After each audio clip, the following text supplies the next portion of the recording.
Hello. Hello. Welcome, everybody. Hope you're doing well today. Good morning, good evening, and good afternoon. I started my stream slightly late because, well, I needed to do some cleaning and stuff. But welcome, everybody. Hope you have a lovely day today. Welcome to you, Northrex. Welcome to you, Drazar. Welcome to you, Murthas. And I hope you have a good evening shift. Good luck to you. Greetings to you as well, Thalfon, and welcome to anybody who might have joined us, maybe watching this later. I hope you're doing well as well. Welcome back to The Eye of the Beholder, the game that made me map a lot of things multiple times sometimes. Admittedly, that part is more because I'm a dingus, but who isn't sometimes? Anyways, well, we are in, well, we have last time managed to get into the drow area. This is where the drow live, and we bribed them by giving them a kenku egg. Just one, because we left all of the other ones upstairs. We magically knew that they were gonna get bribed by kenku eggs after reloading the safe, of course. And from here, we then went through the dungeon. We found an additional little staircase up here that gave us the stone ring, which means that we probably now have one additional place that we can teleport to. I say probably because I don't really know. Then, well, we are now over here. We went into the staircase after uncovering the entire floor. And this is kind of a short floor on the surface. Let's get back into this, shall we? Sometimes your IRL inventory also needs organizing. Yes, very true. Alrighty, so I'm in where am I? Oh, this is where we found the key just earlier. So we do have a key, a drow key, that can open a variety of doors for all I know. We did actually briefly go and also notice that we can walk through these spider symbols. So this is basically another way the game tells us, hey, this wall is suspicious, so try something, I guess. And indeed, we did try things. So I kind of am not entirely sure on how I want to handle this. On one hand, I kind of want to just see where the drow key can take us, but also we found a room which allows us to exchange the gemstones that I'm holding on to for keys, and also subsequently vice versa, which is fascinating because I'm actually really not sure what to make of this. On one hand, I don't know if we always get the same kind of gemstones and or keys back, because when we turned the keys back into gemstones, it was a red gem, whereas the blue ones were, well, no longer necessarily available to us. I don't know if that matters. I have no idea. So this is the part where I'm going back upstairs, and I kind of want to just be careful about where I'm going to be using these gems and stuff. Oh. Also, I was curious, I guess, what this door was about. Apparently there's another key that we need. So we went up the other staircase just now. I think it was this one. Let me go back downstairs. Where are we? North? Yes. We are sitting right here right now. So we just took this staircase. This one leads up to a key door. And apparently this staircase here is leading to 2 key doors. But also, if we go upstairs here, on the stairs where we came from, there is another key door right over here as well. So there's multiple places to go. And I don't know which ones we want to go first, or at all, or whether we need to use any of the keys. But as long as I don't save after using the keys, we can always just reload to come back here. So consequently... Oh, that doesn't fit. Okay, this is not a drow key. Not drow key. Huh. Well, I figured this would work, but apparently I'm wrong. Well then, nothing to do but go back down the stairs. And because this one here, this location, only has one singular place to go, let's go and explore this place maybe. I don't know where this leads exactly, so we are just going to go for now. This is a staircase back up, So I assume this is just leading somewhere here. Where exactly, I don't know. But what we're gonna do is we're just going to look for a nice and open space, and then we can connect this part here later. So we're gonna connect draw round 2, this one, this staircase. We're going to go start exploring a little bit with this place. So we are currently facing north right now. The staircase is to the west of us, which means the keyhole is to the south, and there is a locked door right here that we presumably can open by using the key. Well, let's see if this one works. Alright, that is a draw key, and it immediately leads back downstairs. This is gonna get complicated, isn't it? Let me notate this, a draw key. This one does want the draw key. Well, I mean, nothing to do but just go, I guess. Did I try walking through the wall? No, I did. There's nothing to go. Well, and this one immediately goes back down, and now we are probably just back down in the previous area. How do they link up? We will hopefully find this out sometime. So we're going to, kind of like before. Why is the below Kinku Nightmare -7? Oh, because that is like, I don't know where exactly that is. Let me actually edit the properties of this map. That is not what I meant to do. Control P. There we go. Let me put this to 6, because I have a strong suspicion that this is technically part of floor 6. I mean, it's practically part of floor 6. It is the same like environment, even though it fell down a hole. The hole below that Kinku Nightmare area is actually the draw area, because we walk down the stairs. Then again, technically, I guess the stairs could just take us like 2 flights of stairs down, and there could be an in-between section for all I know. I don't know which one it's gonna be. Anyways, we're going to go up here, then we link this staircase to a new place here. We don't know where it's gonna be, so let's say we are facing north right now, so that means north is the staircase, so that means the exit from the staircase is going south. And when we take 1 step south, we are in, well, a place that looks like this. There looks to be another staircase back down. This is gonna be staircase hell, isn't it? I do wonder whether I should just draw both of these floors on the same place and then just connect them via lines instead. So I have a visual reference which staircase leads where. I can figure this out later, I think, but, well, welcome to staircase heaven, I guess, or hell, depending on your disposition. Let me also mark this staircase here as white, because this is what we're exploring right now. Purple is the color that I'm using for places I have yet to go and explore. Alrighty, so we are here, and there's a place to the west, and then south. Oops, let me go back to the correct color. And it goes around like this.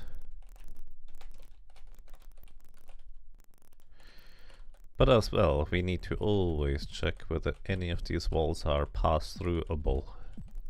So let's see. Hey Kyo, welcome to you. How's the Ghost dungeon crawling experience? Very, very slowly. But that's kind of the nature when you're trying to make a map of the entire area, and also kind of take the game serious in that kind of weird way, if you will. Let's see, how many steps is this? 1, 2, 3, 4, 5 to a junction. 1, 2, 3, 4, 5, and then we are at the junction. There appears to be another spider door over here. I think. And this also goes around. It appears we can open this one, so let me label this from here. Let's see if we can open or close this. Okay, okay, this is a one-way door, but I don't know if it matters because I don't think we can really do anything else here anyways. We get a Mage Scroll of Shield. Okay. I don't know if you can ever learn Shield, but we get a jeweled key. That is quite important. Taco, you get the keys. Alrighty. So jeweled keys, we already know, can open up various other doors. I don't know if this means they can open any door. They might be able to.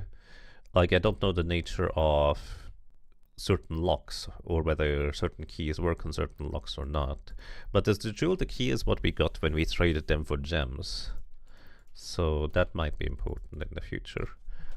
Jeweled key plus shield scroll. Alrighty.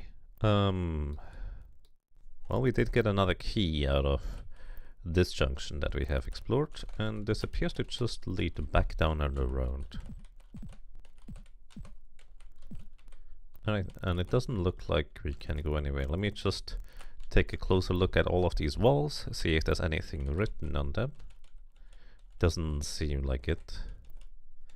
I also don't see any buttons. We have learned about the existence of buttons on previous floors. Hidden buttons, that is, but I don't think we've seen them on this floor yet. So I'm still trying to be on the lookout for those potentially.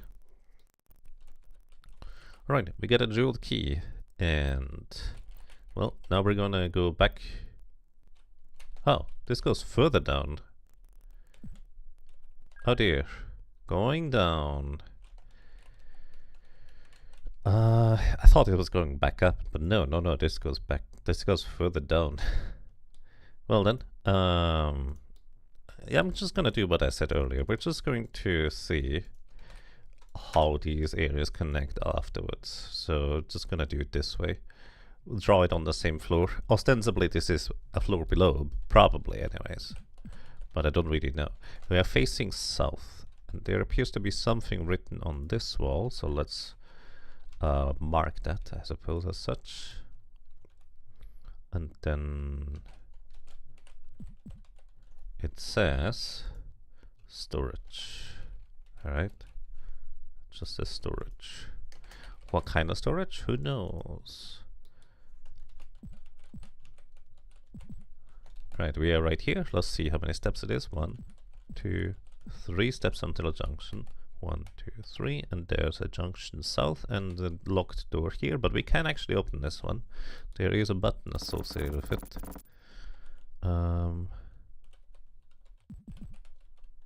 Checking the walls, don't see anything special. That doesn't mean that there is no special, but I just don't see anything. We gave new weapons and equipment we pick up over to Rahat, just in case it's magical. Detect magic. It is not in fact magical. I don't know if ammunition or throwing items can be. I assume they can be, but I don't really know. Anyways, we're facing south here, so what? Wait. Let me notate this real quick. This is just a javelin. What's it called? A spear? Yeah, it's called a spear in this version, or in this game. I say in this version as if I knew other versions. I do not. Alrighty, 1, 2, 3 steps until we get to a double spider door. So 1, 2, 3. Then there's one. Wait, we're facing north.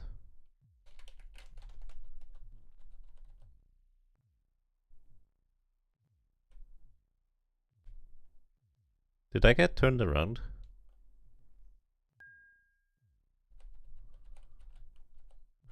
Or did I just not properly note it? We are going west. Okay. Welcome to Richter Shade. Hope you're doing well. Okay, so I'm just a dingus. We're going over here. So 1, 2, 3, 4. 1, 2, 3, 4. Then there's the door we can open. This is where the spear is. Mark this. Copy. Paste. And just erase this part. Then we are facing north. Right, 1, 2, 3 steps. 3 steps. There's a door here that we can open and a door here that we can open. Alright, now it makes more sense. just check all of the walls real quick. Scroll of armor. This appears to be a... No, it is.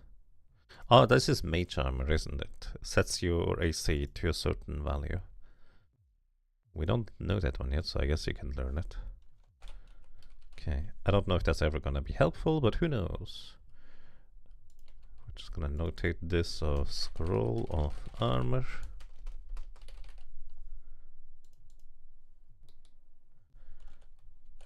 Oh, and there is a pass-throughable wall here. I think. Where did I go through? Here. Alrighty, let me reorient myself. I'm back here. 2 steps west, 1 step north, we can go through the wall.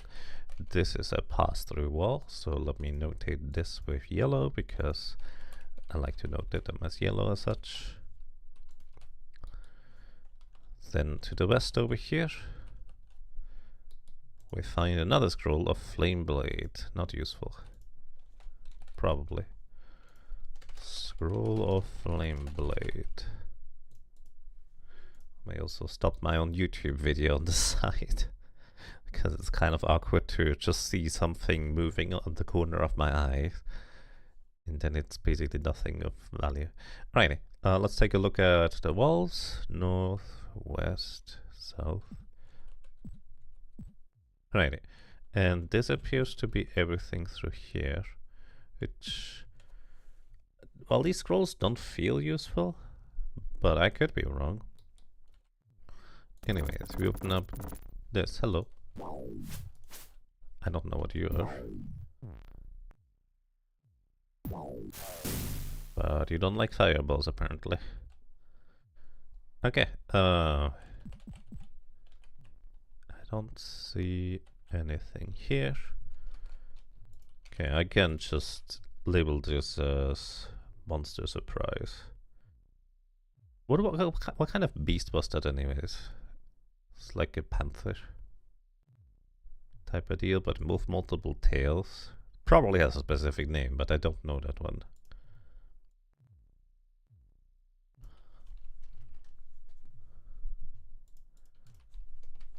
Panther creature. Hostile. Alrighty, this appears to be everything here on this side, so... Yeah, I don't know what to make of this. And, well, with this we are back over here. We did get a jeweled key, which presumably... Let's go through here. We are over here. And then we go back on the other side. Again, this is where I feel like I really should just maybe put all of these things on like a flat map. That way we have an easy reference for the lines. This makes it much easier visually to tell where we go where. Although it does mean that I will occasionally have to move stuff. Alrighty, let's go back up here. This is here. And I think we can use the jeweled key here, probably. This would make the most sense. No, it doesn't fit. Not drow or jeweled key. I am actually a bit surprised about that. Huh. Wait, I know what is behind these things. Like, these things open after the skeletons come out. I know these are supposed to be like this, sorry. Separate topic. Well, I guess nothing to do aside from going back down here.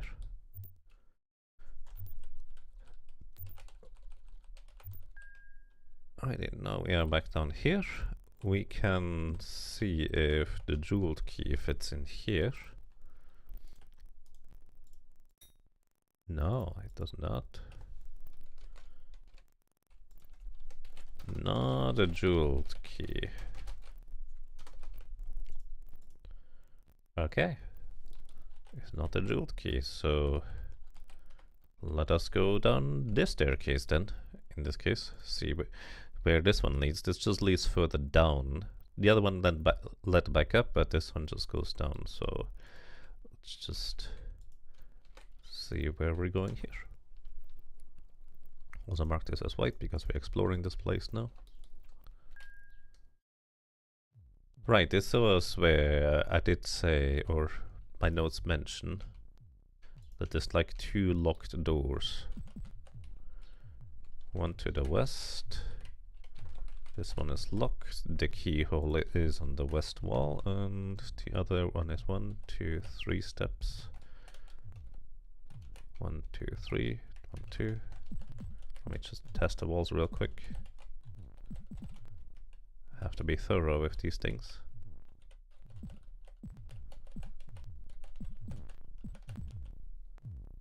Okay, then this keeps going. There appears to be a keyhole over on this side and a door. Well, nothing to do but to check. Let's see. Jeweled key does not fit. Not jeweled key. Let's test the other one then. Jeweled key. There's also, oh, there we go. This is a jeweled key. There's also answers whether the jeweled key would open up multiple or all the doors potentially. They do not. They are specific to specific doors. And I don't think there's a way to tell which one goes where. Unless I'm missing something. I mean, there might be. Who knows? Alright, then we have another staircase up. So we're probably just going back over here. So I'm just gonna continue with this right here. See where we get to. Once we start recognizing areas, we can start piecing these pieces together, but well, that might take a while. Alrighty. Facing south, there's another key right here. So this is basically a key for a key trade. This gets us another draw key. Okay. So in a way, we can save this progress right now. Probably. Because what we just did is we traded a draw key for a jeweled key and then got another draw key out of it. So that would not be unreasonable to assume that this is an okay trade, because in the end we have once again what we started with. The part where I'm not entirely sure that's true is we might be able to get a jeweled key from somewhere else and then have 2 draw keys available instead. I don't know how relevant that might be.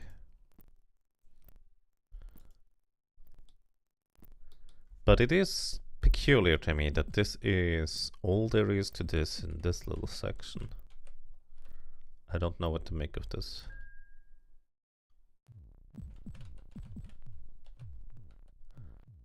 Well then, I assume now we can open up this door. Actually, do they look different? Spider looks like that. No, they do not look different. Hi, Taco. Right, so we're now over here.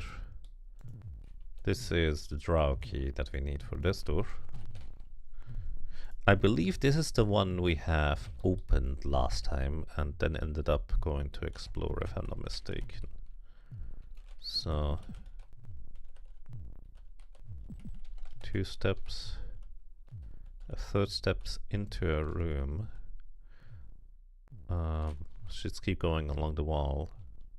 1, 2,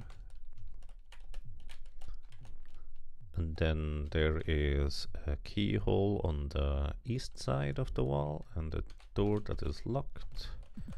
What kind of key does it need? Who knows? I believe this actually requires a jeweled key, because I think, yes, this is the room where we can exchange keys. So let's see, how large is the room? 1, 2, 3 to get to this place. 1, 2, 3. This is the size. Here we have a button. here we have a little compartment that where we can put our jewels into, and here we have one key for one gem.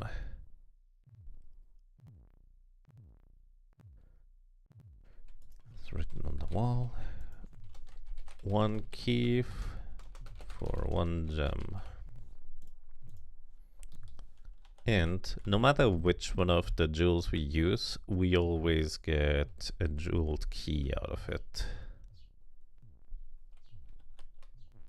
I'm pretty sure. I do wonder what kind of jewel we might get out of this key. I don't think we've tried that one, have we? Then again, I don't know if I'm gonna save this progress. I mean, I probably will. So yeah, well, let's use one of our blue gems. We do get a jeweled key, as expected. And this requires a jeweled key, doesn't it? Yes, it does. Alright. This one's a jeweled key. We could color code which type of key the locks want. Technically, in order to make it a bit more easy to understand, would be an option. And this door here we can just open from this side. I don't. Let's actually take a quick peek. If I turn around, okay, this is a one-way door, but I mean, it's like a double door. It's not like we can't go through the ear anyways, because the key for the other thing is on the other side. So I'm not entirely sure what the point of this double door is, but oh well. Over here we have another staircase back up. Okay, so, well, back up is back to below this floor place here. Maybe I should try to section them off somehow. Anyways, let's go here. I'm pretty sure this means we are back in this kind of section of the map. I'm gonna draw this over here. I will eventually rearrange these things to be a bit more readable. Cannot link current cell, why not? There we go. Must have moved the thing before it got something. Wait. Oh no, that's correct. We are facing east. We are here. It does go north somewhere.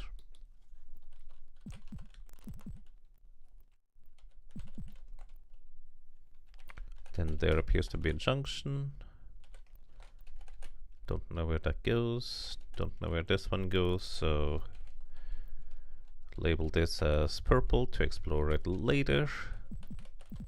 Or maybe right now, who knows? Could be the same room right here for all I know.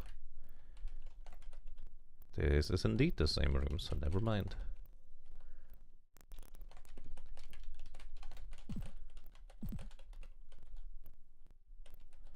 Okay, there is a gem slot right here.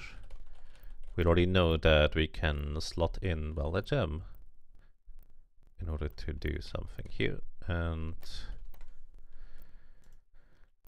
how do I do this? Make it red, maybe? No, red is not a good color for this. What's this supposed to be? Statue? No. Niche. I'm gonna use the statue thing to denote gems. Gem slot. I don't know which gem it wants. It might accept any gem for all I know. But ostensibly right now, we would not have any more gems. Like, assuming you didn't think of taking out the blue gems, you would have traded your one red gem for a jeweled key, and then you don't have a jewel key or a jewel right now to trade right here. That's at least where my mind goes. One gem for one key is what it says. Right on this wall. Very fair. One gem for one key. So basically you trade the keys for the gems now in order to be able to let through. And this goes one here. button is here to trade the gems for a key or the key for a gem. We do have one extra key. I guess this is as good of time as any to test whether this exchanges for a gem. It does, so it's always a red gem, I'm pretty sure. So we have a red gem here. Let me test whether the blue gem works as well. Looks like a mounting device of some sort. Okay. No, you specifically need a red gem. You specifically need a red gem, so this doesn't work otherwise. That's good to know. I learned. And we could go back and trade more stuff around if we wanted to, if we are desperate for it. And there's another key right here. This is a ruby key. Okay, we're getting like 3 different types of keys here so far. Ruby key. And there's another staircase up. My goodness. Going up means that we are going to be back up on the... This is going back up to the drow area, isn't it? Let's take a look around the other side first. Oh, this is also back up to the drow area.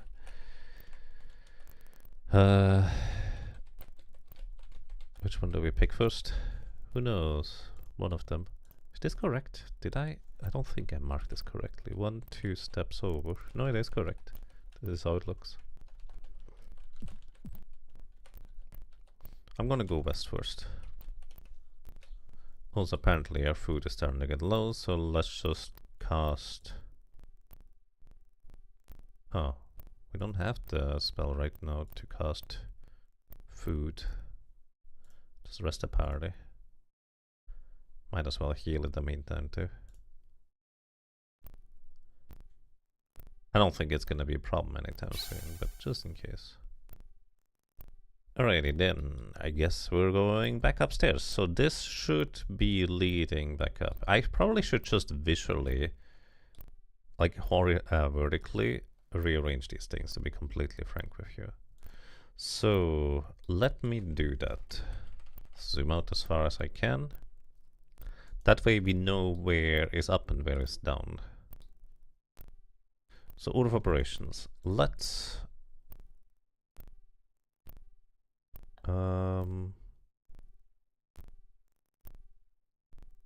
here, drow area. I want to make this entire area larger. Control P, no. Coordinate regions. How do I edit the level properties? Control P. Oh, that's not what I need then. I need to expand the level. There's a separate thing for that.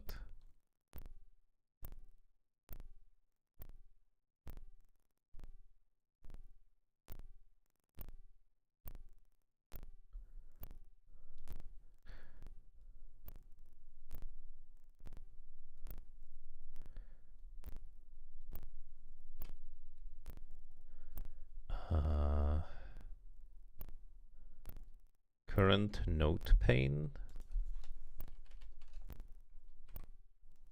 No, that's not what I'm thinking of. Editing.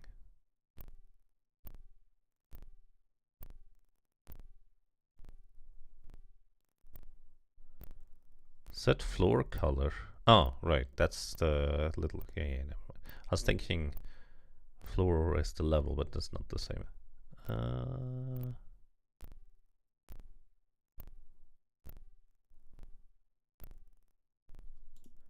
A very loud game. Not really, but it feels loud. Resize level, there we go. Control E is to resize level. And I want to just have way more rows, so let's go double the rows, 140. Now we have way more space below. So what I'm gonna do here is we're gonna grab this part, mark it all,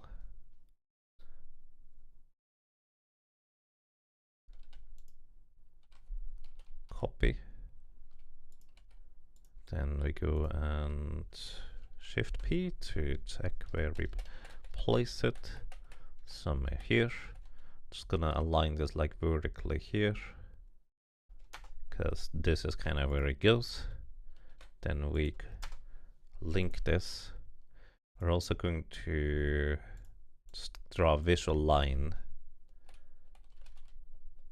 just across to indicate that this is like a different floor. And this is going to make it much easier to link and like move the pieces around in order to figure out where we need to go for what is worth. Then we want to go back down and grab all of the other pieces. Then this one goes further down here. So mark this entire area, copy, go back upstairs, then Shift P. We wanna grab this one. I think this is where it links. Something like that. Good enough for now. This one links here. Yeah, it's one tile off, it's fine. We're gonna move these things around anyways. Then I'm going to just once again do like a visual line across to denote that this is a different floor. Maybe I could have drawn it a bit closer together, it's okay. Don't worry too much.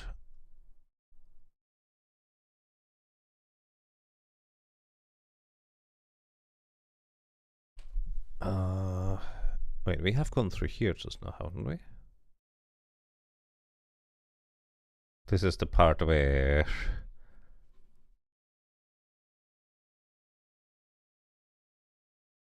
it makes sense to do this, I guess. Alright, so mark this section here, copy this one.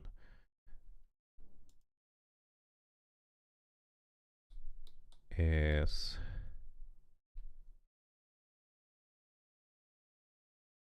oh dear, I don't know. I already don't remember. This is why I need to organize these things better beforehand. But I feel like it's gonna be easier to figure out stuff if I have them visually next to each other instead of on top of each other, where I have to just switch between levels all the time.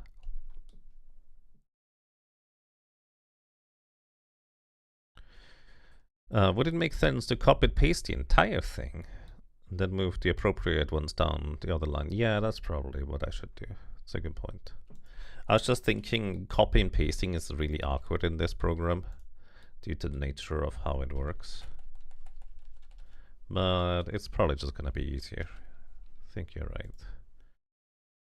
7. Shift P, make sure that we don't overlap anything. Actually, it doesn't matter if you overlap anything. No, it matters a little. Right. Oh no. Undo. There's not enough space. There's not enough space if I do this. You know what? That kind of works.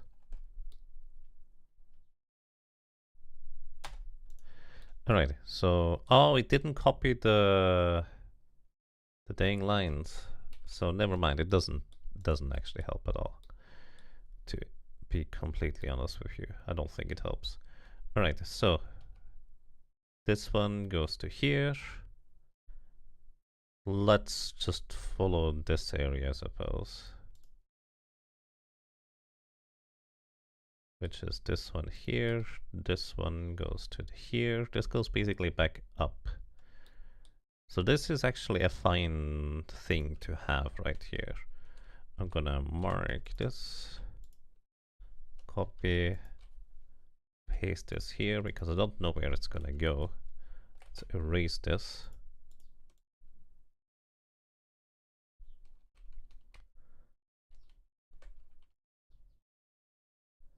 This comes from here. Then it immediately goes back down, and the back down is... shoot, why is it not linked anymore? Oh, because I deleted the other part. Oh no, I deleted the other part. Undo, undo, undo, undo, undo. There. I need to know where this one was. This one goes to here. Okay. Now I need this part. And then we immediately grab the other part as well. Copy.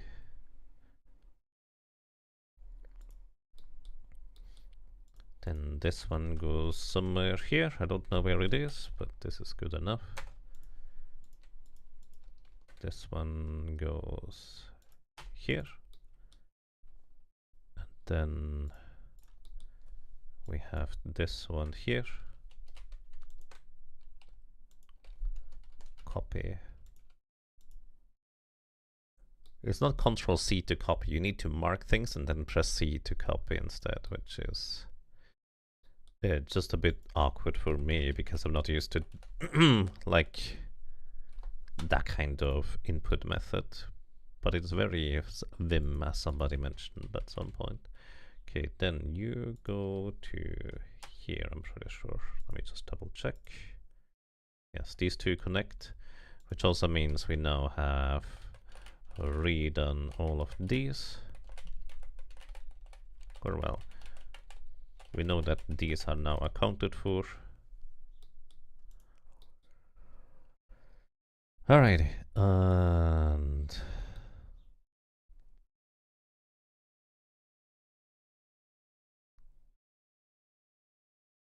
let's see, what's the next part?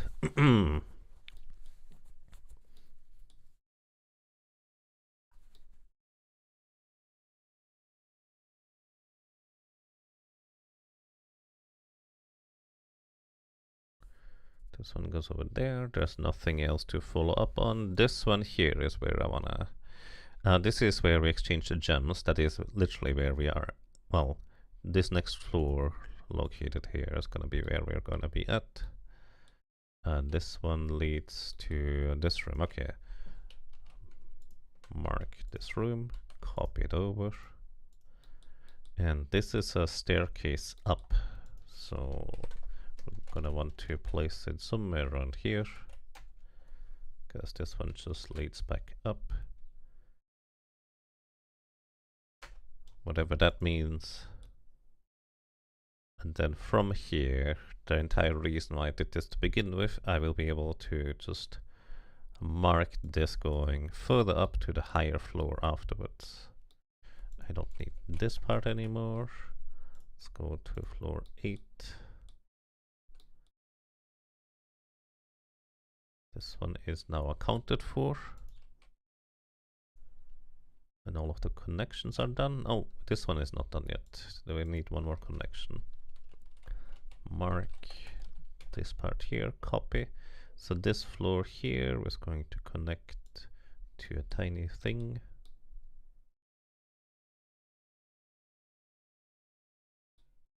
Wait, did I do that right? Oh, it's this part here. Alright, so this part here is going further down, actually. And there's just a key region. Alright. And this is basically just a key door. This is ostensibly a different floor, but for all I know, for the game's program, it could be on the same floor. So, next up, we can erase this. This entire area is now accounted for.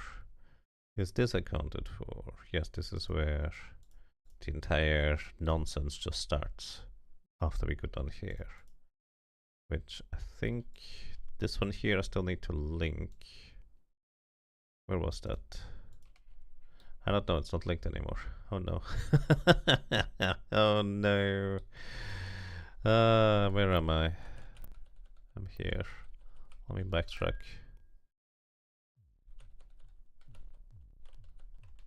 This is a key for a gem for a key. Then we are back facing north. Oh no. Okay, now we are in here. Well, where did that one lead to? Oh, this is the like tiny intermediate section. Here, this is where it leads. There we go. Now it makes sense. Okay. Now I think we have all the pieces accounted for. So let me erase this from here. And we're going to start mapping on like just a singular sheet. Just gonna make it hopefully easier to figure out where the heck all of these pieces fit together. And if not, it doesn't really matter where they exactly are on the individual floor, like programmatically. There's only like a certain finite region they can fit into, so they have to fit into that place. But for me, for mapping purposes, it doesn't really matter for the most part, outside of specifically wanting to know whether we can or cannot open up certain things. Also, I just noticed something. This door here, I don't know what's behind it. So I'm gonna mark this with purple. Still need to figure this part out. Hey Gaikotsu, welcome. Haven't thought about this game in a long time. Well, it is that old, isn't it? Alrighty. Let's see. I now just backtracked all the way to here, to here. Over here, we just had a spear, some scrolls, and a hostile creature. That's at storage. This one here, we got a jeweled key plus a scroll, so we don't need to go back through here. So let's go back down. It's gonna be so much easier to follow now. Alrighty. We are now here. We're going to go down. Wait, did we not open this one yet? No, we didn't. Do we have a key for it? Maybe you need the Ruby key for this. You do need the Ruby key for this. Okay, I guess we'll just follow up on this. I'm going to mark this as purple because I will want to follow up on this one. Wait, wasn't this where... I don't know. We're gonna follow up on this one later. But this is Ruby key. Is this a modded version? You don't remember any areas structured like that you are in? Small areas only connected by stairs. No, this is just a vanilla game. This is Eye of the Beholder. There is, however, like Eye of the Beholder 2 and 3 that exist. This is just a vanilla game, to my knowledge anyways. I know of nothing else for what it's worth. Why did I save this? Oh my goodness, that is just force of habit at this point. Well, I guess we saved using up the gems in the way that we have. Let's hope it doesn't come back to bite me. This is awkward. Well, on the bright side, getting back to this point will probably take me like 40 minutes, 50 minutes, maybe an hour, because functionally we haven't really made much progress, funnily enough. A large portion of this is literally just me mapping the entire world. Alright. We get another Ruby key for it, so... Aside from, I'm not sure whether this is the correct key to spend, we do get our Ruby key straight back. A Ruby key. So we spend the Ruby key and get immediately a Ruby key back. There's a bow here, as well as Scroll of Vampiric Touch. Okay. But you need to be, because it's a touch spell, you need to be in melee range to cast that, which makes it rather awkward to use potentially. And this is a draw bow. Let's see if this is magical. It's probably magical because all the drum weapons so far were magical. It is not. Huh. Then again, it's probably a better bow than what you're using anyways. So I suppose this is fine. Let's write this here. Draw bow and scroll of vampiric touch.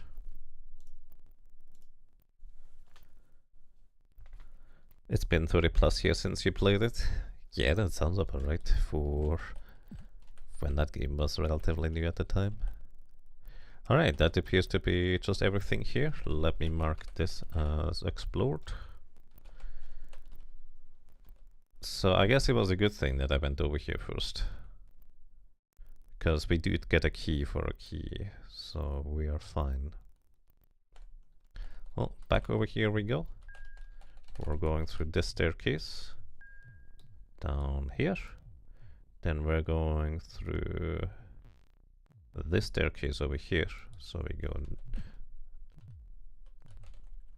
kind of like this. Just navigating backwards because it's easier that way. Okay, then the staircase goes up here. We are now in this room here that looks vaguely like a 9, where we can exchange gems for jeweled keys specifically. I wonder whether you can also trade other kinds of gems. I saved anyway, so it's fine. It's just gonna save again.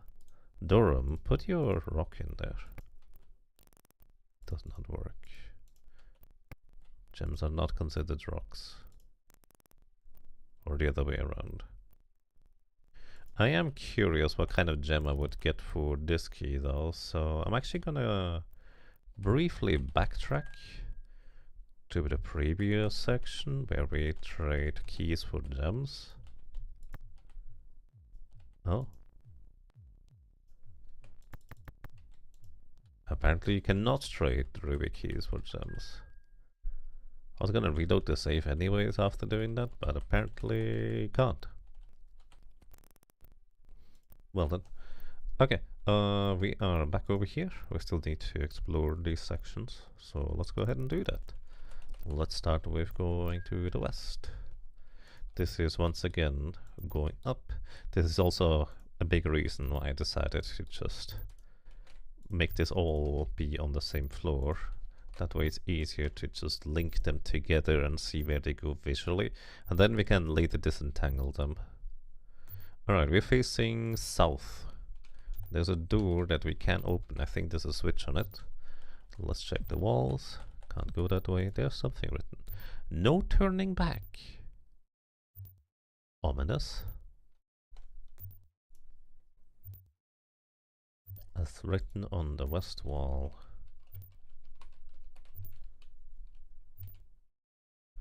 No turning back. Actually zoom in a little bit now that we have this organized, at least to an extent. No turning back. One way. Okay. It's on the east wall this time. One way. Which means we probably won't be able to turn back anymore after going through here. Can open and close the door. Oh, we did just save earlier. And the door closes behind us. There is in fact no turning back. Alrighty, well, let's see what we find in here. It's another step. There's something else written here. Fight for your freedom. Oh, we're just gonna go into an arena. Evidently this is on the east wall. Fight for your freedom. I mean, we willingly walked in there. It did tell us that there's no turning back, so can't blame them for it too much, can we? Alright. We are in what appears to be a 3x3 room. Also, I'm just gonna label this as one way. Because these things are very much one way. There appears to be a button on the other side, or something like that. Take one step to the west, one south, Nothing here so far. There is in fact a button. We're gonna push that one after checking out the walls. Alright. And this door is just closed. This opens up a bunch of walls all over the place. West, east, south. Okay. Alrighty, so this kind of looks like this now. Gonna label them or color them in yellow because these things just opened after we hit the switch. Opens yellow.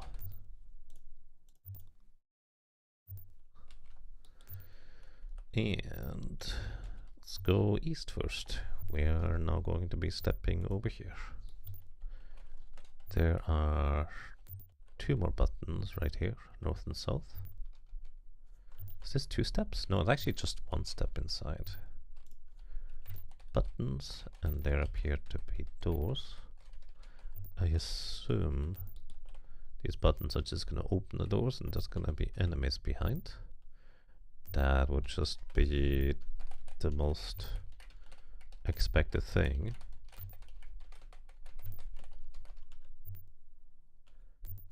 Okay, east. Just checking whether anything else is here, and 1 more button on the south side that opens up presumably this door.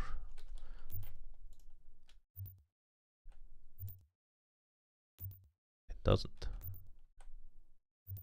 What's up with that?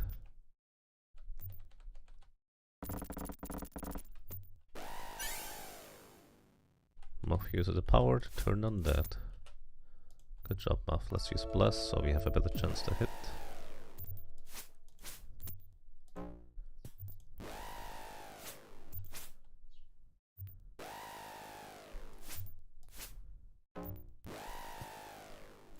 Okay, so far so good.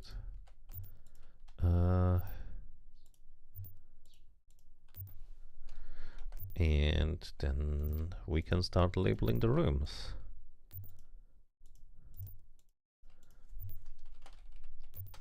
Sword Skelly. And in here we find... Oh.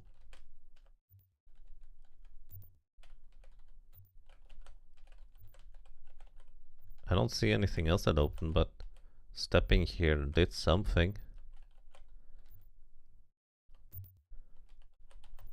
Don't know what it is. A bandit armor. Is it magical? No. Can you equip a bandit armor? No. You can equip this, so right now you have -8 armor class. Bandit armor gives you -7, so this is not as good as a plate mail, but it is pretty good. Chainmail gives you 2 armor class right now. Bandit armor upgrades this to 8. So bandit armor is 1 better than the chainmail. It appears. And nobody else really wants this, so it doesn't really matter. So we can label this Sword Skelly. Sword Skelly. Bandit armor. Also creaking sound after stepping here. I don't know what the creaking means. It might mean nothing. There's nobody here. Here we find a key. Taco, you get keys. This is a jeweled key. It also means we can presumably turn this key back into a jewel. I can jeweled key plus creaking sound when stepping here. The creaking sound might literally just be that after we step into each one of these rooms, this button is going to work to open up that door at the end. That seems to be the potentially most logical conclusion to that. Okay, they are just running away because of turn undead. We already knocked out one of them apparently. Never mind, the area is still here. Instance. If you sidestep them, kind of like I do here. I just go basically one step to the side, then face them again. They cannot attack you unless they step forward into your space. If they step forward, like directly into your space, then they can actually attack you at the same time. Oh, there's a guy behind me. Where did that one come from? I need to investigate if there's some other door opened up as well. Maybe there's like an equivalent door. Okay, that guy went down. There's one more right here. Maybe there's like others that also are going to open like this. They don't seem to have particularly good defenses. Like our hit on them is pretty good. Relative to what we fought before, the Kenkus were very hard to hit apparently. These guys are much easier to hit. They are reasonably tanky. Another adamantite longsword. We have a magical axe that I don't know what it does. I don't know whether adamantite longswords are useful for anything either though. So there's that. Plus I don't want to save right now. So there's that too.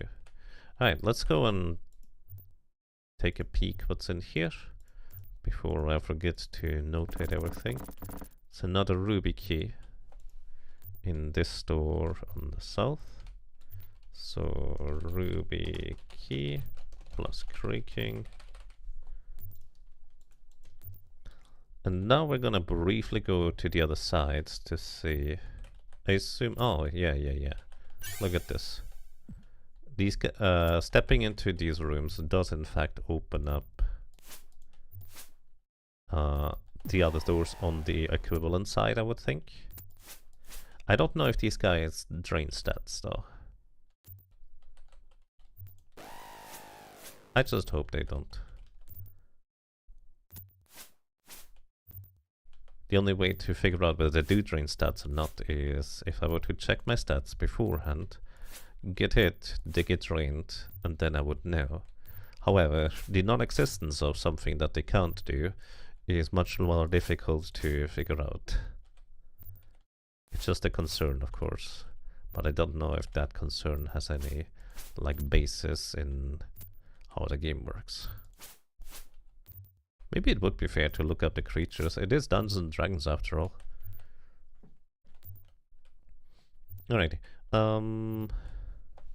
I assume the like equivalent rooms are getting open, so let me actually check here.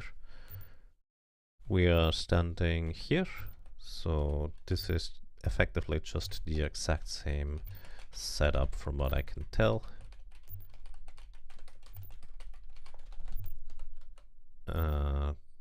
One extra step in there. It is on the north side, this switch here.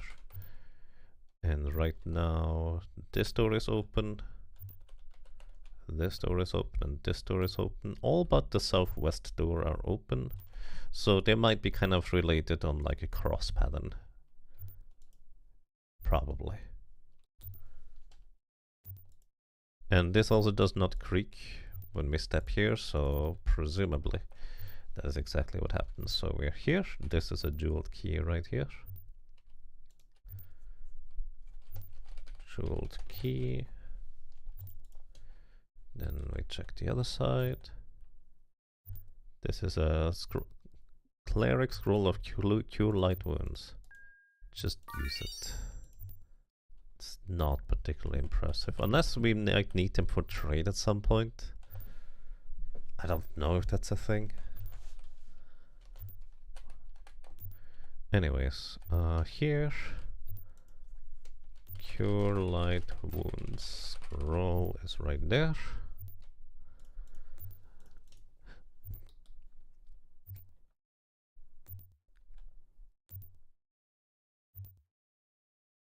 In a game like this, having put together a map definitely counts as significant progress. That is in response to when I mentioned 15 minutes ago that we technically haven't made that much progress. I suppose that's fair. You could argue that there has been, in fact, rather significant progress. Mage Scroll of Fear. Okay, we don't have that one yet. That could be interesting. Scroll of Fear.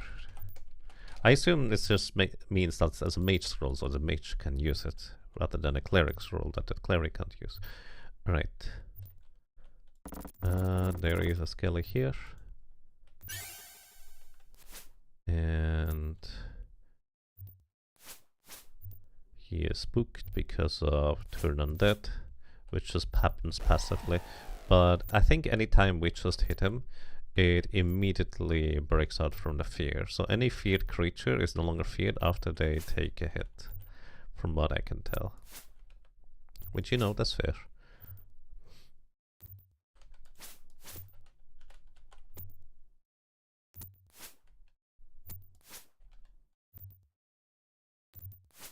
Also, now we know what the sound is, because we have heard this like stepping sound rhythmically in a different place where I open up the menu, so that would stop at the time. There we go, he's done. Then we are here, there's another key, and it's gonna open up the equivalent door on the other side. This is a drow key, alright. We are over here. Drow key. So we get a lot of keys here, which is very peculiar. Okay, let's go and see if there's a goober in here. No. Oh, there is. Where did you come from? Oh, we are a little bit in a pickle.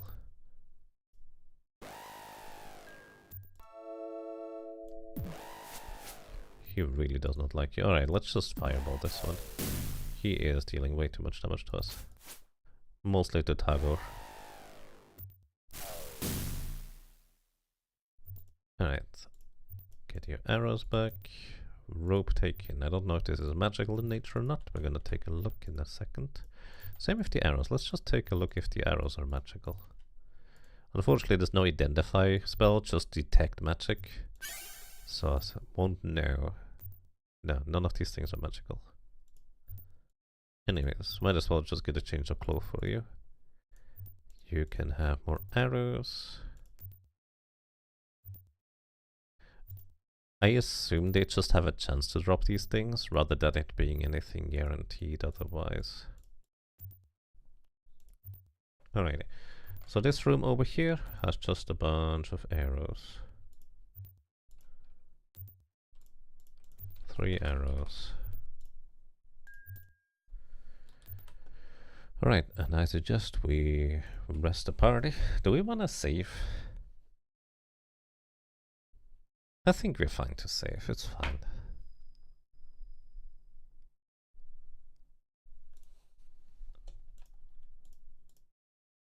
Alright, we save.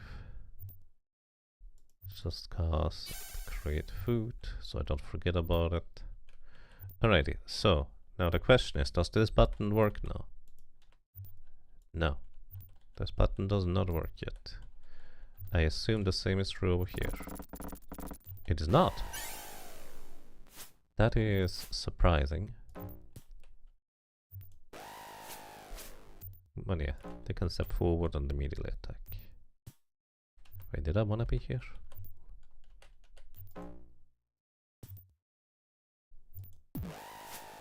Why did I not follow my own advice and just sidestep? Because this guy just loves to go into like side rooms when he loses track of us, which makes it a bit awkward to handle them in like a timely fashion. Alright, I assume that's just another adamant sword. I assume the adamant sword is probably just like a +1 sword, because they all appear to be magical in nature. Alright. Okay. Let me actually notate this. So we are right now on the east side? West side.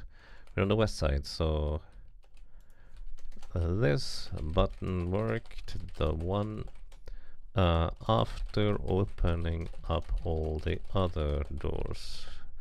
The button on the other side didn't work.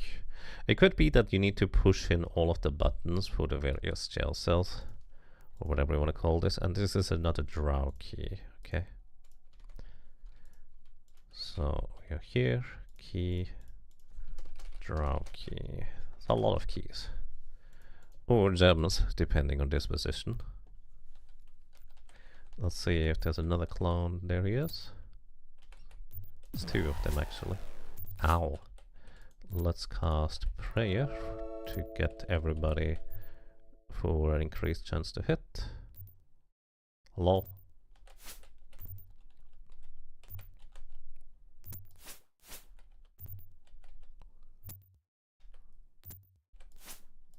Didn't I? We could just cast Fireball. It is a lot of potential damage.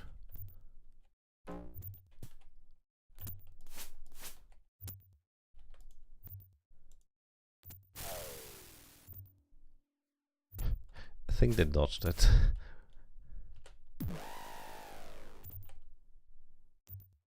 They also have a really good chance to hit, like Romp has amazing armor class, so she most of the time should be dodging the attacks. But Tagore is taking all the damage because his armor class is much worse.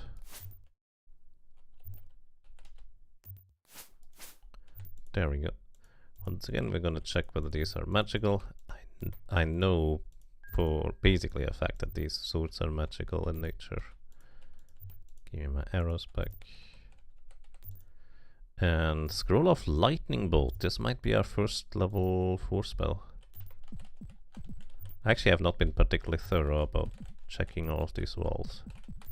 So let me do that real quick. On the other side as well.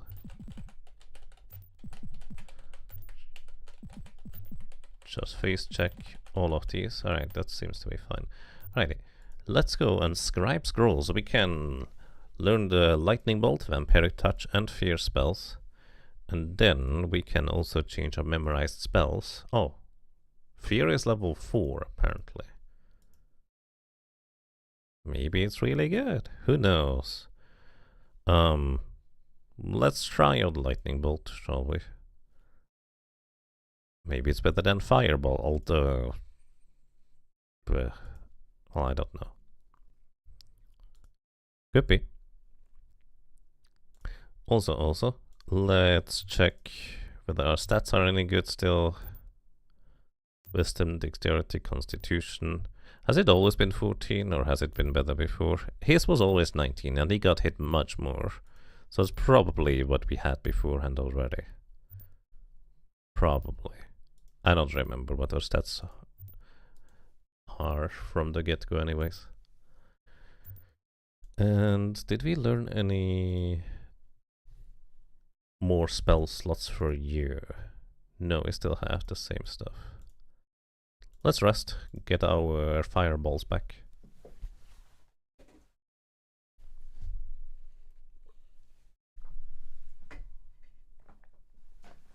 Okay, and then also, let's not forget to write down Scroll of Lightning Bolt. There you go.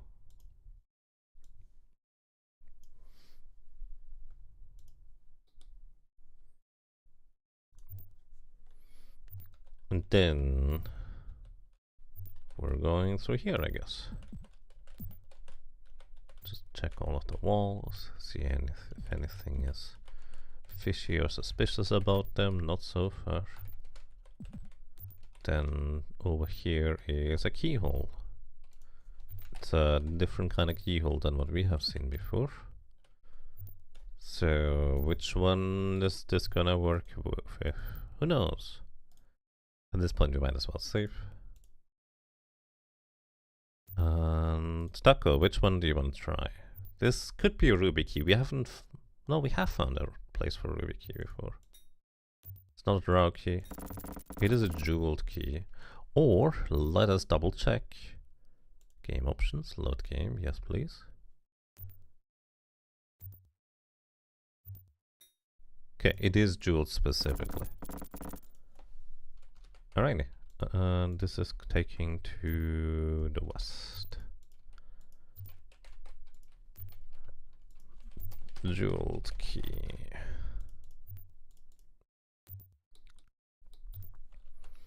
So, did we successfully fight for our freedom? Probably. Well, there's still more doors. I mean, it's the same looking lock, so it's No, it is not jeweled this time, drow. Okay, that's a drow key.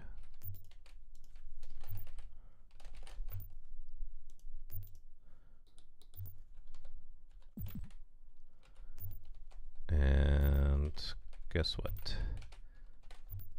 Couldn't be the last key, the ruby now. Oh! It's another drow key. That is actually mildly unexpected. I figured it was just gonna follow the pattern of using one of each. Well, we still have opportunities to use. And more key doors. Do we just need to use all of them? Oh, the jeweled key. So we don't have any more drow or jeweled keys anymore because we used up all of them. I don't think there's much else I can do here anyways. We just have to go through here no matter what. From what I can tell. Oh, we know where we are. Actually, I don't know if we know where we are, but I have a pretty good idea.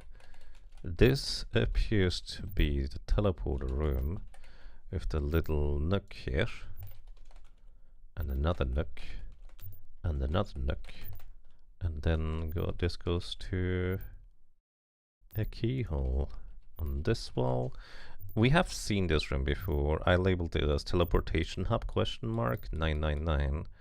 This is where we come out of. So I'm gonna do is I'm marking this part, copy it,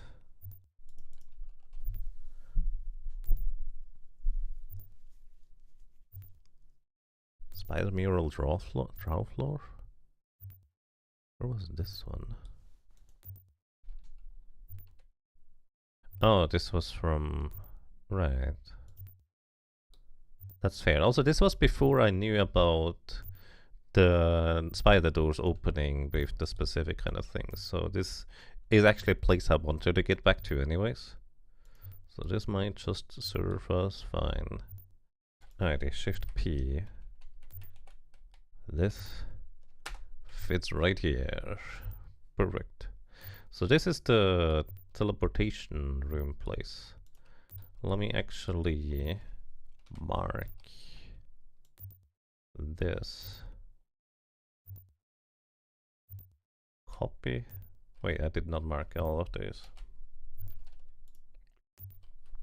Copy. Then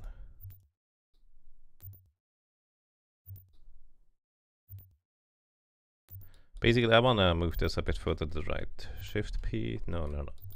I pushed the wrong button. Shift P. Kinda like this.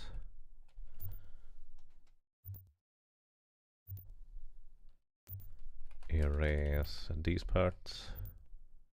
Oh no, this does not look right at all. Shift P again. There we go. Oh, but now this part on the left side is missing. What?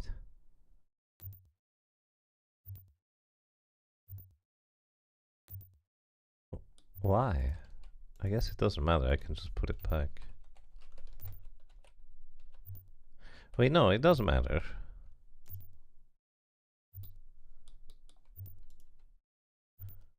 Why did it do that like that?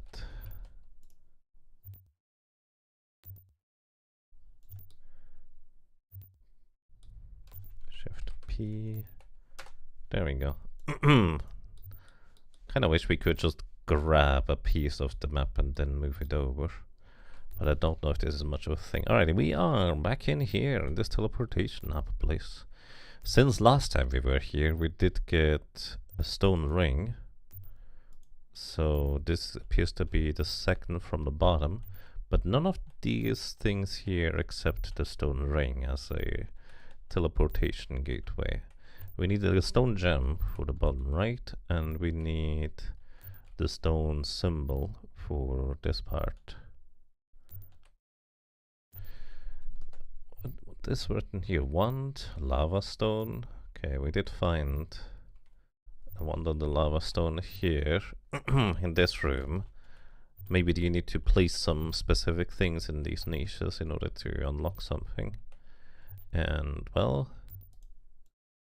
This is a good place to return to, I will argue, so we're going to go and see. This opens up with a Ruby key, alrighty. A Ruby key. Let's see what else is through here. We see immediately another door. We can open this one. Where does it lead? Who knows? Okay, also keep the wall here.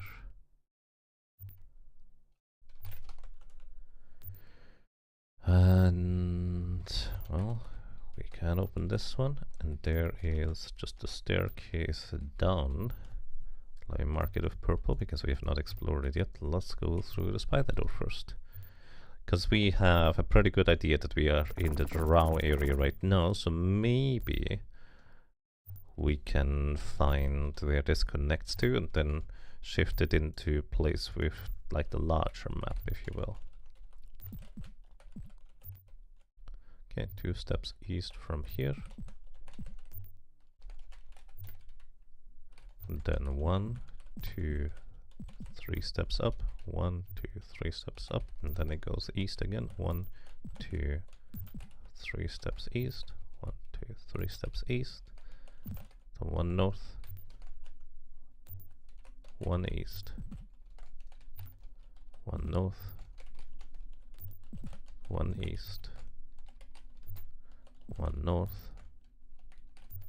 And then 1, 2, 3 steps east until a junction.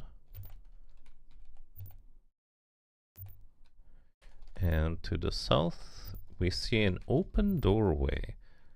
I don't know what to make of this. This is already open before I came here. But there's also a teleporter of sorts. And there is a door we can open in the north. Hello.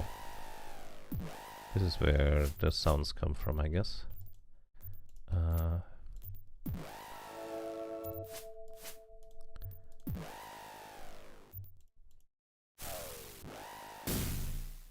One down. Seems to have been a good damage roll.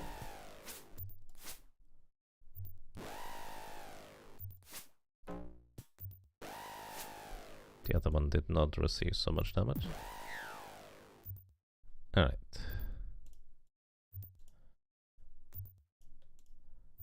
Tagora's taken a lot of damage, to say the least.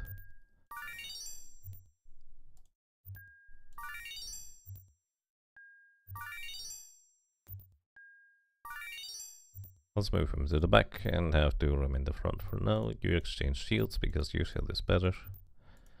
Exchange weapon too. Alright, and wait, these things were not even behind the door, they were inside of the door room. That is peculiar. 2 skellies.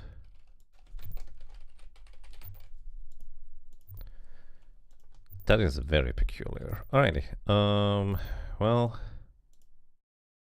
for all I know, these teleporters always teleport us on the same floor. But where?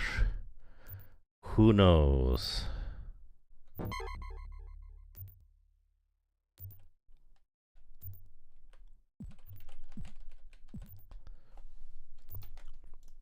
Well done. Nothing to do but draw a new section of the map and see where it slots in afterwards, because that's just what we do, I suppose. There's also this part over here we can still go and explore as well. So Shift G to link it over here. We are facing south right now. There is a switch on the opposing side, or a lever of sorts. Cannot go through any of the walls. There is immediately another teleporter to the east. I assume this just goes back to where we came from, but I don't know. There is a door that is locked, presumably by the lever that is right next to them. There's also something written over here. Magic. Okay. Magic is what it says. Let's explore further before we touch any levers and stuff. There's another lever right here. Oops, wrong thing. Another lever right here and another lever right there. This one says armor.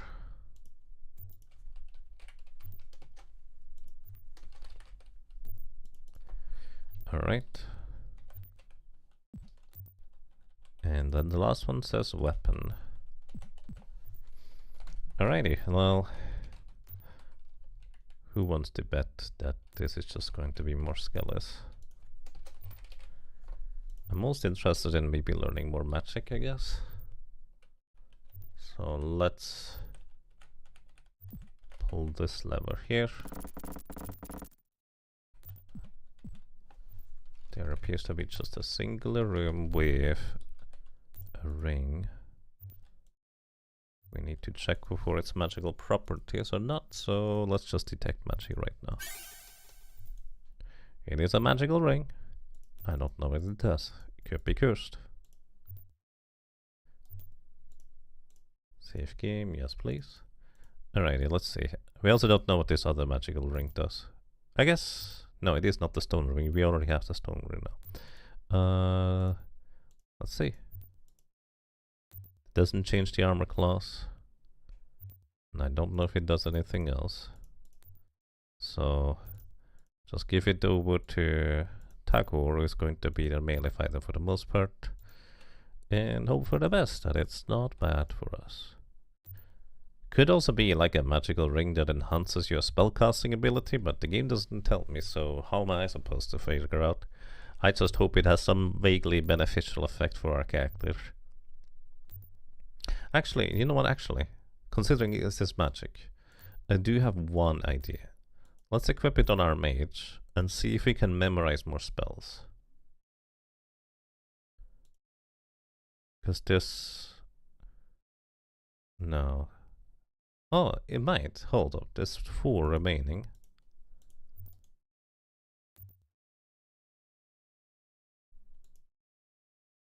Okay, we figured out what the ring does. The main reason why I figured that could be a thing is because it is probably for a spellcaster when it says magic, right? Like, sure, the ring itself is magical in nature, but it also effectively means that we get extra spell slots for 4 slots. Can you get 4 spell slots this way as well? Pray for spells. No, this is specifically for a mage. Wow, that is... how am I supposed to figure out these other rings then?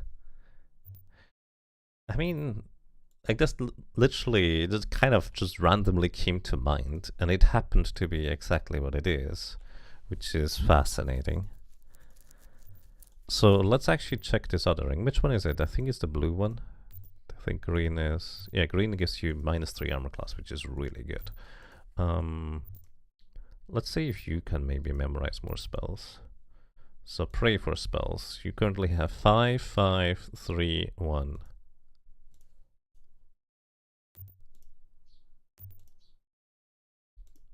Pray for spells. 5, 5, 3, 1. No. I don't know what it does. Again, it could just be prevents from being feared or paralyzed or whatever. Game doesn't tell me. I'm actually kind of mildly astonished that I happened to suss that one out, because that is just completely out of the blue when I realized, wait, what other uses could a magical ring possibly have that isn't like directly improving our armor class? Wait, this button doesn't work. You only get to choose one, eh? Oh, that's the last time I saved. Oh no. I don't get to know now.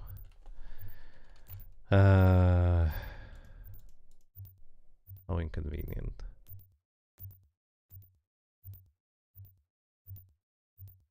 I should have figured based on the game telling me what is behind each door. So, magic ring +2, plus plus 2 fourth level spell slots for a mage.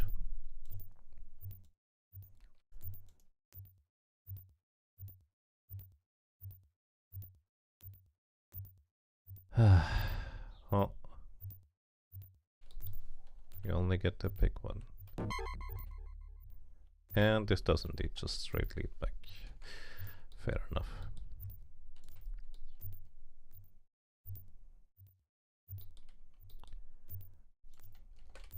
Link this to here. Good day, welcome to Etir. It's nice to see you're not the only one who has a hard time determining jewelry's value. Okay. Fair enough. Well, unless I do another playthrough, I'm not gonna learn what's behind these things, most likely. So it is what it is. And admittedly, armor might have been the best thing to pick because our melee guys really would like to have better armor at this point, realistically. I get a low roll with cure serious wounds, huh? Actually, if I just repeatedly cast 8, does that heal more? It does. 8 does increase your maximum HP. But it appears to also give you the HP, so it's basically just a second level cure wounds for our purposes right now. Let's give the stuff back here.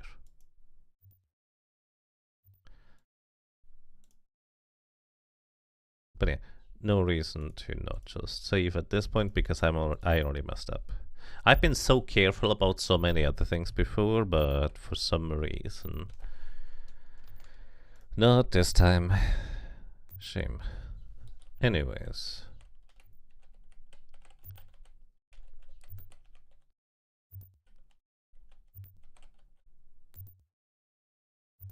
Wait, did I miss the...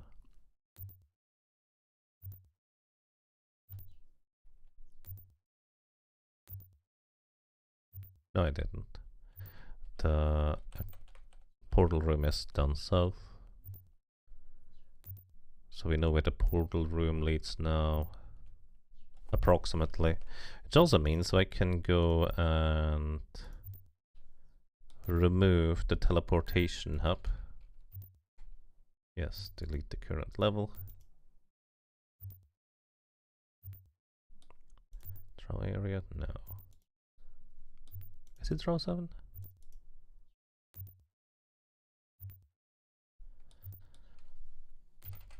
It is. Alright, so we are back in here. This is the stone dagger.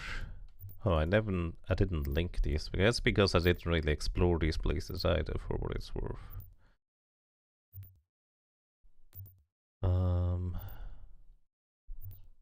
One then the lava stone question mark. Well, from here, I guess there's a staircase. Kinda looked like there was a button over here, but there isn't. It's a staircase down, so we are going down. Where are we going down to? Who knows? Until I find the areas that link up visually or conceptually, it's just going to be this staircase here goes here, I guess. And from here we are facing west. And now north.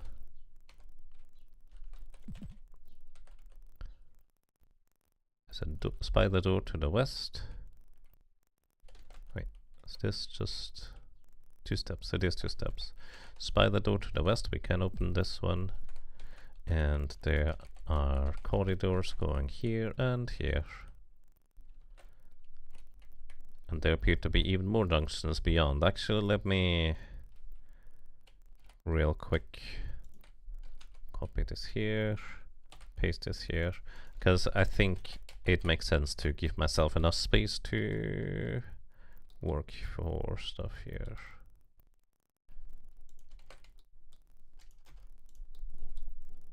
Well, I say that, but I might have to extend the map further east afterwards, but that's okay. Alrighty, so let's go east. We are standing right here on this junction, so let's see what's over here, and consequently label this purple and this purple because we have not explored these junctions yet. 1, 2, 3. That's a spider lady. She's throwing javelin at us. Right back at you.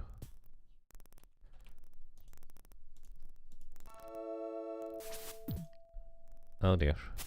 You're throwing into my back row? What are you? Well, I called it a spider lady because it just reminds me of Queer-like. I don't think this one is much for Queer-like. This one is more of a... Oh, wrong spellcaster. Oh, you were not that strong, eh? Well then, let's see if any of these things are magical in nature that we are throwing around, or you throw around. If they're not, we're just gonna drop them on the ground. Okay. Aside from, we already know these swords are magical, none of these things are magical beyond that. So, just litter the ground, it's fine, don't worry about it. Put this here as well. They are driders. 1, 2, 3, 4. To a junction. I don't know what a drider is. 1, 2, 3, 4. And once again, we're just going to label this purple to explore later. We're going south first. 1, 2, 3, 4. Is that correct? 1, 2, 3, 4. Yeah. 1, 2, 3, 4. And there's a door to the west. We can open this one, so let's just see what's behind it. Rahas. Detect magic spells run out. 1. Oh. Okay, but this one just closes again behind us. That is peculiar, because this means there's a hidden pressure plate here that closes the door behind us, but also we have seen this kind of corridor before. Where it likes to turn you around, or maybe even teleport you places. So, in fact, let me actually backtrack real quick. First of all, this confirms for us that we have indeed not been yet teleported, because we could just walk back to where we came from. This is good. I'd like to just have different items to put on the ground, so I can effectively keep track of where we are. So a few items are going to be useful for this. So this closes the door behind us. Don't know why, but we're going to go ahead and place a major rope right here and then step forward. And we indeed get just spun around. This is the exact same trick the game already used before. I guess, fool me once. It didn't even fool me the first time. I don't know what to tell you. But yeah, it just spins you around.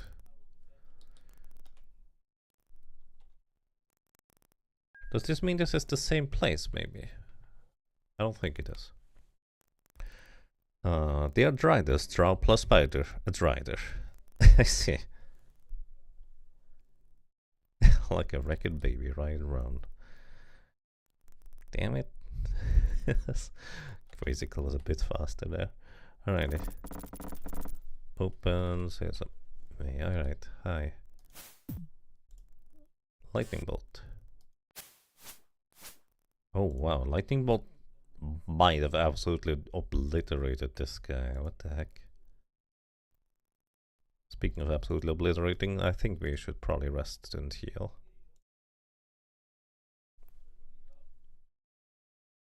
We also memorize fireball and lightning again. Do these things have like a fire or lightning weakness potentially? You know, it's spiders, so you would think maybe they have a fire weakness, but I don't know if the spiders kill it with fire has any meaning back in those days when they created this game.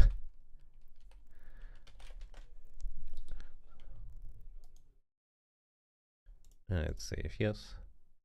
Monster Manual, page 1216. A Drider is a grotesque fusion of a drow and an enormous spider. So they are created are they created willingly, maybe? Or is it more of a, well, you're a Drider now. Also, I'm pretty sure I did not... Yeah, no. This is the door here.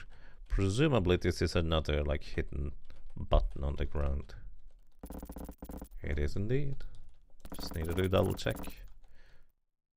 Okay, because the map didn't quite line up if I did it like this. There's a path to the west and the north.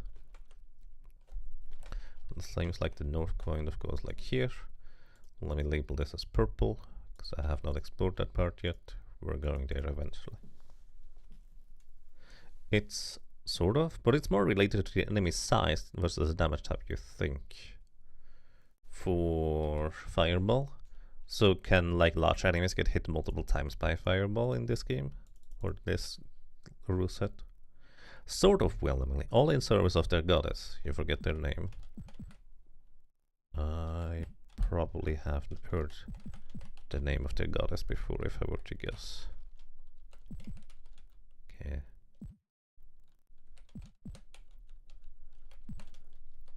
Just double checking all the walls. Okay. It's just a pass through. Oh. Wasn't there a passage through here before?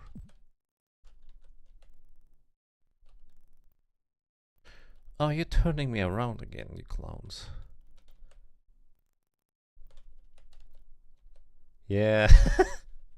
Alrighty. Wait, no, actually, this is a mini teleport to... from here to here. That's so silly. So I probably didn't check all of the walls, consequently. That is so rude, game. Anyways, we have another mage robe and a scepter. Let's detect magic on these things. They don't appear to be magical, but you have a new robe. Actually, Scepter of Kingly Might.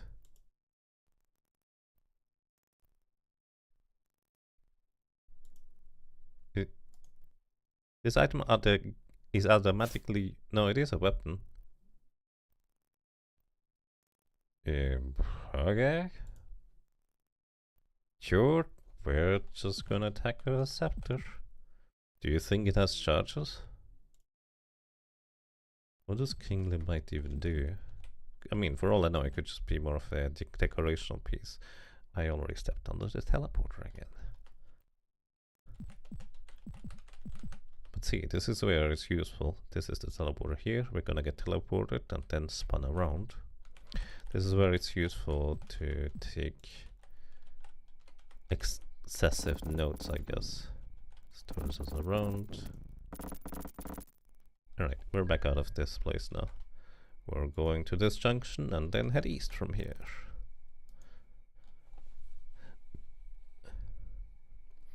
Fireball hits the entire tile, so it's better versus enemies that can stack multiple the same tile, like Kinku. Lightning Bolt travels through the tile, so it can hit a large enemy twice as it does so. Large enemies have occupy multiple tiles? Okay, thank you for the clarification, Britt. No, I appreciate that. 1, 2, 3 steps until the corner. And then we're facing north, and now the game has made me acutely aware of shenanigans again, so just gonna keep a keen eye on the compass. 1, 2, 3 steps until a junction. Hello. Just gonna fight lightning bolt you again. Yeah, the lightning bolt just destroys this thing. What the heck?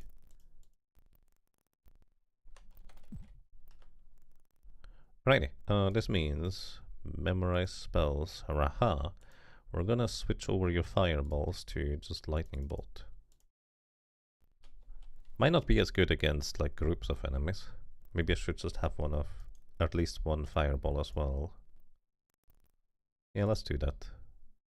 Memorize spells. 1 fireball, 2 lightning bolts. That's invisibility. Also, technically, we were not on the warpath with the drow until now. 1, 2. Okay. 1, 2, 3. There's a junction and what appears to be a dead end. And my face has confirmed that it is a dead end, at least. Oh, unless there's a button somewhere that I missed. And then we step into a tiny room of sorts. It might just be the mapper's delight to fill out the walls or the rooms. Well, once again we're gonna label this as purple. We're going to figure out what's over to the left later. I assume it just connects to the other one.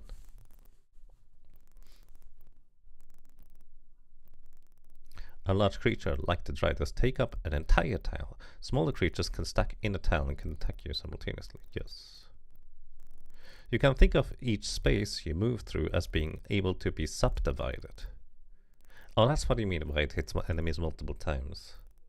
Yeah, I mean, I already figured out the size part, because that's pretty much similar in other games too. But thinking of these tiles being subdivided makes a lot of sense then, I guess. And also hitting them twice because of it makes more sense. 1, 2, 3, 4, 5. So 1, 2, 3, 4, 5. Then the path goes like this. Let me just double check. 1, 2, 3, 4, 5. Yes. I'm terrible at counting, so I usually like to double check. Then from here we take 1, 2, 3, 4, 5. 1, 2, 3, 4, 5. Indeed. 1, 2, 3, 4, 5. And we are gonna break through the boundaries, but that's okay. This is just a guideline. Alright, we are facing east here. How far? Who knows? 1, 2, 3, 4, 5, 6. I should just 1, 2, 3, 4, 5, 6, 7, 8, 9. Okay. 1, 2, 3, 4, 5, 6, 7. Can I nudge the entire map? Is that a problem? It's not a problem. Alright, what's the nudge? Nudge level, Control G.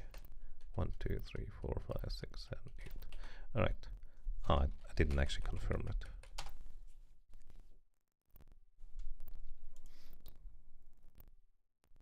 Oh no, hold on, let me try something real quick. Mark here, Control G. Oh, sorry. Move, Control M. Ah, I can move pieces like this. Alright, sorry, let me... Oh no, it crashed. My mapping program crashed. Okay, it crashed after I marked the thing and tried to resize the area again. Well, let's hope I can find the same size again that we had before, so it fits on the right side for you guys. Dungeon, crawling, mapping, gridmonger, open gridmonger. Click there. When's the last time it saved? Right there, not bad. So that is before I nudged the level. That's fine. This thing appears to be pretty good a way of saving frequently. If you were to go read 2nd edition Lightning Bolt, which is what Eye of the Beholder is based on, you will see it was designed to bounce off walls. Widely considered cool, but lethal. If you remember correctly, it was supposed to bounce back if obstructed towards the caster. Sounds like I would kill myself if it very frequently. Because 1, 2, 3, 4, 5, 6, 7, 8, 9 steps. Because I would do that. 1, 2, 3, 4, 5, 6, 7, 8, 9. Alright. Then we are in a room. Sorry, I need to check the walls with my face just in case there's any pass-throughable wall. So far, so good. 1, 2, 3, 4. Spider door to the left. Actually, let me go back here. We are sitting right here, facing north. We take 1, 2, 3, 4, 5 steps. 1, 2, 3, 4, 5 steps. There's a door to the left. This one is not obviously openable from this side. I don't know where that is. But the path appears to continue over here.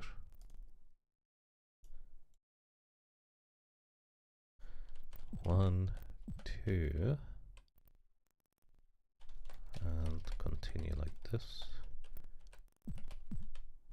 It's another door that we do not appear to be able to open. Well, I say that, I haven't tried it.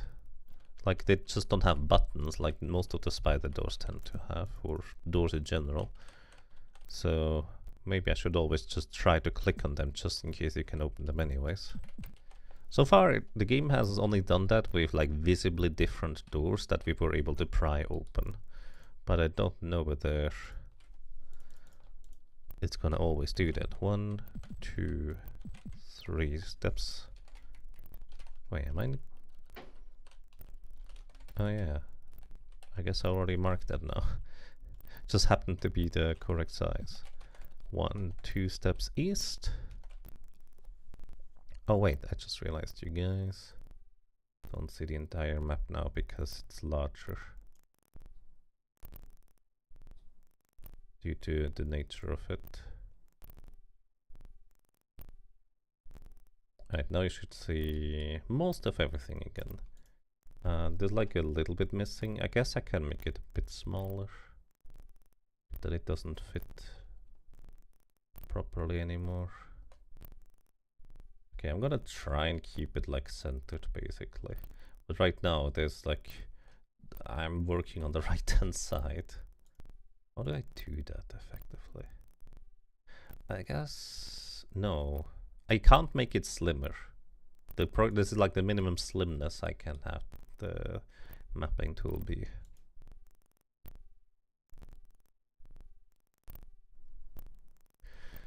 IoT Beholder is almost infuriatingly consistent in where it puts buttons that can be clicked, likely a technological limitation, but still. Oh yeah, I mean, absolutely, because this is the exact same location where the buttons were in previous places and rooms, so to speak. Yeah, that is just how it works, basically, if you will. Okay, 2 steps over here. Like, this is the exact same door that you find on floor 1, technically speaking. It's just they have a different coat of paint specifically on this floor. Similarly, like ornamentations, it's the exact same tile, technically speaking. It's just, well, different graphics for different floor types. And that saves you a lot of disk space for what it's worth. Alright, we're gonna label this as purple. Where's my palette on the right side? I'd like to have my palette back. Editing.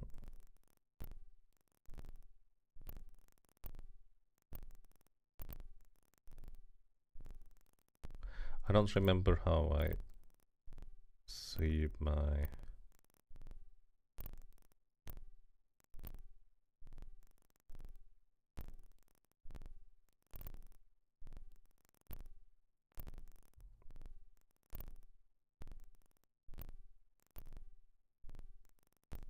Toggle tools pane, Alt T, is that it? It is, there we go. Okay, that's why, right, I remember. That's why I was able to move it over further to the right. Because you guys couldn't see the tools pane, but you also didn't need to. So this is why this kind of was okay. Although you still are just barely not seeing the right hand side. I guess we can make it just a tad smaller. Then you should be able to see absolutely everything I always see as well. Excellent. It's just a tools pane cut off on the right side for you guys, but Well, you don't need to see that, technically. Right.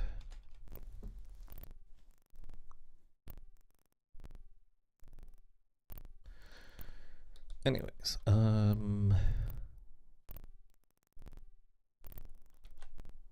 also hear a bunch of skeletons or other things stepping sounds. Let's label this one purple, and we continue further east. So 1 step, 2 steps, and then I wait. Because in front of me there's a button on the floor, and I think I need to notch the level some more. Let me... Ooh, we can't notch the level further. Otherwise we're gonna lose start of the map. So we just need to enlarge the map now in order to be able to do things. Alternatively, what I can do is we can mark this part and add this part. Was it Control M? Yeah, Control M, and now I can move it so I can more easily add more. Okay, I figured you would be able to do this in this tool, I just hadn't figured out how. Anyways, how many steps was this? I already forgot. 2. 2 to the east, and then here there's an obvious button on the floor. There's a hole behind it. Oh wait, the button is this symbol. There appears to be a way around. And also this looks familiar, this setup here. I don't know if it's the same, but this setup here at a glance looks familiar.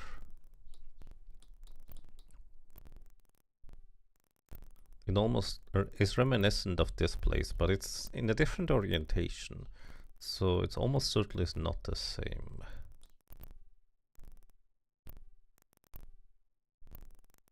Yeah. Well, let's see what happens if we step on this button. Or maybe place an item on the button.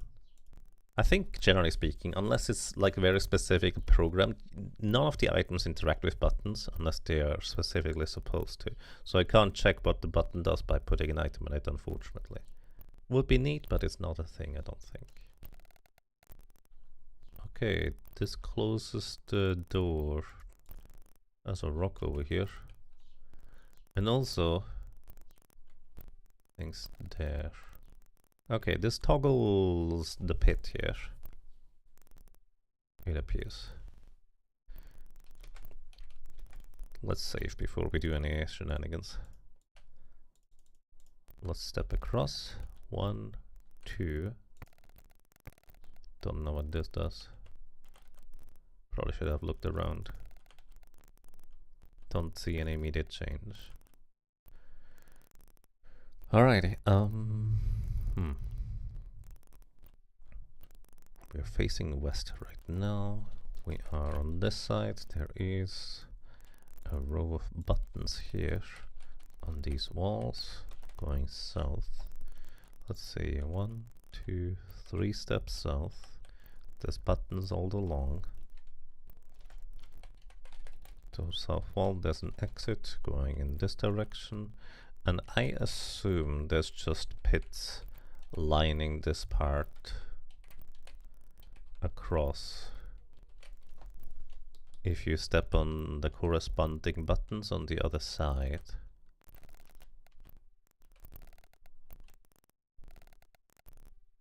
Oh, there's another shiny rock. Here we go. I was supposed to throw the rock at the button or something.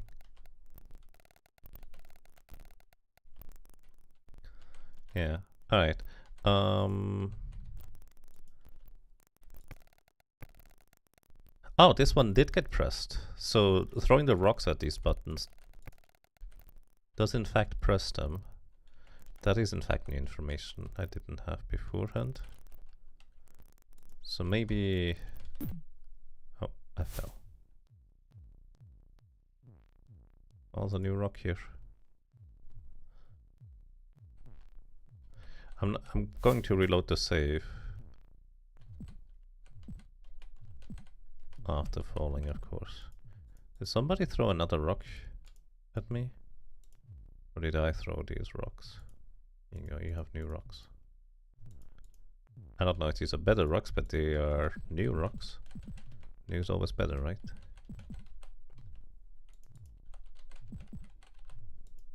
It's another gem slot. We specifically need rubies for these, to my knowledge. Can you use a scepter? No. We don't have any rubies right now. How we do? Oh, needs a special key.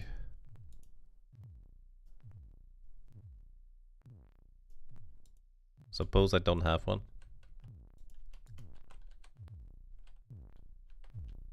Just taking a close look at everything here. Need a special key. Special key. Special key. None of these appear to be special keys.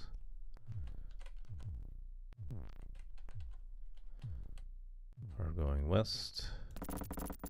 Open sesame. Was this? Okay, this door could be open from the other side too. So we were not locked out of this beforehand. Thank you.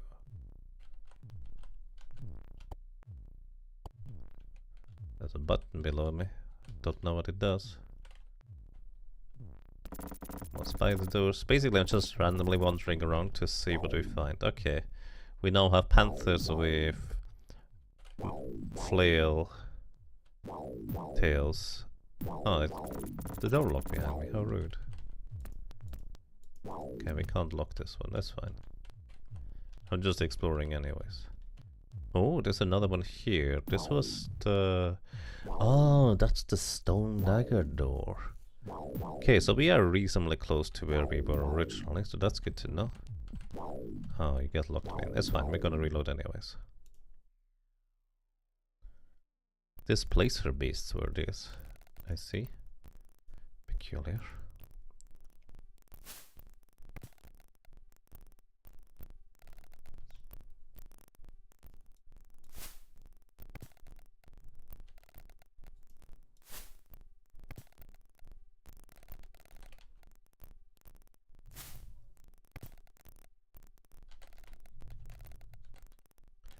I do not know what the purpose of hitting these buttons is from a distance.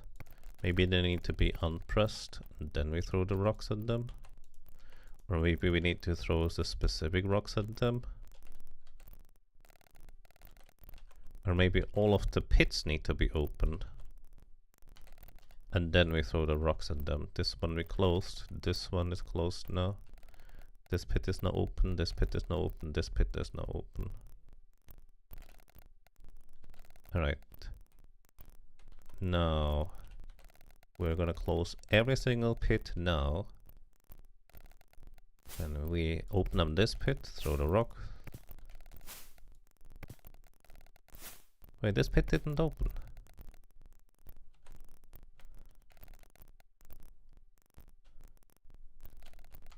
What? Oh, we threw the rocks at all of the buttons now. Let's unpress the buttons. I do not know their purpose. Can I throw the rock to the thing? No. Does nothing. Alright, now all of the pits are pits again. So, this is gonna close this one. Closed, closed, closed. Now, stepping here closes this pit. Throw the rock. Or opens this pit, excuse me. Throw the rock. Open the pit. Why does this one not open? When I step on it the second time. Or this one.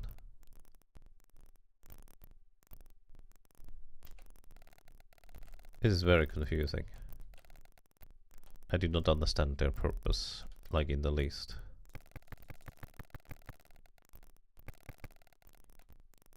I wonder if I'm spawning more and more enemies doing this. Well, let's see what's over here. Oh, this is another part of the door. Which one is this one missing? I should make a screenshot for myself. Or I could just arrange these things in my inventory accordingly. That actually might be easier. Let's see, ring is in bottom right, this one is here. We don't have the gem. We have the stone thing. We have the medallion. I think that's the scepter, actually. We've actually never been able to use the scepter, notably. So this is interesting, because we've never been able to use the scepter so far. So we actually have no idea where the other side of this is, for what it's worth. Okay, that's gonna be very interesting to find out. There's also another wand. What's this one do? Lightning bolt. It also bounced back. Of course it did. That's what people told me they would do. So I'm gonna just like freeform explore, and then we're gonna reload again in order to continue mapping, just so I can start getting a lay of the land. Oh, this was already a door open before. Wait, did he turn me around?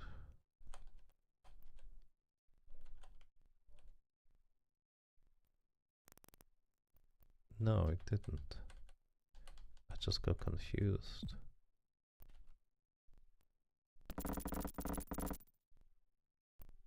More doors, more doors. Step on a switch. Don't know what it does. Lockpicks. Last time I tried to use lockpicks, they just broke. I don't know if they can actually work. There's a hellhound, I guess. Or whatever you're supposed to be. We're just exploring here for now.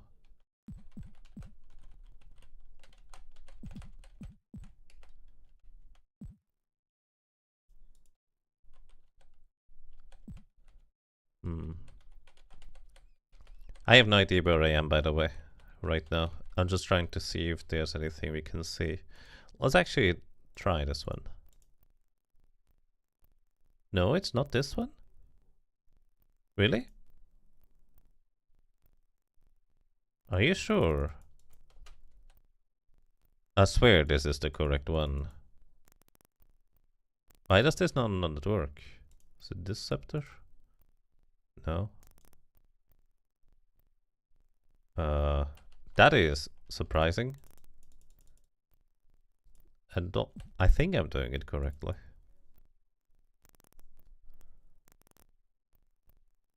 Lockpicks can work, but there's not really any reason to use them unless you're rushing through. That's good to know. So I assume technically the lockpicks can unlock any door. If you're lucky. Yeah, I was thinking as well that this might lead to a new part of the teleport hub, but apparently it doesn't. Which is very surprising. I figured like that just made sense. It would do that, to be completely honest. So I do not know what's up with that. This is the door we hadn't explored yet, and more hellhounds. Alright, let's reload. This also appears to be just a singular room over there, so let's briefly backtrack and take care of hellhounds, I suppose. You need a pretty high level thief, if you remember correctly. Let's see, our thief is level 7. Actually, she's almost maxed out on cleric levels anyways. Because gnomes can only get level 8 cleric.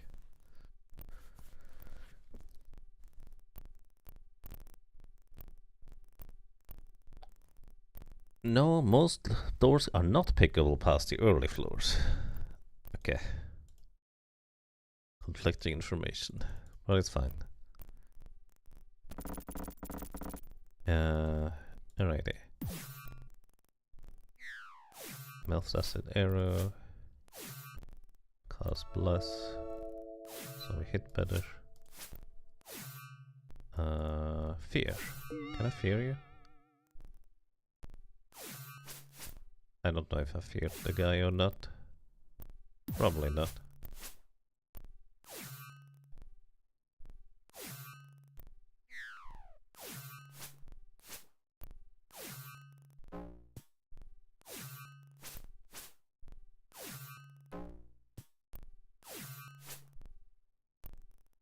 Okay, so far so good. Wait, did we take care of both of them already? Apparently. Didn't think I did. Nothing. Oops. There's nothing here. Aside from 2 doggies. Well then. This area here appears to just keep going for what it's worth. Also, let me just label all of the floors here still. I am really confused as to what I'm supposed to do about this place here though. Like, oh, maybe I need to use the special rocks for it to do anything. That would be very surprising. We don't have that many special rocks to throw though. If I step on here, does the rock disappear? No.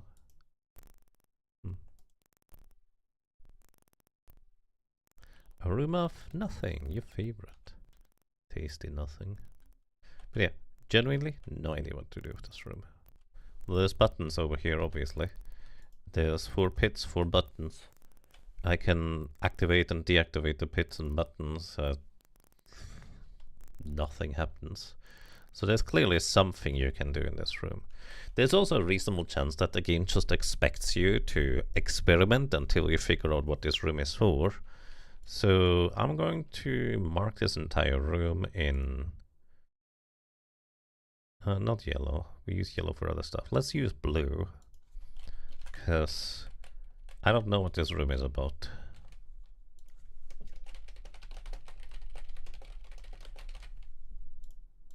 Actually, what I also need to do is I need to label the pit in purple. Because we can explore through the pits as well in order to check the lower floors. And purple is my general color for I have not explored this place yet. 1, 2, 3, 4 until a larger room. 1, 2, 3, 4. We are in a larger room now. Oops. Correct color.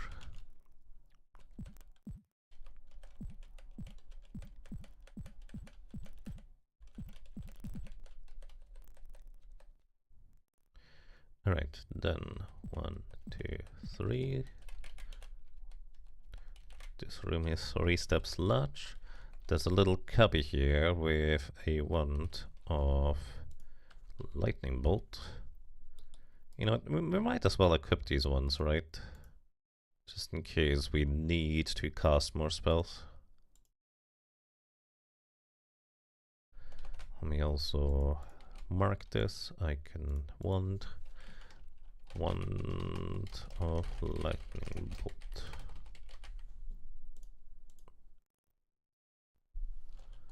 I tend to be stingy with my supplies, but you're also not supposed to have all of your supplies after you beat the game, because that's kind of counterproductive.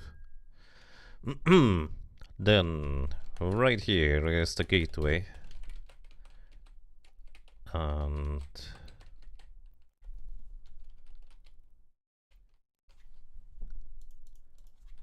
gateway doesn't work, question mark? I don't know what's up with this one either. Because we do have the scepter for this place. I have a reasonable confidence that this is what it is for. Let me once again rearrange things so it is aligned. Yeah, this just straight up doesn't work. And I don't know what to make of this. Also can't just walk through. Yeah, I don't know what's up with that. I don't know if I'm supposed to figure out what's up with that, or whether that's just... you can't figure it out? Well, too bad, you just don't have this quick travel point, and at the very end of the game I'm going back through everything to see what all the things I missed out might be. If I have the energy / motivation to, I suppose. Alright, we're sitting right here. 1, 2, 3 steps. Then we're in front of a door. 1, 2, 3 steps. Then there's a door. We can open this one. This does have a corresponding lever. Let's check all of the walls. With our face, of course. None of the walls decide to give in to our facial signature. Alrighty, then this is facing to the west. One step after the door, it also goes south. So let's label the west with... You know that would happen with the roll. Maybe there are 9 items, so the game is just trolling you. It's plausible, right? You know, have I actually tried every item that I have so far? I don't think I have. Just in case. Alright, I figured this wouldn't work, but you know.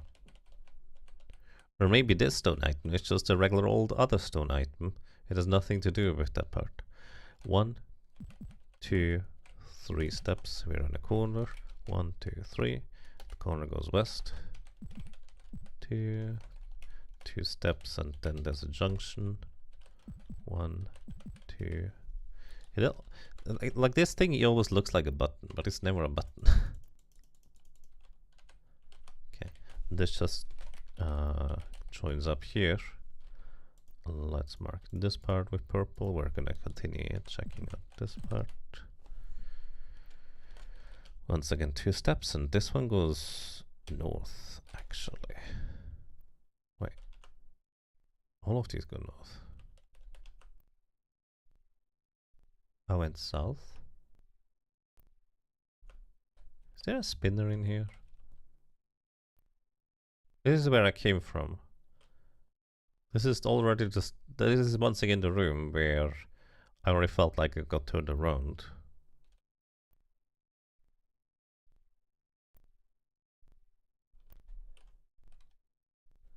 One, 2, 3, 4. Then it goes south. But why did it go north earlier?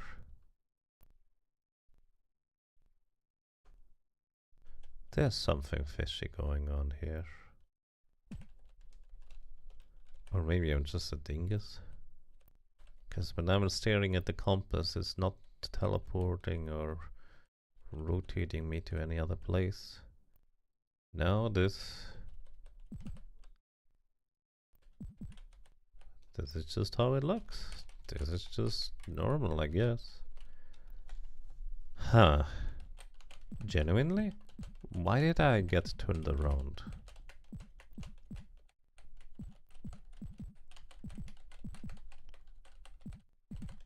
Like, this appears to be just a simple, like, set of rooms and hallways. Oh well. Okay, now we're 1 step through, and there appears to be a junction with locked or openable doors. Who knows? Okay, this can be opened, this can be opened. Both of them can be opened. We're just picking one and see what happens.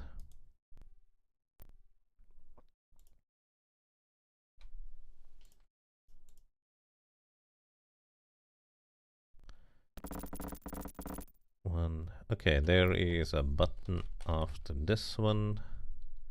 Do I know what this button does? Is it the same old trick again? Where it's just gonna close the door behind me? I don't know. I don't know what this button does.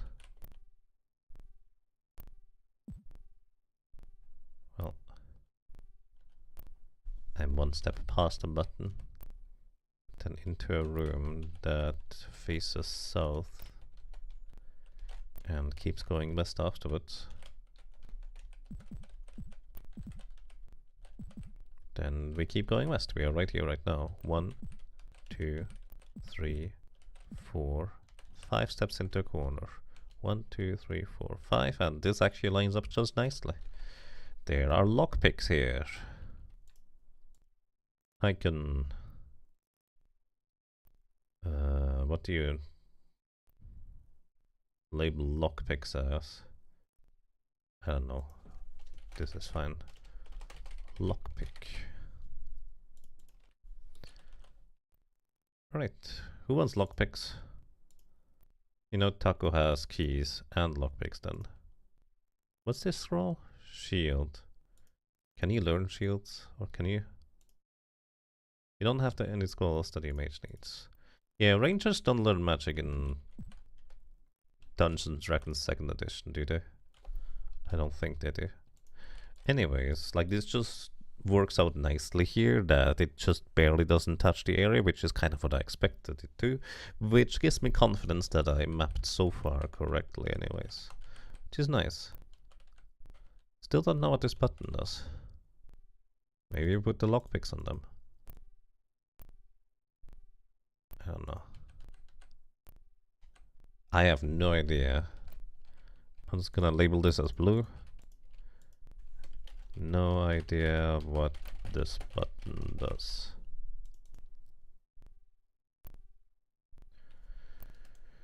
Alright, save game. Yes, please. Hello, Dougie. Let's use prayer for increased chance to hit. This thing attacks fast, by the way.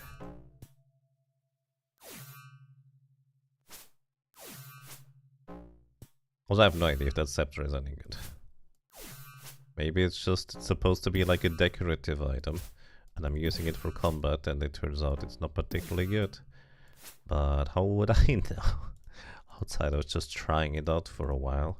It seems to hit about the same as the sword, but these are also different enemies, so maybe they are easier to hit to begin with. Who knows? There's another button here. Let's go back to labeling things, I guess. They do get magic eventually, but not in this, you think. Paladins do. Yes, paladins do. Let's see. Save game. Does something happen if I step on both switches? Don't know. Game doesn't tell me. Well, 1, 2, 3 steps into a blocked room. 1, 2, 3. And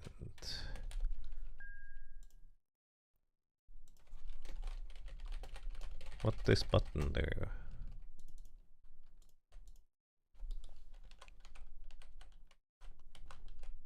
Oh. Rock this button. Rock this button. I don't know, dude. I don't need that many rocks anyways, it's fine. We can just leave them there.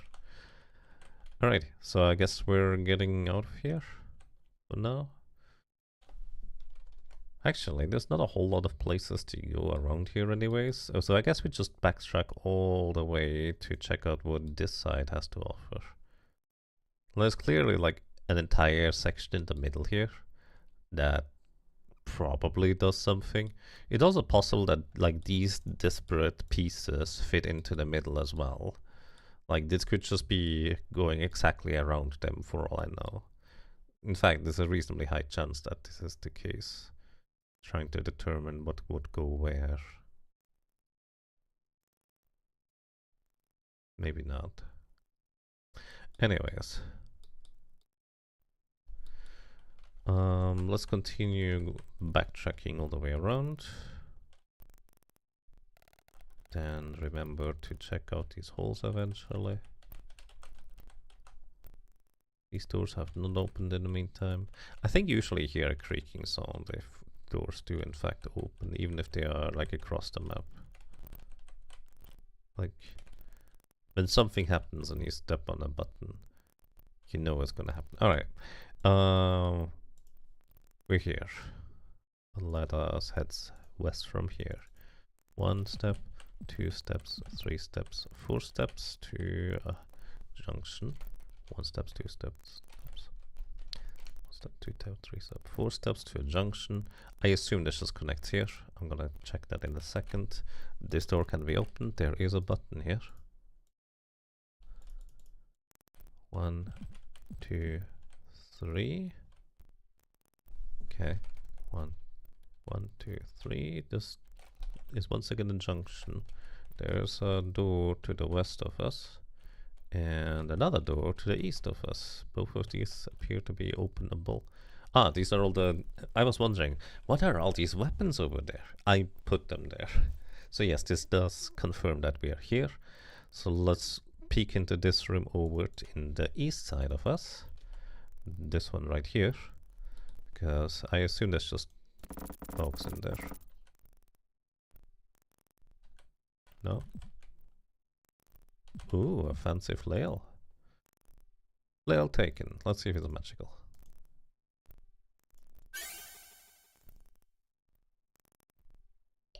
It is not magical. Is it any good? Who knows? I mean, it technically might be an upgrade for your cleric, since clerics are not allowed to use sharp weapons in Advanced Dungeons and Dragons. I mean, maybe it's just a straight up better weapon than others. I don't know. The game doesn't tell me. So, hip hooray, it's fine. Don't worry about it. Flail.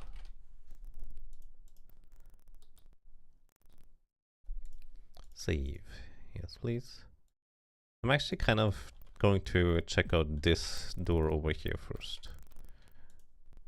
Before I check out the others. Although, maybe not. Maybe these are like side rooms. This could be, based on the size of this entire thing we have mapped out so far, this could be the bottom left of the map.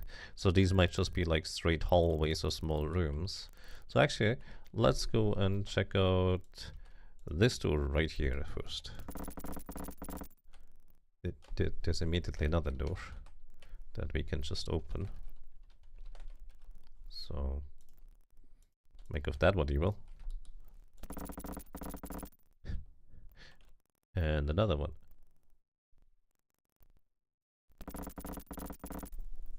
And there's a switch over here. I think so far it seems like all of these doors can be opened from both sides. And there's a button on the wall and the door towards the north. Interesting. Button on the wall, door towards the north. This one is a locked door, but let's see if the button actually opens it. It does. So my hope is that this connects into a location. Ow! Somebody fireballed me.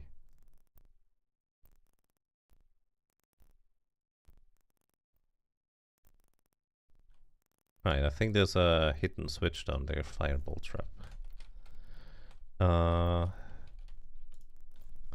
Fireball trap. My hope is this is going to connect to a location we're already familiar with, like somewhere, so we can actually finally put the pieces together. Anyways, let's rest the party because we need to heal. And also get our spell specs for spellcasting too.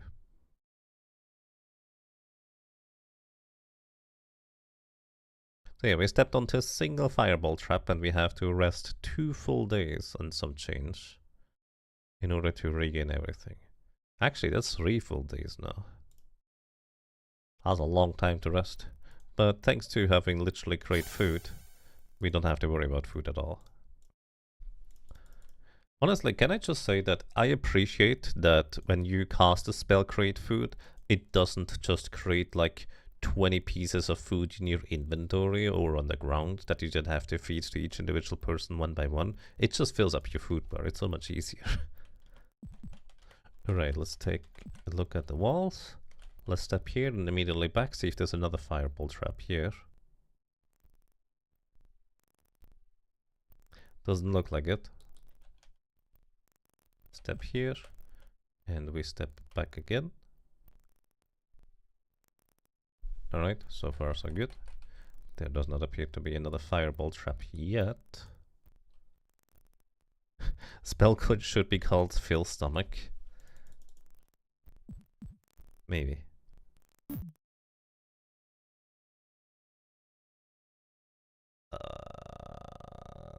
There was a hidden pit there apparently. Hey look, potion of extra healing. I fell down through a floor. Right, we're gonna explore what this place has to offer. Just a little bit. There's a door we cannot open. And I don't see any switches. That doesn't mean they don't exist. Oh. Well, would you look at this? We've managed to find the next floor. I will guess that this is... Every 3 floors appears to give us different textures and stuff. Oh, ominous to open up these doors like this. I'm just looking around. There's buttons on the ground. I don't know if they do anything. This goes back up. This is just 1 floor. Back to the draw floor, where I initially fell down to. We're still 1 floor lower than where I originally started. This is a big spiral. What the heck are you? Dead. I don't know what that thing is. I'm gonna reload the save anyways and just running around trying to see if we can find anything interesting. Ooh, wand. What's this one do? Fireball. It's fine, don't worry. It's okay. Our wizard didn't just almost die from casting fireball in our face. Actually, that's exactly what happened. Just taking the left hand side right now. I'm also not checking any of the walls for pass-through ability.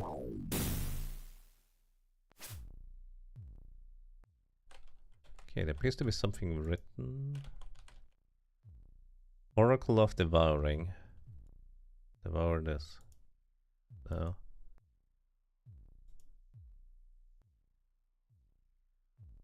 What do you want to devour?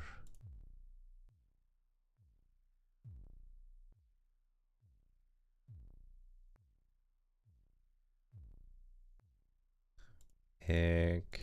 Maybe we would need rations sometime. Scroll. This is too large. A ring. A rock. Is there a button to start the devouring process?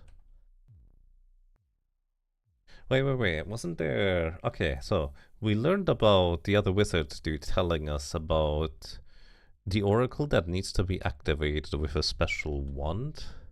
Is this the one that we need to use here? But I don't know if I have the actual wand that the game was referring to. Like, we have one wand that seems to do just nothing, so it could be that one.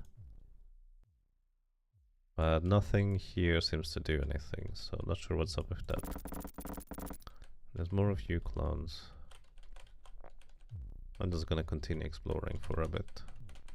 I don't know where I am because I'm not writing or making a map right now. Alright, that just closed behind me. It's kind of rude. Oh, we have been here before. Well, with brief exploration earlier too. So this does connect, so we will be able to get back here sometime. For what it's worth.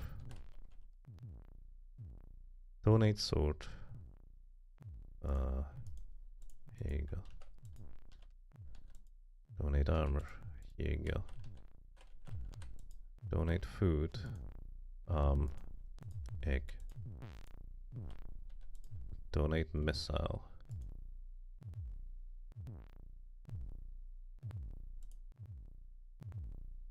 Okay, one of these didn't work. We don't have a missile weapon anymore, do we?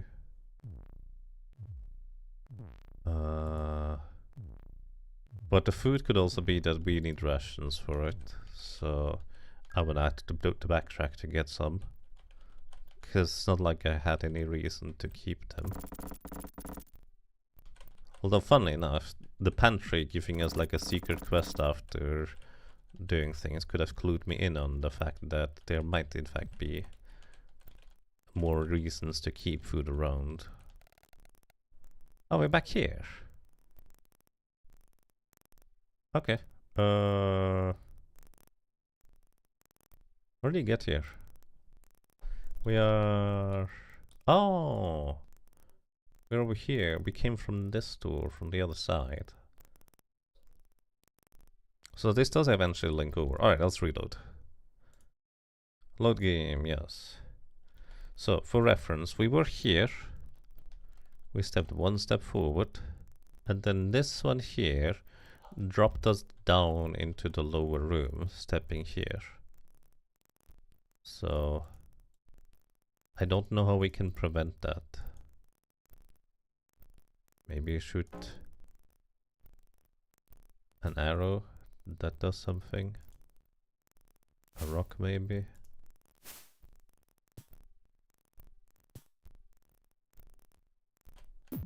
Oh. No. Okay, I see what happened. Right, because I was still thinking about the fireballs. I stepped over here, and there is an open pit right here. I stepped right over there because I was thinking, oh, maybe this is going to activate the fireball trap. It did actually activate the fireball trap.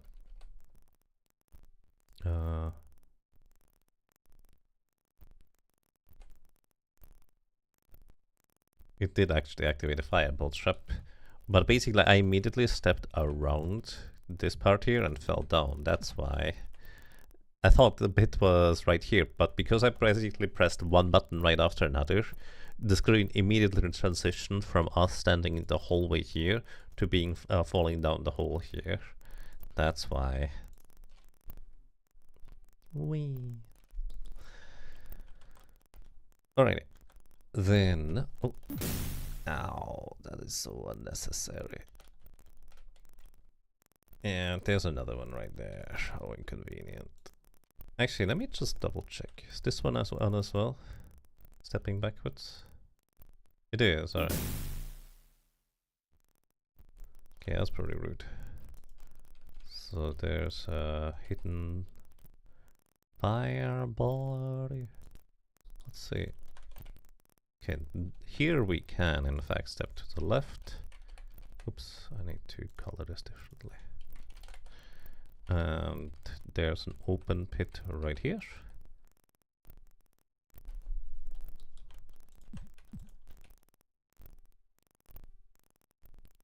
Fireball.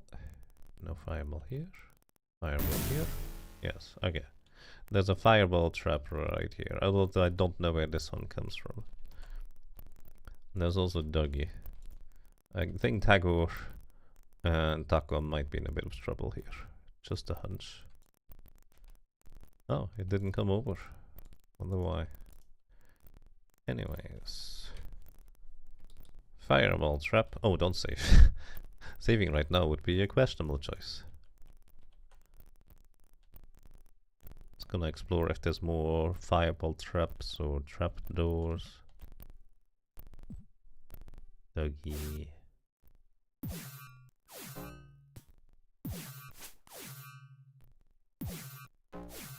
Hey, let's reload. Load game, yes. Alright, where am I?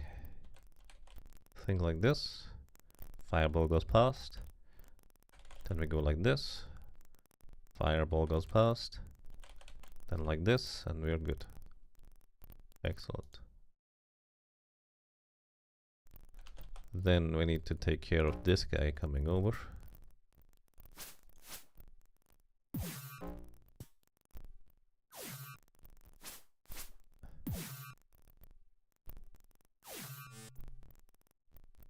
Oh, did it not hit this guy?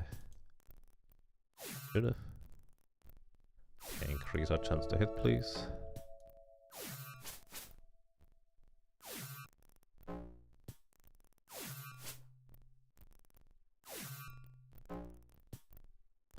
Right, good enough for now. We have plenty of arrows to shoot.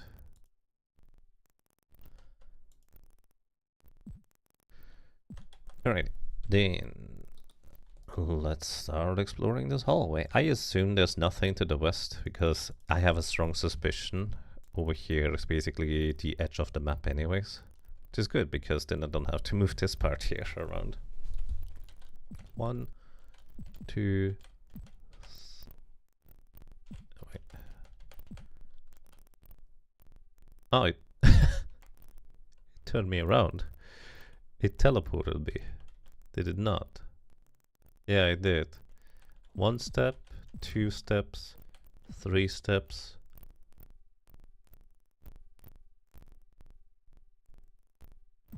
No, I didn't. 5 steps, 6 steps. 1, 2, 3, 4, 5, 6, 7, 8. Wait, does it only do this on the way back? 1, 2, 3, 4. Something happened right there. Yeah, okay. 1, 2. Hold up. Egg. Let's see. 1, 2, 3, 4. Okay. The fourth step is a teleporter that teleports us to the other side. So 1, 2, 3, 4. This is a teleporter that teleports us over here, probably just to the exact opposing side. So let's see. 1, 2, 3, 4, 5. No, it's actually one further. So this teleports us here, which is a bit inconvenient because how are you gonna avoid that? Yeah, one step further, and now. Oh, we know. One step after the Kenku egg, was it? Yeah, right there it happens. Basically, you see something happening, I guess. Well, I have no idea how to circumvent that trap, so let's see whether we can walk down this hallway. 1, 2, 3, 4. Did it happen again? No. 1, 2. 1, 2, 3. Let's walk backwards. 4. It does.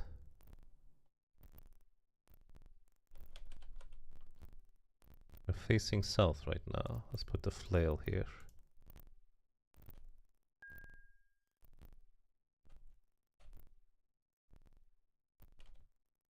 Alright, we arrived there in one of the rooms. Yeah, now there's the Kenku egg again. Man, this is confusing. Oh, I arrived on the other side of this room now. Jesus. This is really messing with my brain.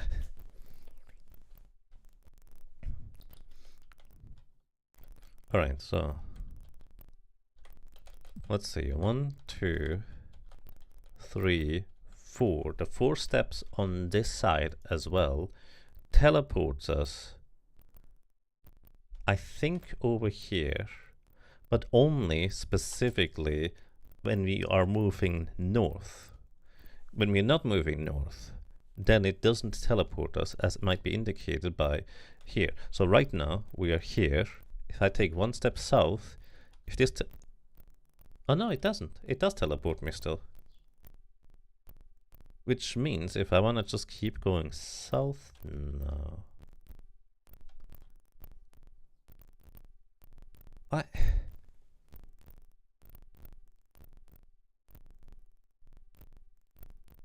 I'm way past the Kenku egg now. But I can walk back to it. So 1, 2, 3. The 4th step is gonna teleport me. Let me grab the flail. Let's see. 1, 2, 3. It's gonna teleport me. Okay, we are one beyond the teleporter. Now if I go forward, or well south from here, it does not teleport me. So no, I am correct. I am correct. It does not teleport you when moving south, only when moving north.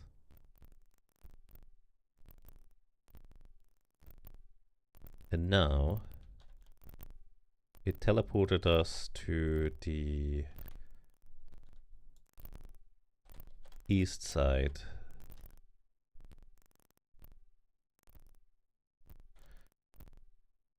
One, 2, 3, 4. We got teleported. Let's put down the staff here. Then we keep going. Did we get teleported again? No. Still not, still not, still not. Okay, we are on the other side now. Or whatever that's worth. Man, that's confusing. Okay. We get teleported here. We are on the west side, I think. No, that's not right. We are on the east side. So, one step south and another one. Now we are... No, this is the east side.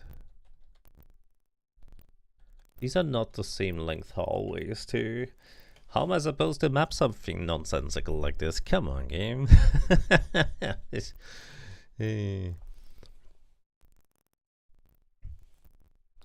just silly.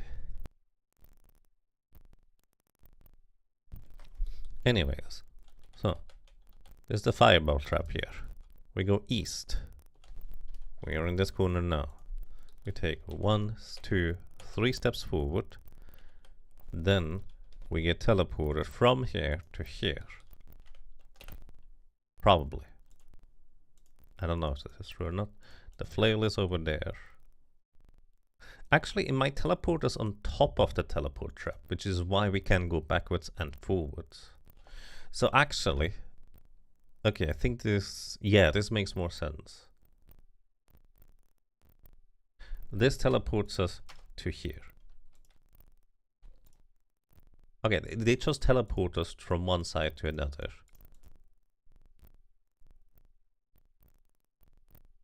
Okay.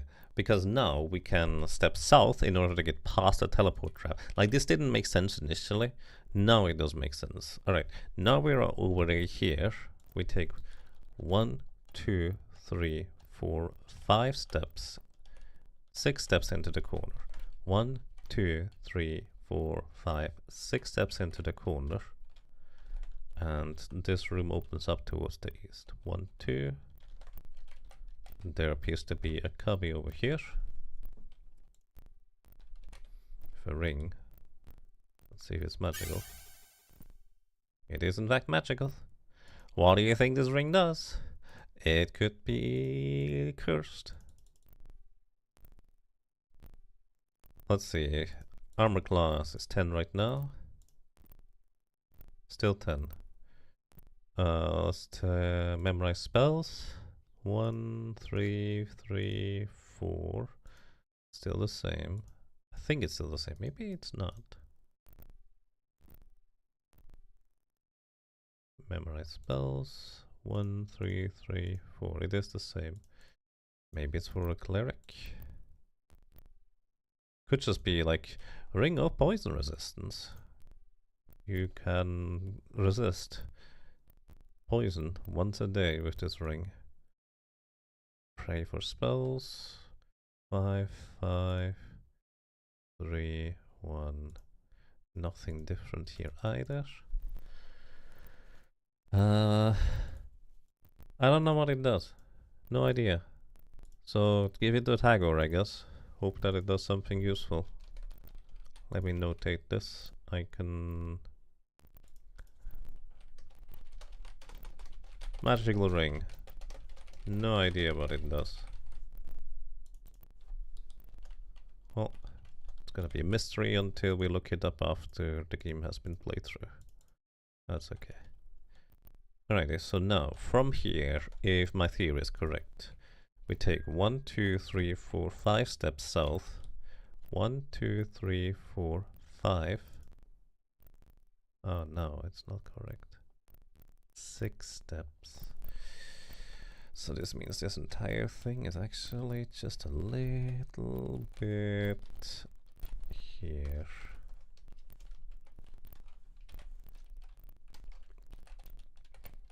Or like this.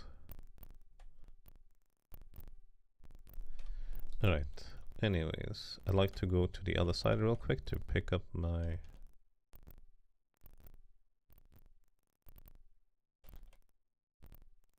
flail.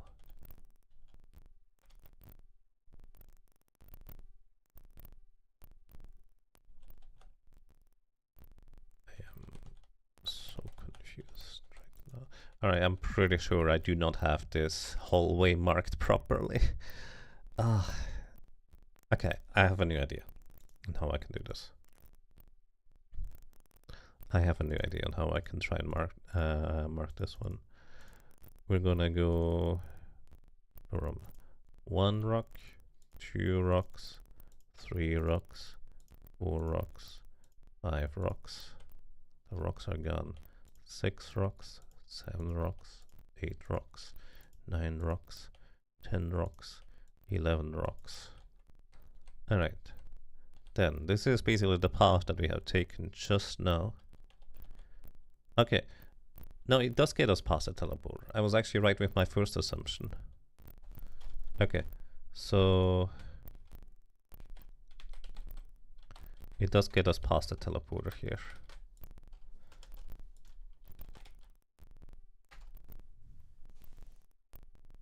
Because it just is only in the other... yeah, if we travel backwards, we can walk onto this tile here, which is the teleporter, and that's fine. Yeah, okay. Traveling backwards? Oh, maybe not. Maybe not.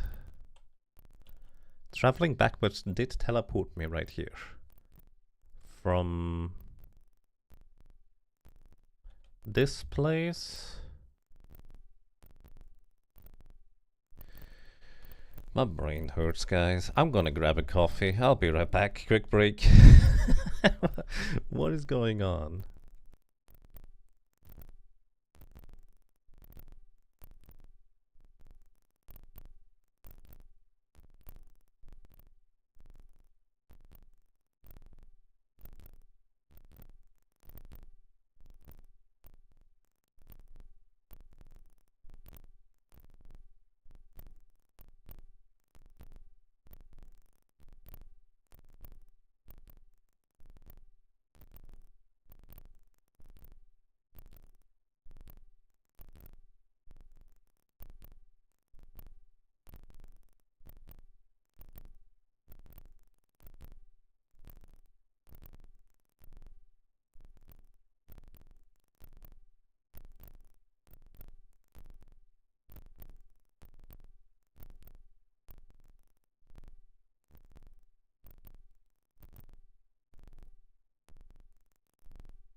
Alrighty, I'm back. So, I think what is happening is that these are like two sets of directional teleporters. Like, notably, we did put down a rock over here on one of the steps, but if I go south towards it, nothing happens. No. But we were able to walk onto this tile, and this is the one that teleports us to the other side. Yes. Okay. But then if I go south from here, we land 2 tiles north of that teleporter.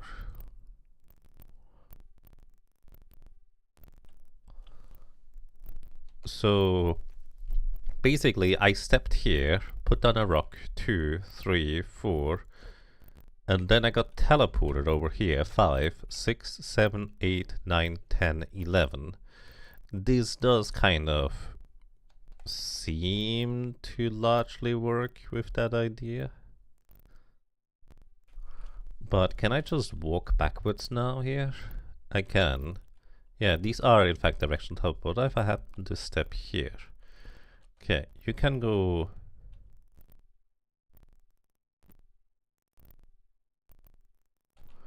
Wait, why the...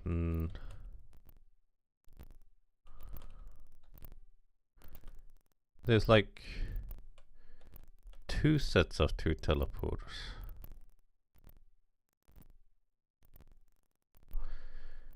Rocks can be used as pets, weapons, waypoints, food. So versatile. Food? Maybe. Anyways, I think the details don't matter too much outside of trying to map how many steps there are exactly. And that's kind of what my stumbling block is right now. Like, on a technicality, it doesn't really matter too much. We can figure out, I guess, the exact size of the map later. Maybe we'll just find here. Alright, let's go to the left-hand side and then arrive on the right-hand side. I assume this is just like 2 steps shorter anyways, and then takes a bend here. Whether this entire hallway is like 1 or 2 tiles more or less wide or long, we can probably figure this out based on whether it connects to other pieces or would not connect to other pieces later down the road. It's fine. We are standing right here, and there's opens up into a room, 2 steps. Goes here and here.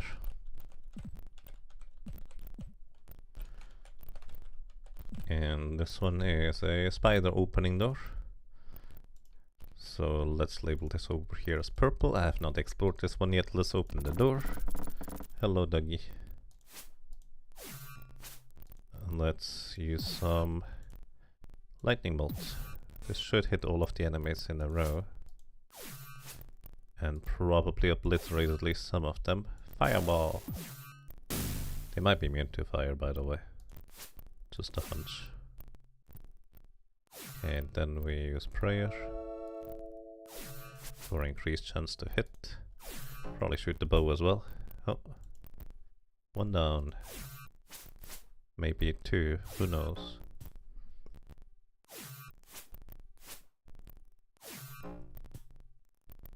There's a lot more there. Maybe this is the time to use the Wand of Lightning Bolt. Oh yeah, this is definitely the time to use the Wand of Lightning Bolt.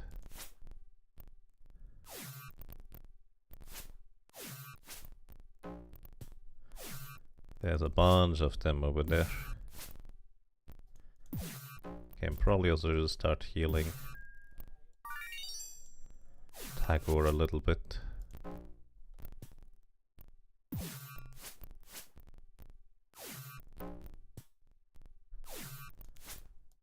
Could also have just been a low roll on the fireball, so it didn't knock out the dog afterwards. But considering that they seem to spew fire, it is a reasonable assumption that they might have resistance or even immunity to fire, or maybe they even get healed by it. Although I think enemies or creatures like getting healed from certain elemental damage is reasonably rare outside of homebrew. But I don't know if that's true for video games or like general things. I just haven't really encountered it personally. That doesn't mean it doesn't exist. Are there just gonna be infinite of them? Sure feels like it. My prayers were not. And there's still 2 more. No ammunition for our archer.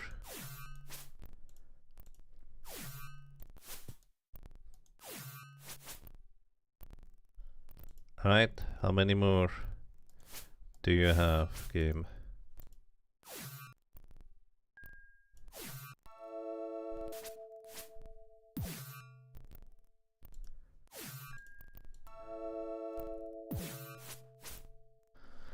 It seems like we are whittling them down, at least at a glance.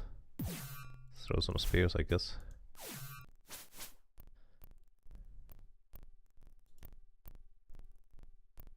Okay, there's at least 1 more. It's a lot of them though. Okay, let's get Durham in the front.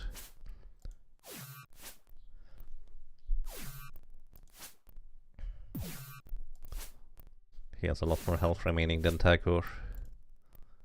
They're just the tag team. Okay, maybe we have knocked them all out. Like, this felt like a crazy amount of hellhounds, or whatever you want to call these things. That's a lot of them. And there's more.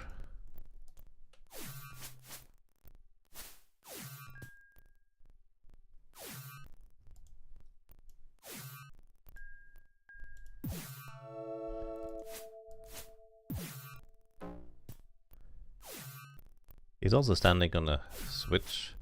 I don't know if that means anything.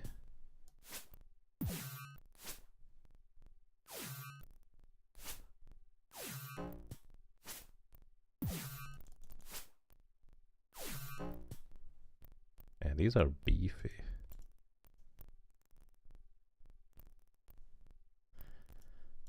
Okay, we survived so far. Good news, everybody. I'm gonna label this as red. That doesn't stand out much. Tons of wolf hellhounds. I'm just gonna call them hellhounds. I assume they're just supposed to be hellhounds.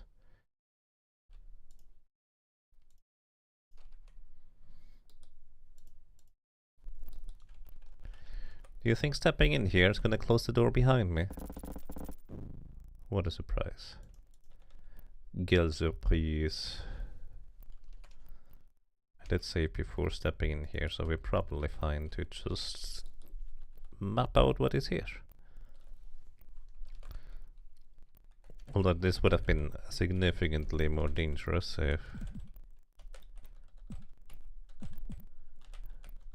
Oh, there's a button here. That's the first time I've seen a button in these kinds of walls. I don't know if we've ever encountered any or whether I just didn't see them until now. But now that I have found one, we can start like trying to take a look at it from a distance, see how that one looks texture-wise from the side and stuff like that. It's gonna be much easier to figure out now that we have finally found a button. This is like this here, it's like a little knob, so to speak. I think you can see it. Like, this is just on this rock here. It's very particular. No, I don't think you can see it actually. I believe this one looks the exact same as this, just mirrored. So you specifically have to look at every wall in this area in order to find that, but at least now we have found button.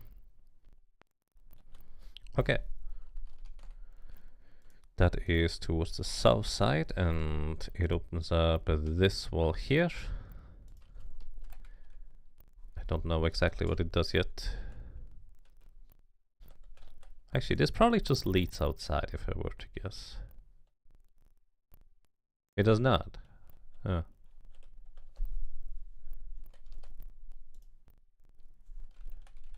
There is yet another button up here north and a spell scroll of some description. Scroll of Hold Person. Great. I'm not really using these cleric scrolls because I would need to equip them in my hands in order to use them, I guess. Can I use them in my offhand? I could, actually. This is reasonable. Hold Person... Flame Blade, Dispel Magic, Cure Serious, Protect from Evil, Remove Paralysis, Prayer, Bless. Let's have a secondary Bless. Okay, there's a button here. What's it do? Let's see, this door is closed behind us. I don't see any more buttons. This has basically just this kind of shape here. Where am I? Oh, here.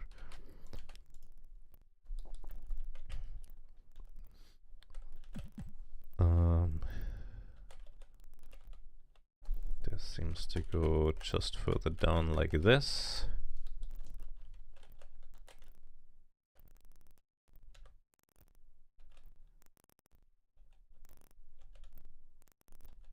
And this kind of goes just around. I bet most of these tiles were just occupied by hellhounds initially. Right, and there's a scroll. Actually, I didn't label the other scroll. Let me do that real quick. Scroll of Hold Person. Hold Person only works on humanoid creatures, as might be indicated by the name. Invisibility, 10 radius.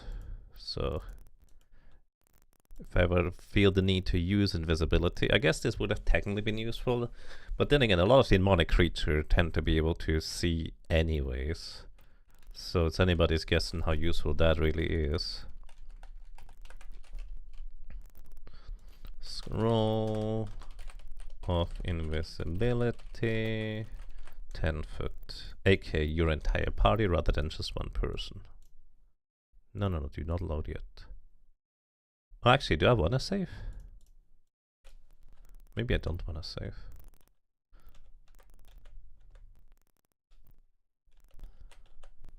Oh, hi, they do respawn. That is very inconvenient.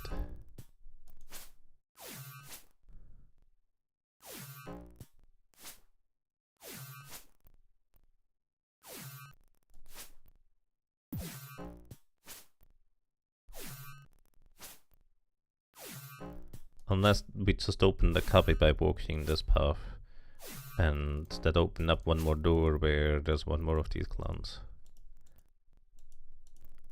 That's possible.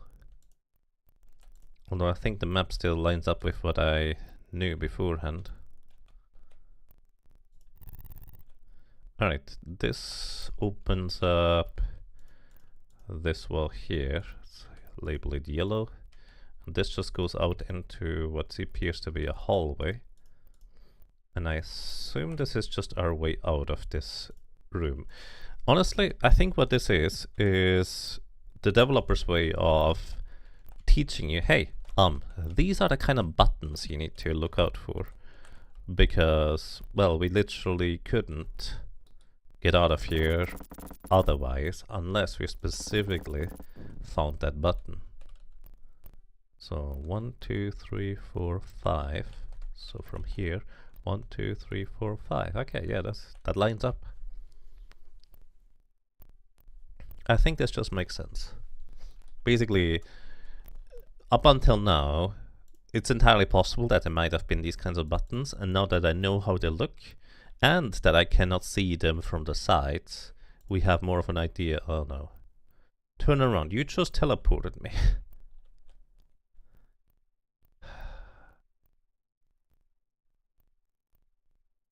How rude. That's the first time it teleported me by clicking, actually. Alright, they teleported me back. Kenku egg here for the original location. Okay, I think this is the first time we see a teleport switch that is activated like this. I believe we have not actually seen anything like this before. So it's just 2 steps.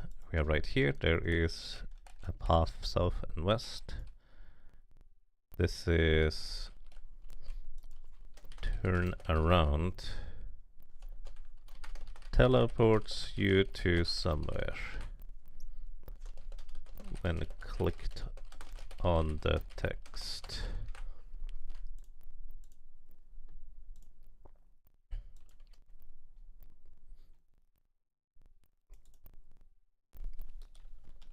Alrighty. So before we click on the text, let's see what else we can see in this immediate vicinity. 2, 3, 3 steps up. 1, 2, 3. Then there appears to be a door. And we can open this one. I'm just gonna leave it closed for now, label it as purple, so we go and check this out later. Although I feel like we're gonna soon reach the upper ends of the map limitations. Actually, how many tiles is this? 1, 2, 3, 4, 5, 6, 7, 8, 9, 10, 11, 12, 13, 14, 15, 16, 17, 18, 19, 20, 21, 22, 23, 24, 25, 26, 27, 28, 29, 30. Okay, so it's probably a 32 by 32 map. Maybe 31 by 31.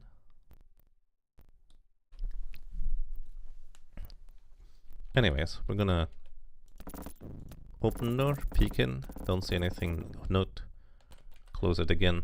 Let's continue here, because we should be potentially getting behind this door. Like, this is kind of what I'm looking towards. Maybe we get to arrive there from the other side now. Sorry, I need to check every single wall now.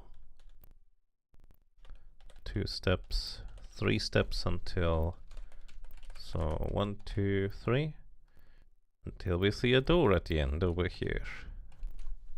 This might just be exactly what I've declared a second ago. And it is indeed. Alrighty. Wait.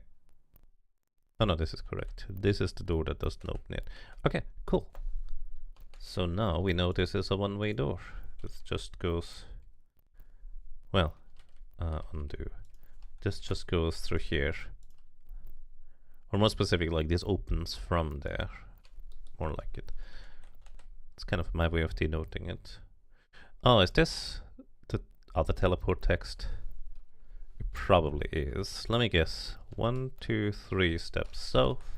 1, 2, 3 steps south. This is just gonna go around the bend. We are back at the Kenku egg. Let's see. Turn around. This is the Kenku egg. Alrighty. So yeah, this literally just teleports you over here. Turn around.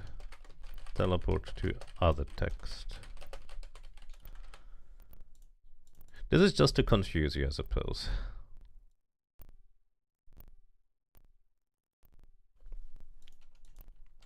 Which, you know, fair.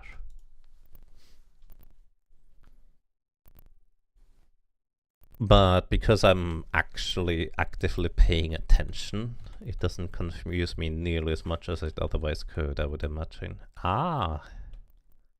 Alrighty.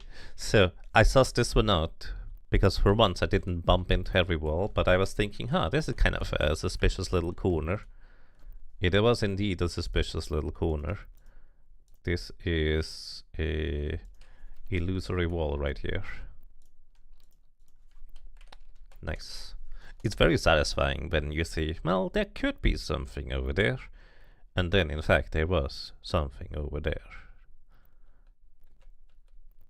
So there's a sword here. Night Stalker taken. I assume that's... I equipped this one without checking for curses.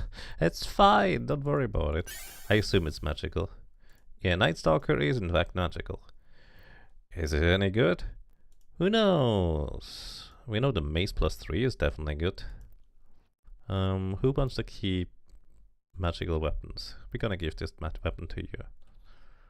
But yeah, Night Stalker. We have a weapon, I suppose. Is it any good?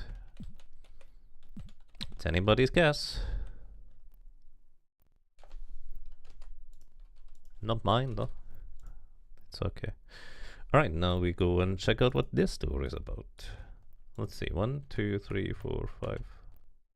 1, 2, 3, 4, 5, 6, 7, 8, 9, 10, 11, 12, 13, 14, 15, 16, 17, 18, 19, 20, 21, 22, 23, 24, 25, 26, 27, 28, 29, 30. So if it's 30 by 30, then we're going to arrive at this junction here, and it immediately goes left and right. Or maybe at most 2 more tiles backwards. Also, I'd like to point out that my painstaking mapping of this area actually lined up perfectly. Like, this was actually exactly where I needed to be in the end, so this is the correct side of the corridor. I figured it would be, but I was really not sure at the end. But it's nice. Okay. Here, and it immediately goes left and right, kind of like I expected it to. So we label the right hand side purple, and we go left hand side. Purple being, I need to still explore this part. Which, by the way, is good that I'm labeling these things as such, because I would have probably forgotten about these doors. So I'm learning how to dungeon crawl in these old environments at this point, I suppose. Mildly satisfying, I would argue. Trying to think whether any of these pieces would fit into the middle part and stuff. Probably do. But it also doesn't really matter for the purposes of me mapping it. For the most part. Well, I mean, it might matter, because it could give me information as to where there might be more hidden passages. Alright, we go west. We are now standing right here, so we take 1 step, 2 steps, 3 steps to the junction, and there's a door to the south that we can't open. 1, 2, 3. Wrong color. There's a door that we cannot open, and it continues further west. Let's make sure we check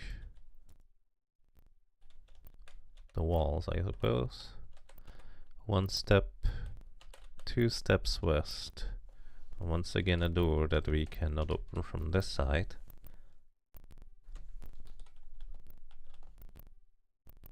Checking the walls. 1 step, 2 steps west.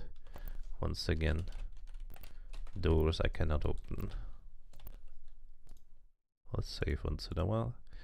Maybe, I think we used up all of our spells, right? So we might just want to rest instead before I run into the next enemy.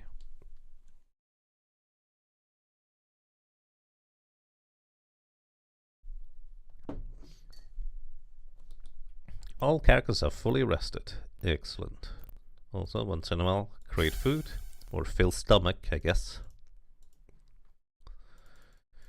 And from here, 1 step, 2 steps.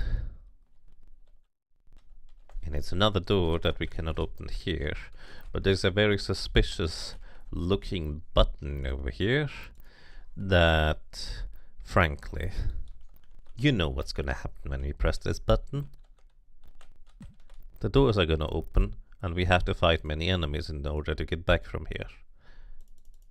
But I'm also curious whether we can just sling a rock all the way across. Also, let's get Tagore back in the front.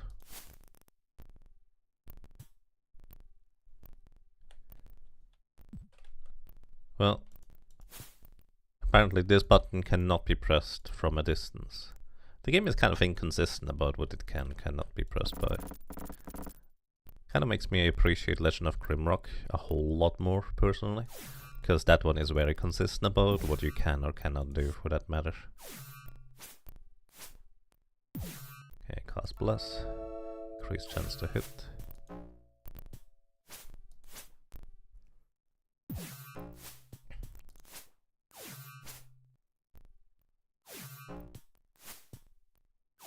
Like, it just kind of feels a bit arbitrary. I was able to activate these buttons from a distance. But it also kind of maybe clues me in on the fact that... Oh, what's... This maze is not even magical. It might clue me in on the fact that there's a decent chance that being able to activate these buttons from a distance does in fact end up being part of the solution to the problem. I mean, I figured. I just don't know what else I could try in the moment. I might tinker with that room in particular a little bit while offline, just because sometimes I have weird ideas when I just stare at the game for a while in silence. Kind of like I randomly figured out how to use that portal earlier. Well, except for this one. Might be another thing I want to go and stare at, just to try it out again. Alright. Yeah. Expectedly, the exact thing happened that I mentioned before, although the unexpected thing appears to be that all of these passages appear to be connected.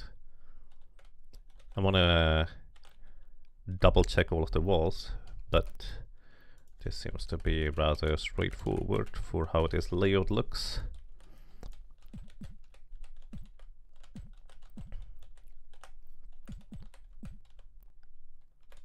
Just double checking the sides of the walls, just in case there's any buttons. Face check whether these walls will let me through or not. Can you imagine if your characters just took 1 damage every time you walk into the walls? And then at the end of the game, there's like a damage counter. What you took the most damage from in the entire game. And I would probably have taken the most damage from walls. Right. Neither of these things are magical. So these are just mundane jewelry items. I don't know if that's useful in any capacity. But let's give mundane jewelry items over to Durham here. He can hold on to these. Same with this, I guess. And this one too. We don't need that many rocks, it's fine. It's fine to get rid of them. Anything else?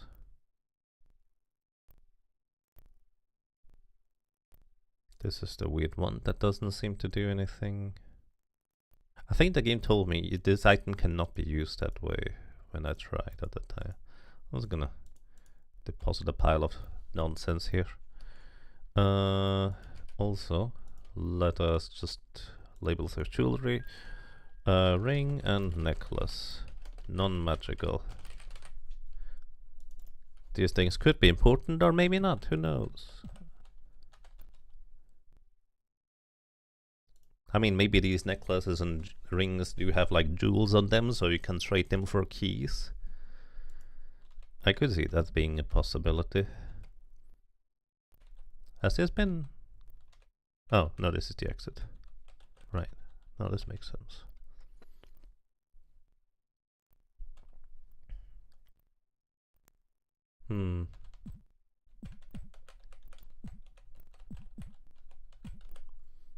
There's like a little room in the northeast that I don't know what to do with. Like here.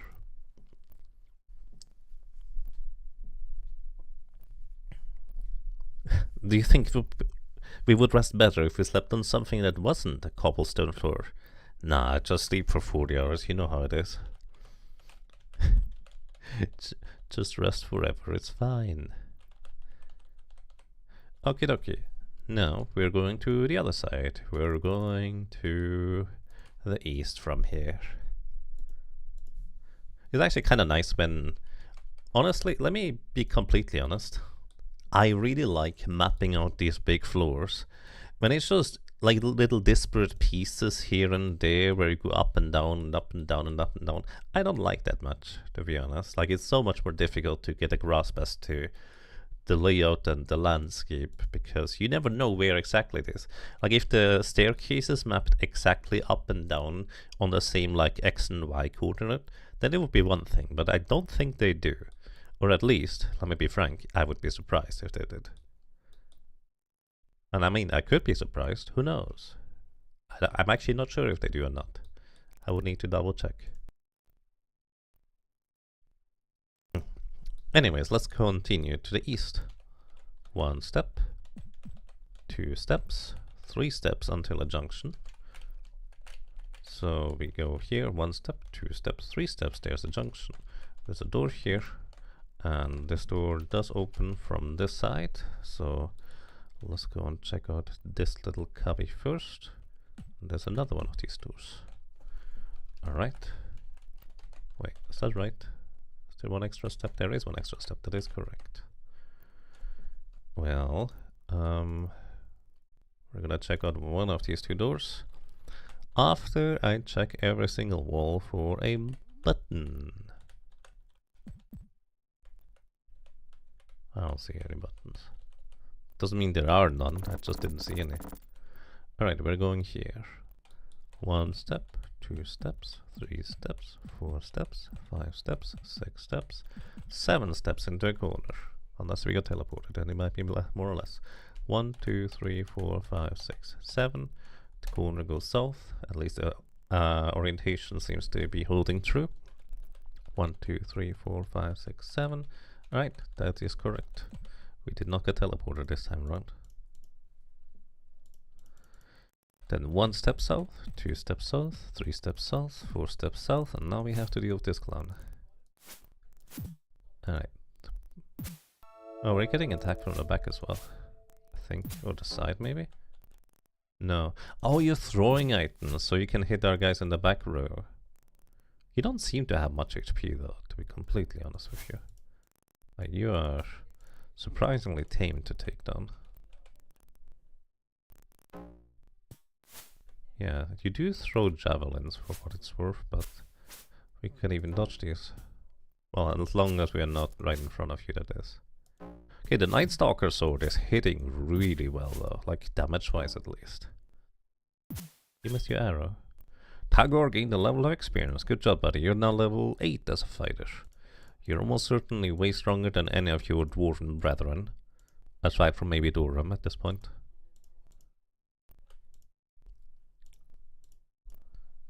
Alright. Excuse me while I pick up my arrows. Let's take a look. 1, 2, 3, 4, 5, 6, 7, 8. From here then. 1, 2, 3, 4, 5, 6, 7, 8. Okay. Sounds good to me. And then there's just a 2 wide wall for 1, 2, 3 steps, so 4 tall. And there's just enemies in here. Just checking all of the walls for pass-through ability.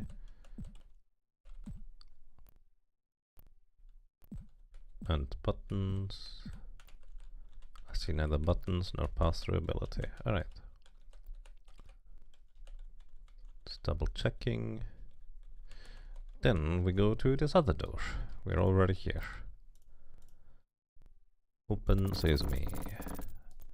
And there are buttons on the ground. So immediate danger. We also see flames spewing devices right there. So we absolutely want to save before stepping here. Then I'm gonna take 1 step and see what hits us. Nothing?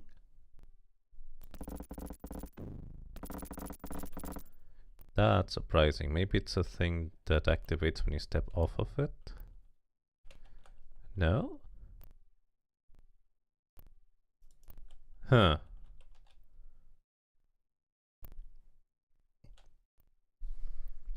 Don't know what to make of this.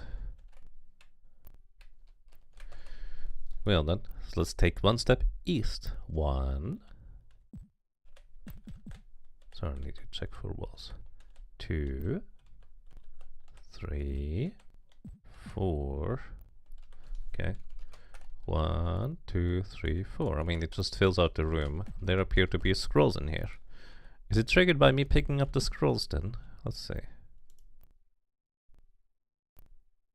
Cure critical taken. Neutralize poison. And prayer scrolls. Okay. Cure critical wounds, by the way.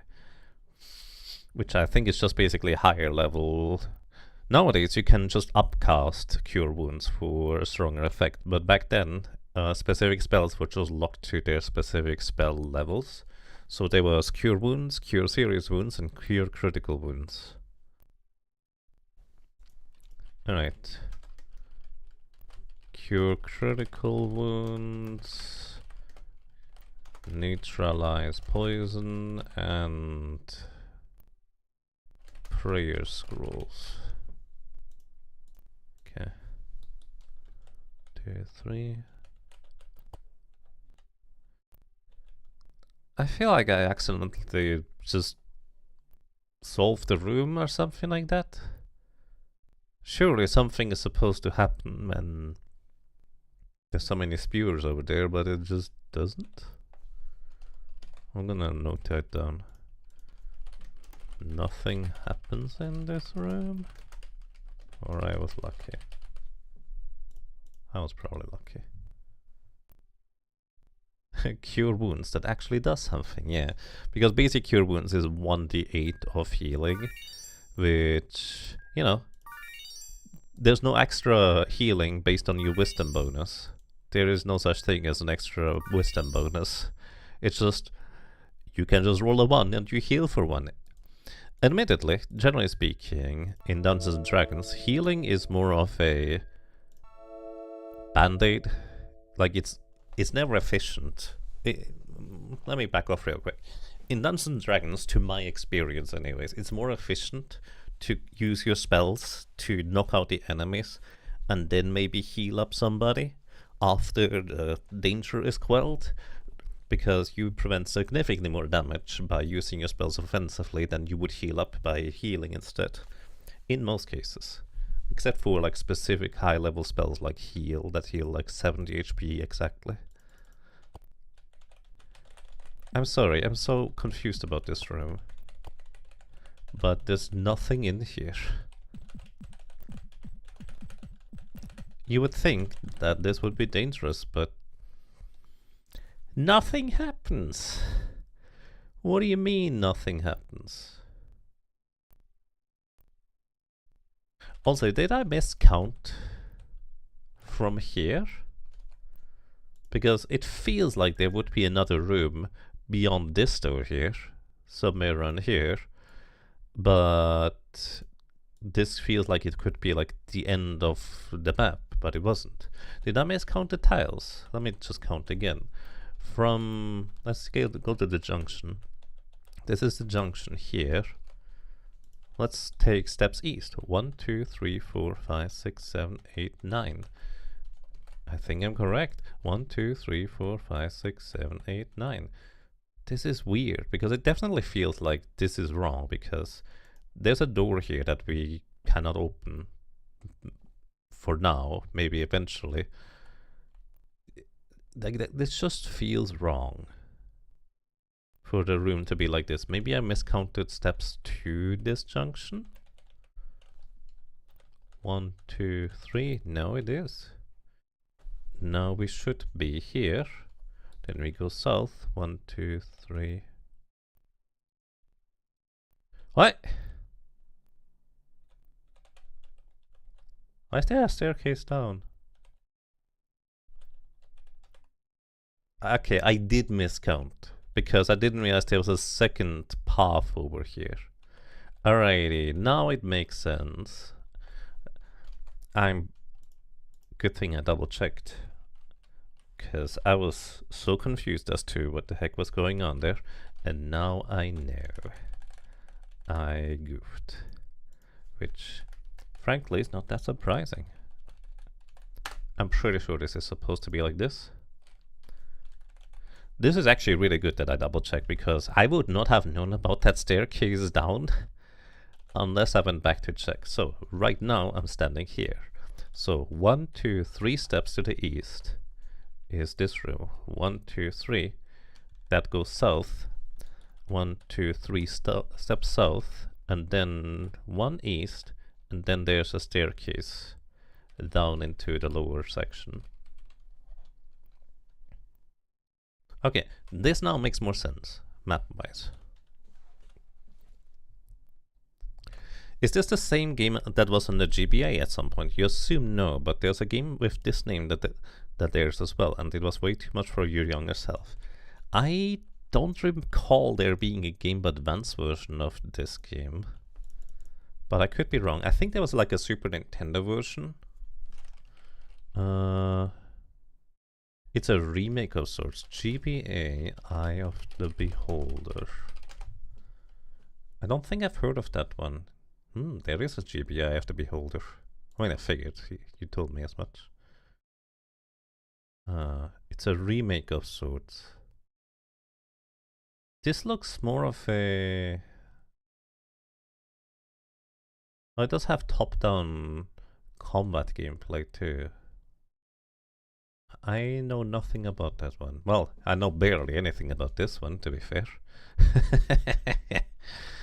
Yeah.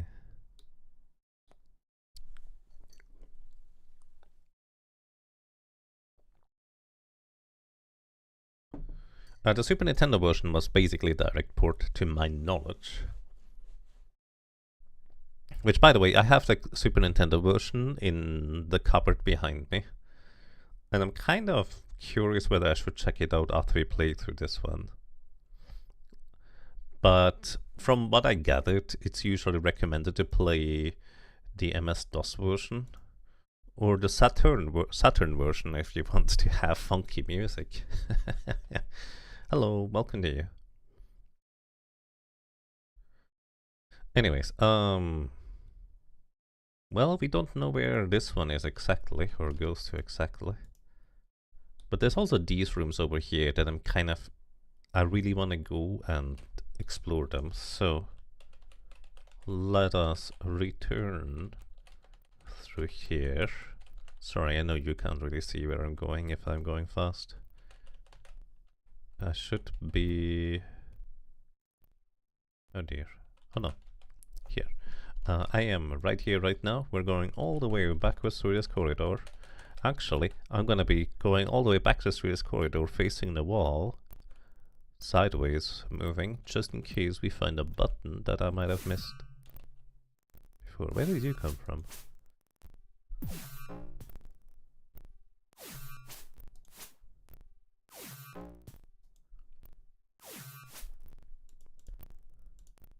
Excuse me while I'm looking at the wall, please. I've only looked at the one side of the wall, but that's okay. I don't feel like turning around this entire time. And we are now here. Now we're going all the way west, because I have marked these doors as something that I could take a look at but haven't, which is a bit unfortunate because at least this one appears to be like a really small room that I just haven't explored yet. Yeah, it's literally just like this. It just goes here and here. Let's see if there's any buttons. Probably not. And we saw a plate mail of great beauty. That sounds like a cursed item. It is magical. Let's save before we put that on, because that sounds like it would be a trap. Alrighty. Let's see. Unequipping. My goodness. Where did you come from, you clone? Oops. There's more. Stop. I'm trying to identify my items, dude. That is so rude of you to come and attack us like this. Let's use a prayer. Excuse me, don't have prayer right now.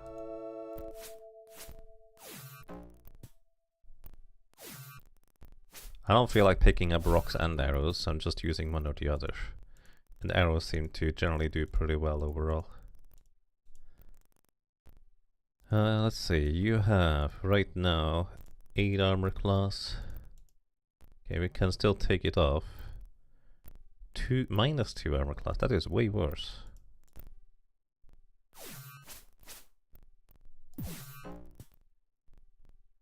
Tagor taking a lot of damage there.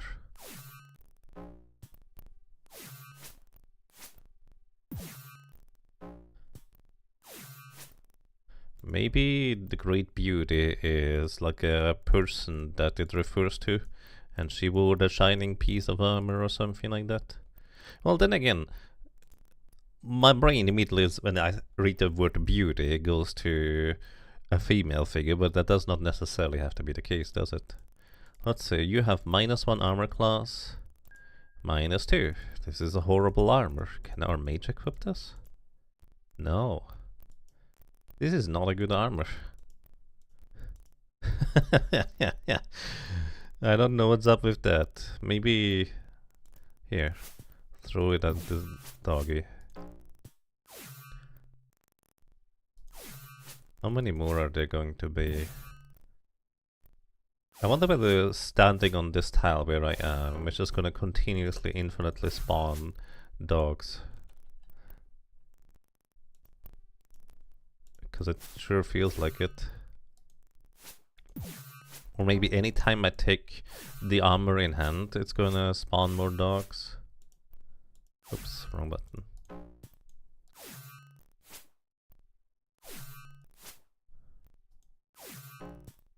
Okay, at least the sword we found is really good, it seems.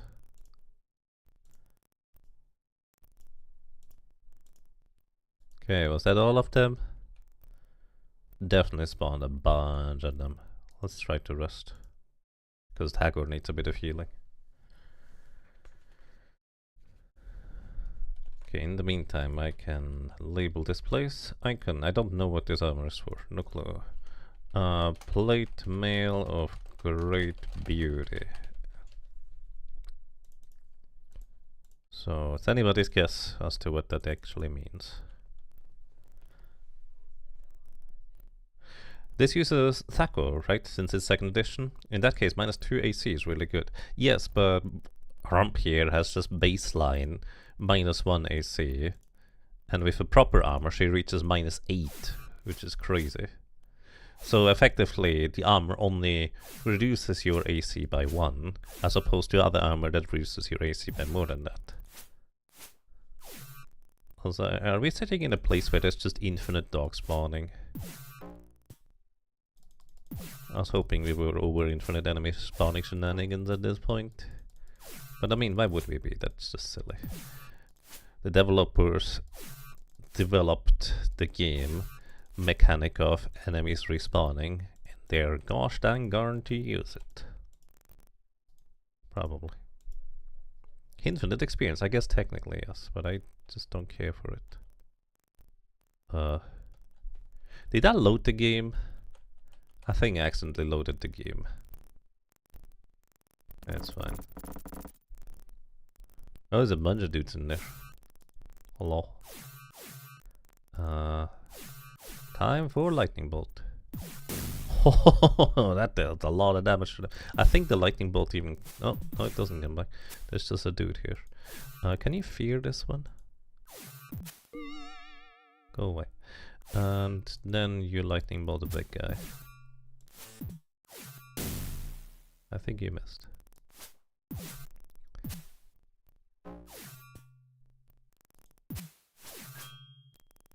Alright, let's not get harassed by our backside quite as much, shall we?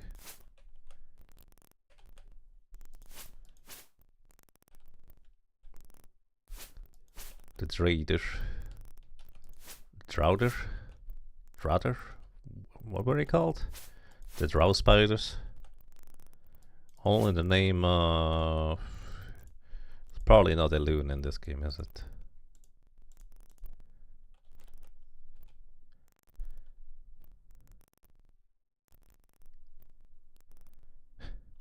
Experience farming is best done with the Kenkus. No. Why would you do that? I don't want to farm experience. Anyways, 2 steps to the left and 2 steps to the right. So this appears to look like this.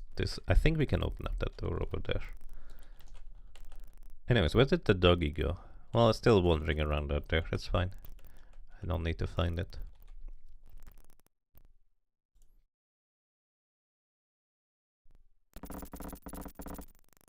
Oh dear. Fire body. Oh, There goes my last high-level spell. I guess we could use them still here. They do throw some javelins at us, which arguably is a good thing, because that means Tagore is gonna take less damage in the front row. Oh. Is that it already? It looks like they don't really have that much health. Ooh, boots. Let's see whether these are magical. More drow boots. I have absolutely no idea whether they do anything or whether it's just boots. Okay, it's not magical. Who wants boots? You can have boots.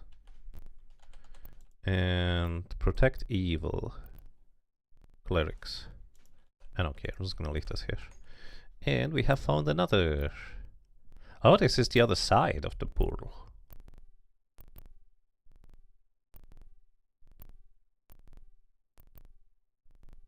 I don't remember where the previous one was, to be completely honest. There's also only a 2x3 room here. Wait. I messed up somewhere. The map is definitely not supposed to connect here. Oh no, where did I mess up with my mapping? Anyways, let's see if this one works, because we already tried to activate this and it did not work from the other side.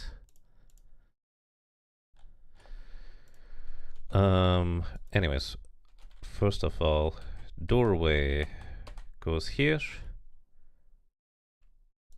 Here, stone gateway, scepter missing. At least I think that's a scepter. Save game. Let's see if this one works from here. It does. So you might have to activate these things from one side in particular. Unfortunately, I do not remember where the other one was.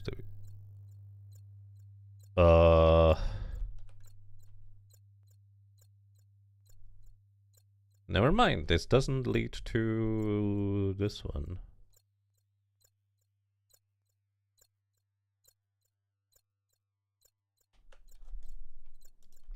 Let me go back. Into green. I am actually very surprised about this fact, because I'm pretty sure this was the same piece missing. There's a little cubby here.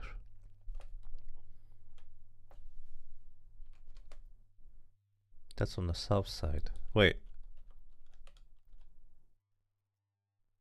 Oh no, this is a different place now. Oh, these can connect to multiple parts? This is here. Does it work now?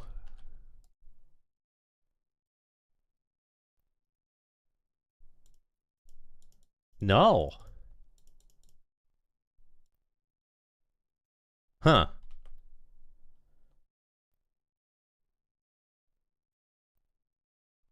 What? What do you want from me?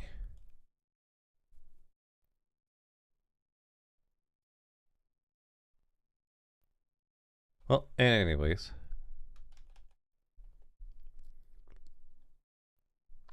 You wonder how hard this would be without making a map. I feel like it would be much harder, but I'm also not sure about that. Well, I guess I'm just gonna backtrack for now. This door should still be closed, yeah.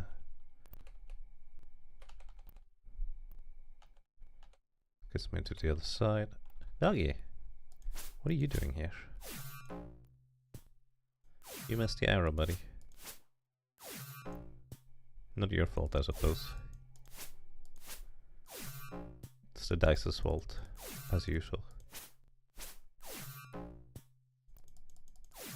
From experience, these enemies don't tend to despawn, so if there is like an infinite spawn of certain enemies, it is better to just take them down as they arrive, rather than letting them continuously roam. Exit. Wait, I can't go... Well, I mean, I could go backwards here.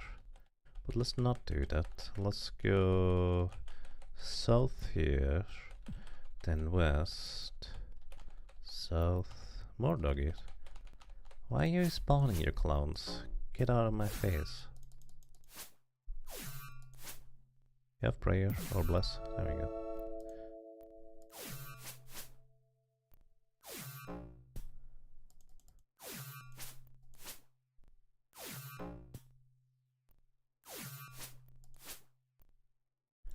I'm definitely getting better at janky combat, so that's nice.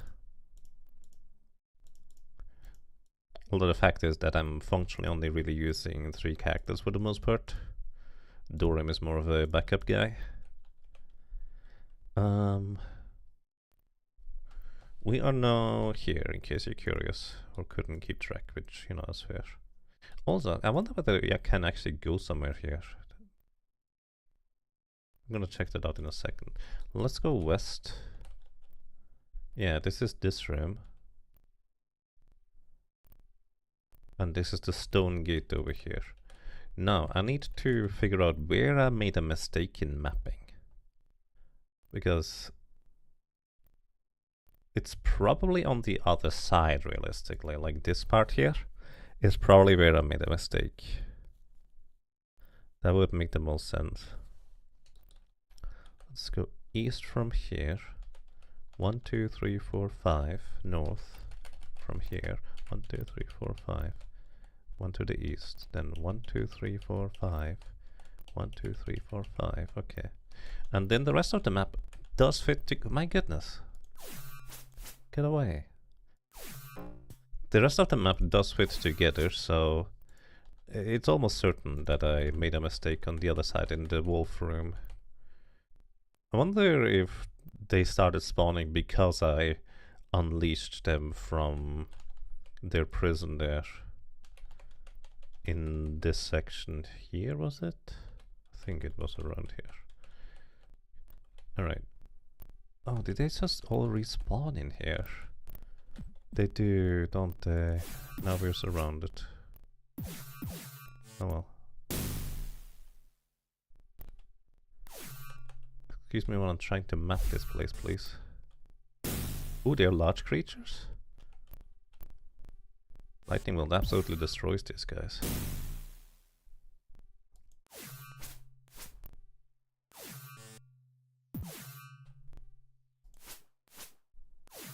I was hoping the lightning bolt would bounce back and come over here, but it didn't.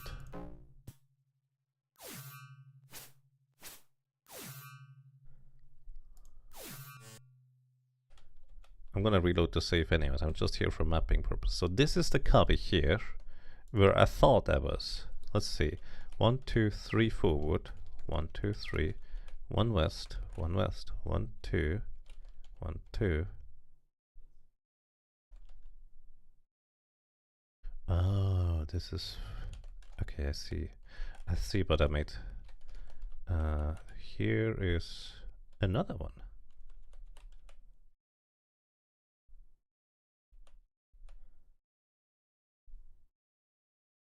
Okay, anyways, it still makes sense now. I actually missed an entire section here. Let's mark this right here. Control M, move it here. There we go. Now it makes sense. Yeah, I missed an entire section over there. Okay. Now it fits nicely. It's very satisfying when it just fits nicely together like this. Also, I have reasonable confidence to assume that in this section here, there's just infinite hellhounds spawned. They're just gonna continue to wander the map as long as I'm just idling and walking around here and exploring. It is very inconvenient because I don't think I can close those doors again. Alrighty, anything else? It is very surprising to learn that this goes into green and then over here, but this one doesn't work at all.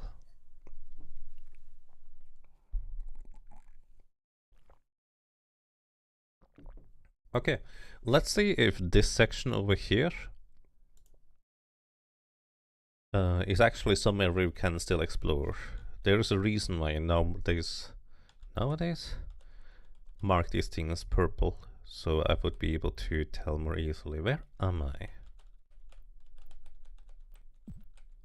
Oh, okay. We are here. go east, south, east. No. This is literally just a dead end. This is in fact how it exactly looks. Okay, so I think we have explored everything here then on this floor. So the next step would be to go one step down, which also means these pieces here most likely slot in here somehow. Like let's say if I mark this section, copy, and then we preview paste it, this feels like it could be fitting over here, potentially.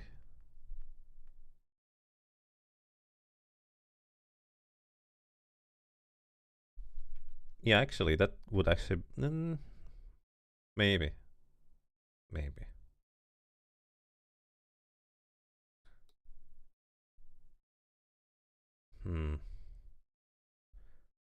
This doesn't quite fit. Maybe, hold on, how about this one? Copy, preview, paste here. Yeah, no, actually this is kind of a nice fit right there, I would argue. I can always undo this later. How about this one then again? Copy, preview, paste. I mean, it's pretty good overall. And this one does in fact then subsequently fit here. Copy, preview, paste. Right there. Yeah, that's actually pretty good, I would say. I'm reasonably satisfied with this fit, but this also means that there's some bits and pieces that we're kind of missing. But there's also... I thought this was going the other bend around, but it doesn't.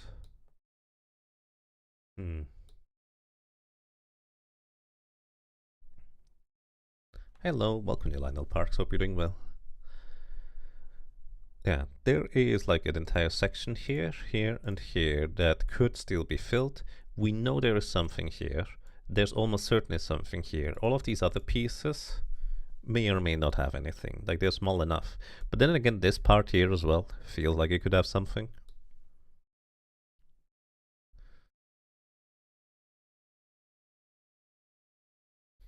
But I'm actually pretty satisfied with how this fits in, so that's nice. I will link the links later down the road, probably offline. I'm not going to remove these bits. And again, it doesn't technically matter.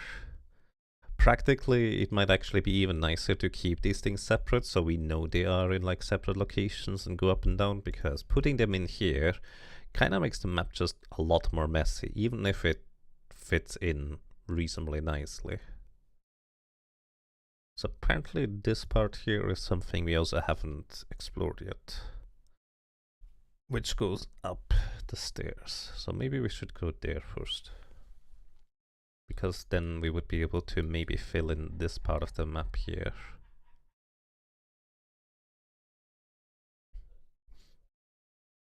Do we know if this section actually may belong in here? I don't remember. Well, actually, no, we have a reasonable confidence that this section is on this floor. So this probably does... Yeah, that actually fits. Hold up. This does in fact fit. Mark. Actually, before I do this, can I just move these things? Mark here. Control M to move. Just move this up here a bit. Mark, hold R, Control M to move. Basically, I just want to visually separate this. Alright, mark this part, this part,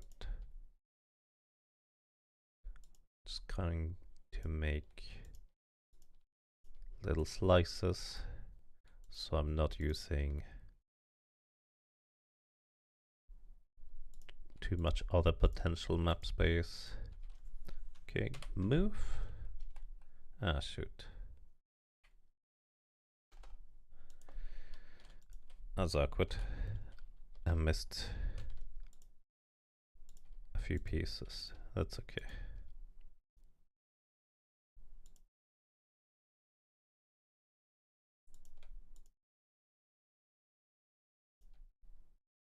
The fascinating thing about these things is the second time you try these hotkeys and stuff, it's always gonna be easier. Okay, this fits in just nicely here, I would argue. Oh, it does not. No. Oh, this looked like it would fit in just nicely here, but it doesn't. It is just a little bit off. Plus, if this is the right hand, well, there's a reasonable probability I made a mapping error somewhere around here, and that's why it doesn't fit. So I was so certain this would just fit in there, but it doesn't.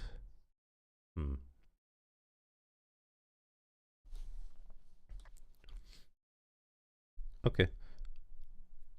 Anyways, I'm actually really glad that it just doesn't have that many ups and downs everywhere. Like, I figured maybe this entire area is like staircases up and down everywhere, and then you have to just piece them together. But I'm glad there's like huge chunks of maps that are, you know, normal to map out, because it is much less of a headache.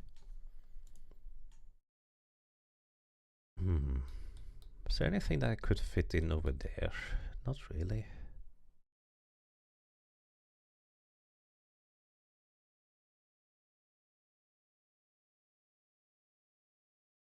There's also this thing, which we don't understand yet.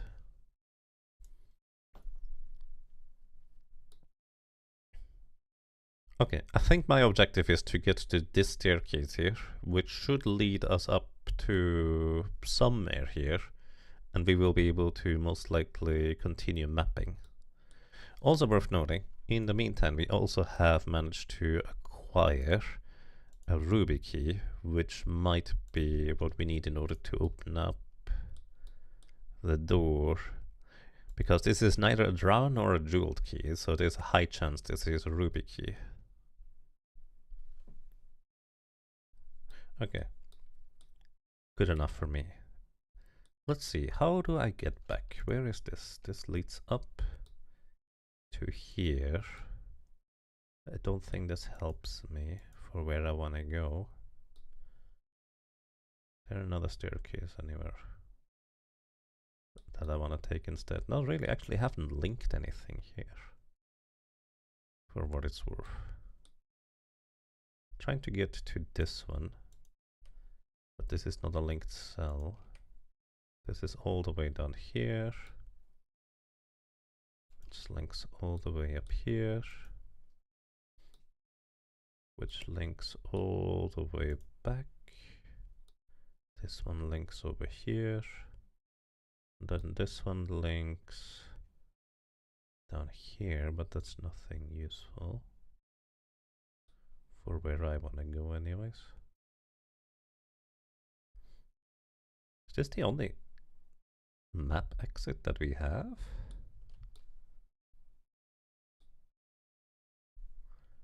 I need to link this one. I don't remember where that goes.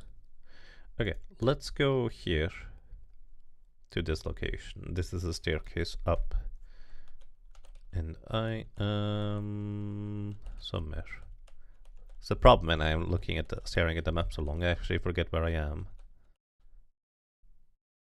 Mage ropes. I did place them there myself.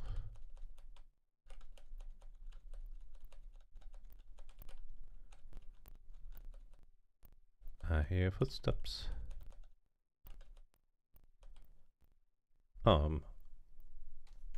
Really? I went all the way here? Okay, we're turning around. Oh, I already was turning around. So I guess I want to go the other side.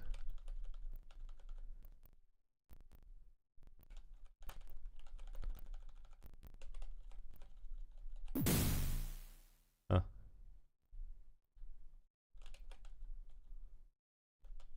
Rude. Anyways, I managed to arrive at this staircase over here. Now we are back up here. Let's rest and heal up everybody.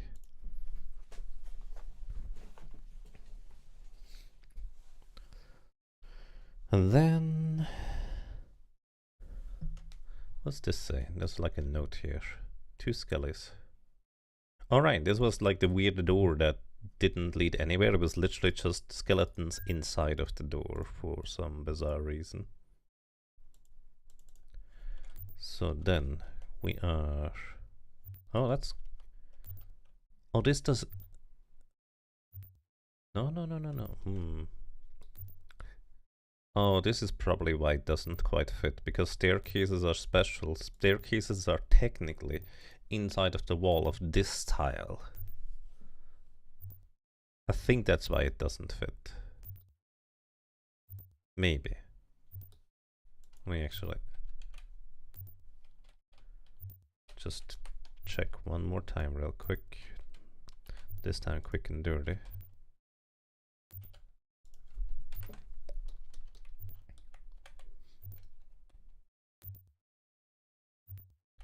Now that it makes even less sense. I don't know.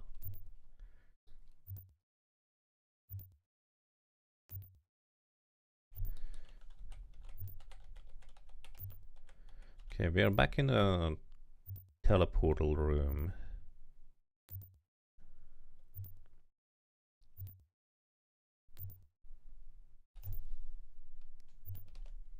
Let's see. No turning back. Oh, this was the combat room. So in fact I cannot go back there. And I didn't link this one.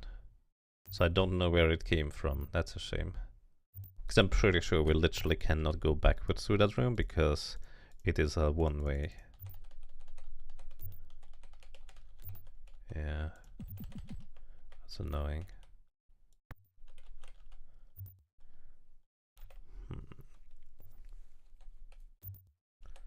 So I guess I can't go and check.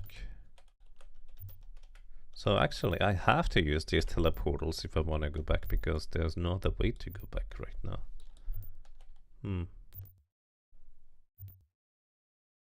None of these want the stone ring, do they? No. We have the stone ring since a while and we can't use it on any of these things. Bottom right is a gem. We don't have a gem, do we? Don't think so. Surely this doesn't just work. No.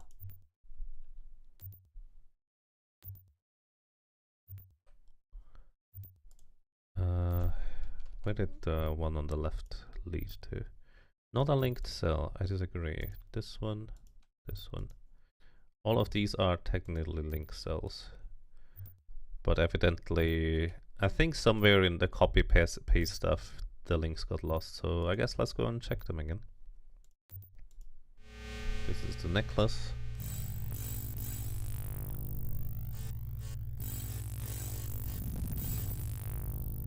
This goes to Stonefloor. Ah, that's the Dwarven city.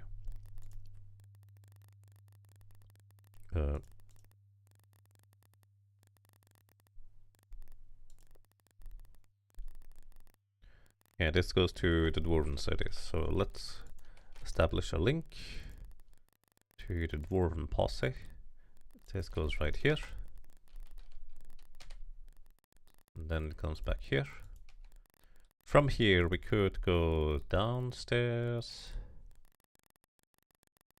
And then further downstairs. Oh, the other downstairs. This downstairs here. This one gets to the drow area. Okay, we could just walk from here if we wanted to, in order to get back to the beginning. But I'm also curious what the other ones are, because I forget.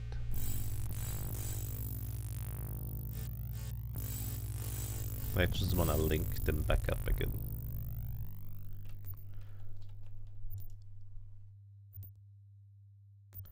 Wrong characters. This one is the dagger. I think this is all the way back at the beginning of the stone floor. There should be an exit just south of us. No, it isn't. This is not that. This is... Oh, this was the first time we saw the drow floor tiling. But I didn't continue exploring this one because I didn't know what to make of it and wanted to explore the rest of the other floor first. This is a 3x3 room. Have I ever marked this one?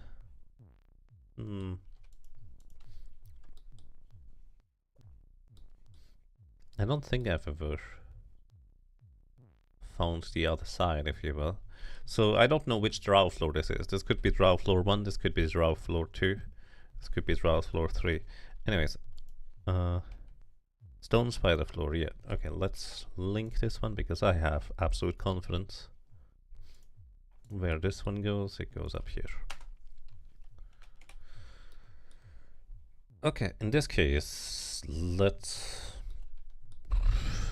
map, I guess, this place. Save a frog. Save all the frogs, please. Frogs are friends, not food. Thank you. Okay,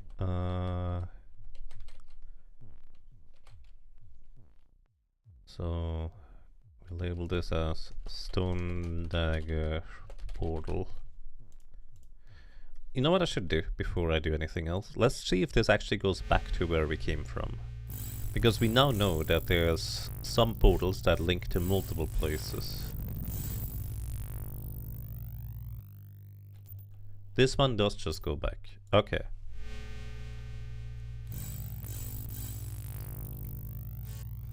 Also, let us link this one all the way to this place. It's gonna be a bit weird with the line just going like that, but that's okay. It's not a big deal for now. Maybe it is, who knows? Then there's an exit to the west and an exit to the east. We're gonna go west, so we labeled the right hand side, the east side, purple. 1, 2. Actually, let me just make sure I double check the entire room here for potential switches on the wall. Don't see any. 2. Okay. There is another junction here with a spider door to the west. Hold up. Oh shoot, this is east. I have the map orientation wrong.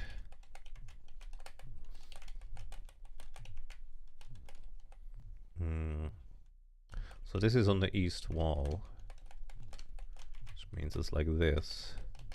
So I'm actually going north. Okay. This is a door we can open from this side.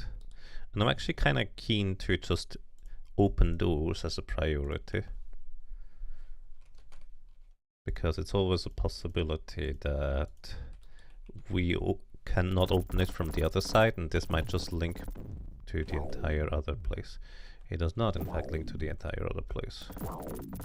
Oh, very inconvenient. Lightning bolt.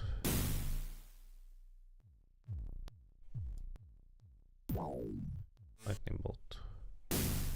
Would you look at that? Okay.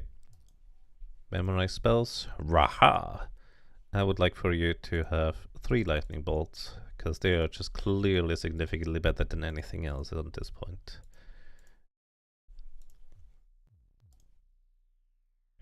Save game, yes please. Right, in here we take 1 step and there's immediately a switch on the floor. 2 kitty cats as well, the door closes behind us. And 3 arrows on the floor. Icon, 3 arrows. Didn't I already label this at some point?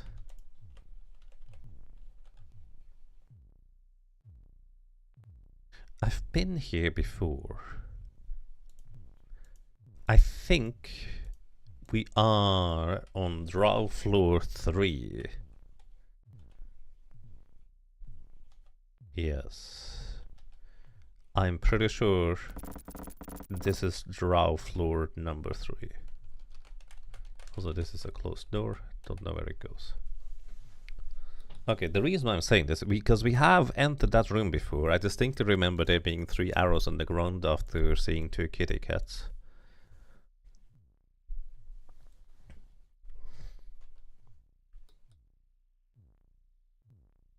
But I think we dropped down into here from above, aka we stepped into one of the traps before.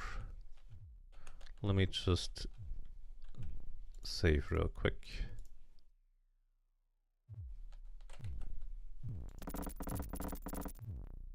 More kitty cats.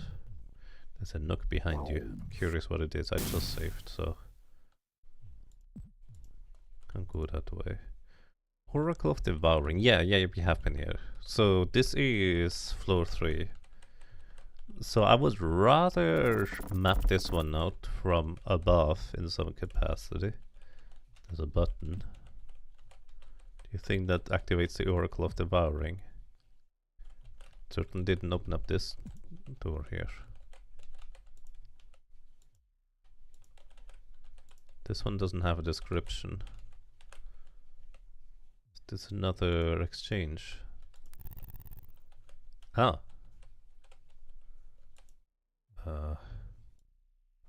Okay. What's this one do? Okay, that's a fireball one. Okay, now we're on the other side of this door. I'm just randomly running through this dungeon here, getting a lay of the land, roughly. Oh, hi. Fireball apparently just destroys it. Yeah, we're definitely on floor 3. So I'd rather get here via staircase, to be completely honest with you. This goes to green, doesn't it? Yes, this goes to green. Hello, I'm back.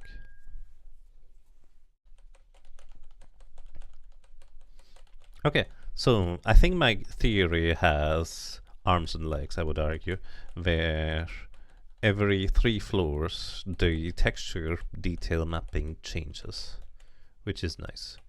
Because, quite frankly, I don't like this tile map. It's way too dark for my liking. Hello.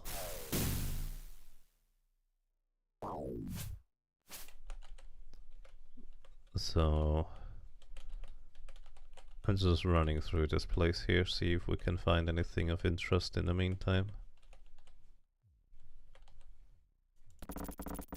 Or maybe a staircase up, and then I can find where we are, and maybe it links to the other locations too. Because right now I'm just recklessly running around. I've also used a lot of want charges, so we do not want to save this one. A special key, we need that.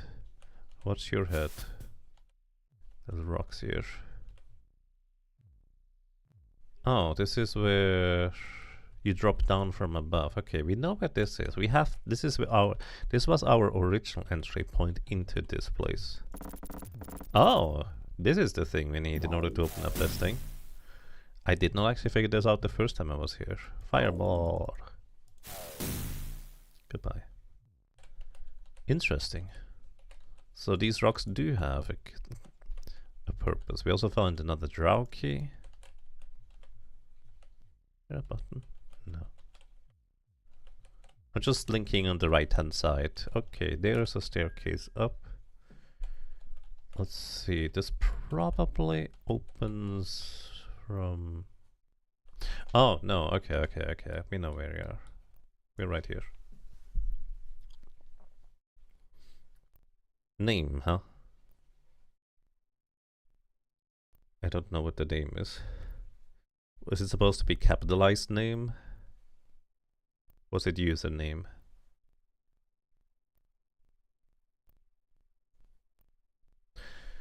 Okay, in this case, I guess this is our next address to explore.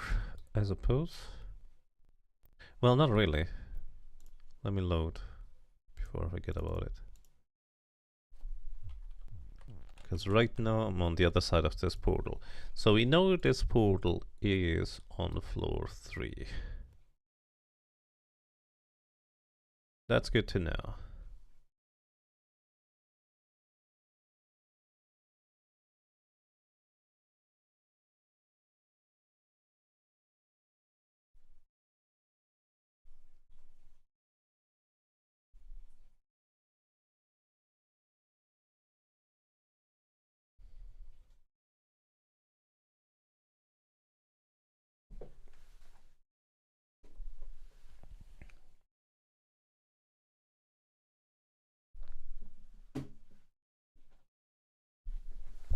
I think it's supposed to say into the food box.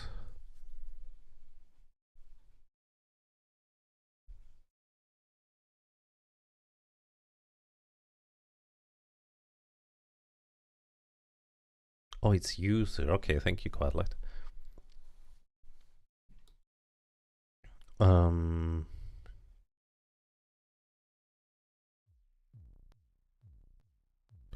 Let's get back.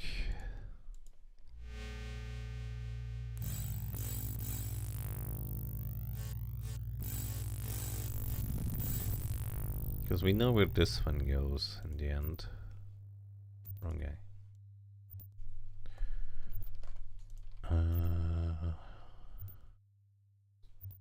Let's see that.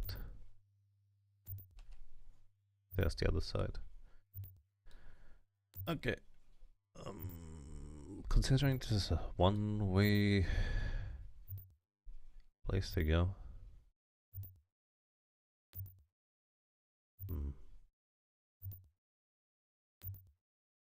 I mean, this definitely fits into this piece. I'm sorry, I'm still thinking about that. This one might be fitting here. Actually, no, it doesn't, because we don't know how to get there. Let's get back to previous places. So we're grabbing this one. This gets us back to the Dwarven Posse, and then we're just walking down all the way back to the entrance to the Drow floor, I suggest. So I'm gonna expedite this process just a little bit. It's gonna be fine. Oh shoot, I went the wrong way.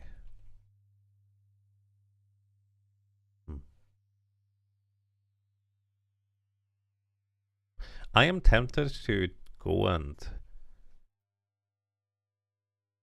recheck these older floors with new knowledge at this point, but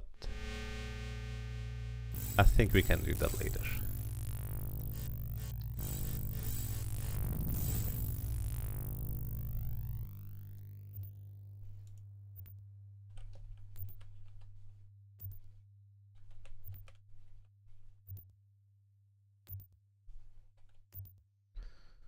Yeah, that's fine. This is the one I needed to use.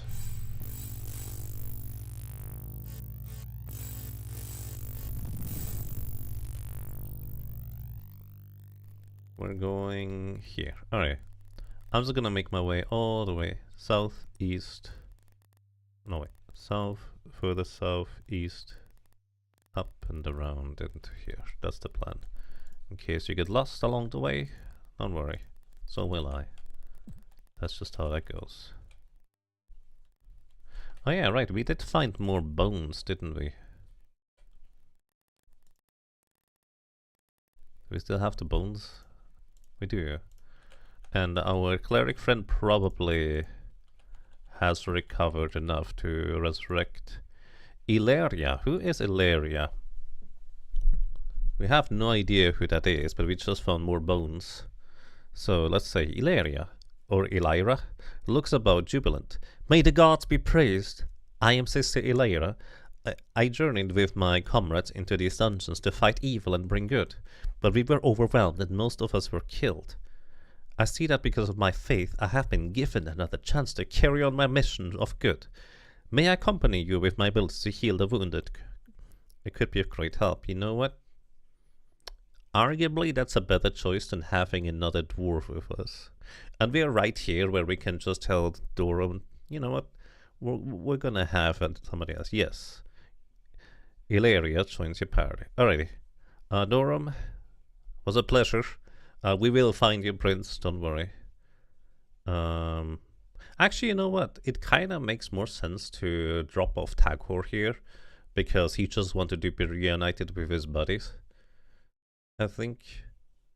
Yeah, I think conceptually it makes more sense to remove Tagor for the party. Have Dorum be a frontline guy. Yeah, let's do that. Welcome to the team, Ilaria. Let's get Dorum equipped here. Because Tagor, of course, just drops everything on the ground as he leaves. Excellent. So, you can have a flail. And a shield, I guess. You keep the thing. Actually, it's probably quicker to put these things on the ground. Oh, we have another. That's oddly convenient. I didn't even think about that, but we do need a holy symbol in order to cast spells too. Oh, that's actually kind of nice that we actually have one of these.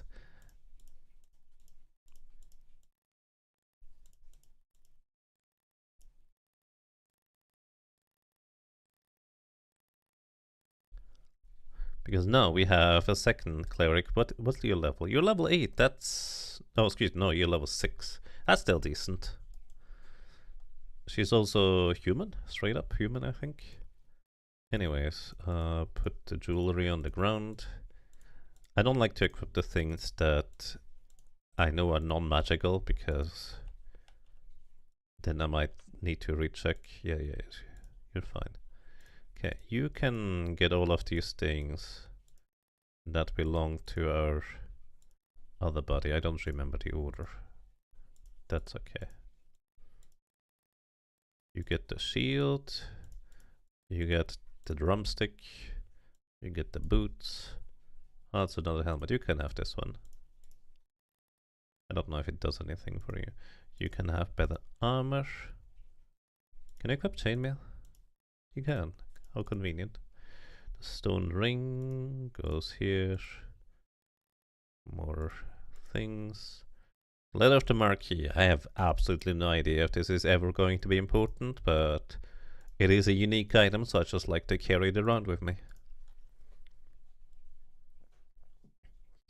Leaving party members dropping their gear is surprising in a game like this, is it though?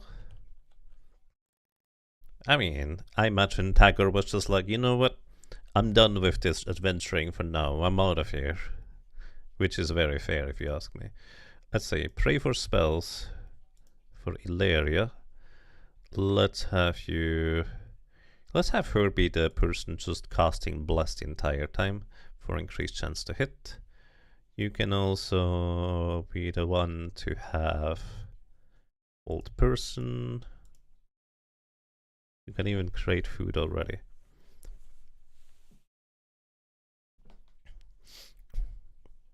Dispel magic.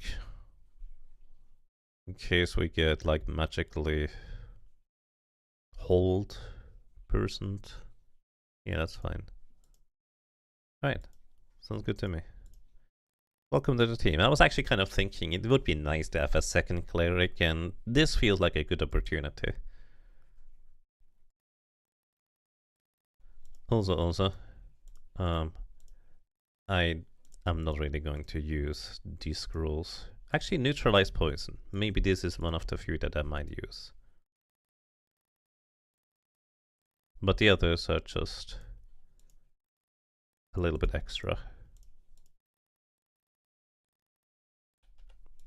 Longsword, we leave here, we leave this shield here. I think this axe is magical, I don't remember. It doesn't matter too much. Similarly, oh, these are cure poison potions. You know what? Let's have the clerics hold on to these.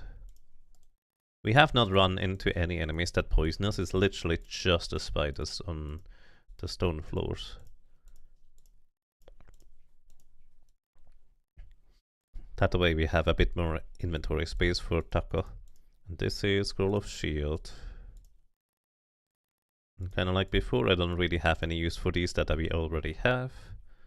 And we just leave all of the nonsense items here, because we know we can get back here anytime, and we have basically an approximate idea where these items are. Then again, let's keep one of each type with us, just for the purposes of potentially marking the ground if we need different items for different visual aspects. Don't know what this ring does. I think it was magical. You would kind of expect them to take the gear with them. Yeah, at least some of it, right? But I suppose conceptually it's easier for the developers to just make sure they just drop all of the equipment rather than anything else. Alrighty, everybody has food. Phil's stomach spell is pretty good.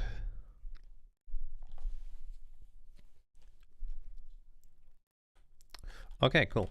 So it's just one person remaining at this point that we want to resurrect. Well, I don't have any desire to take them with us. But also, there's all of the items on this floor. We emptied our inventory. So, now I'm going to go ahead and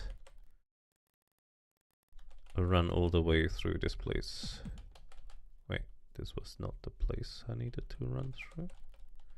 Here. We go through here, around here. Then we are in the teleporter maze. We still have no idea how to get over there. And there might be a button somewhere. I shouldn't try it right now.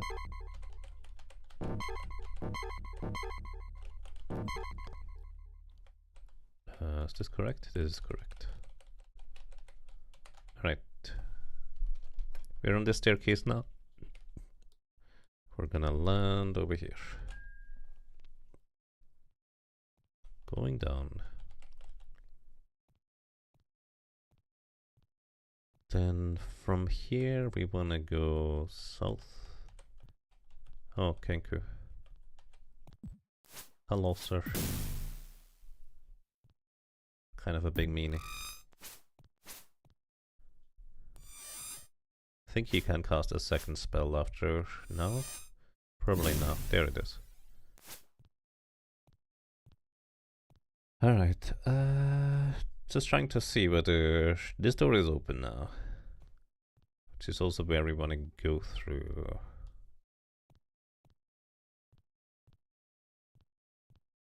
Wait. Wasn't this where...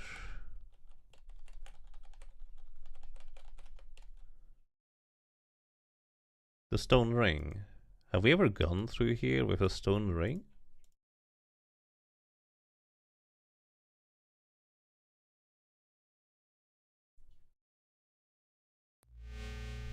Do we know where this goes?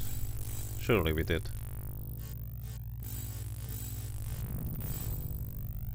No, I don't think we've ever gone here. Oh, this goes green. Okay, so this is like a third entrance into green so far. Okay.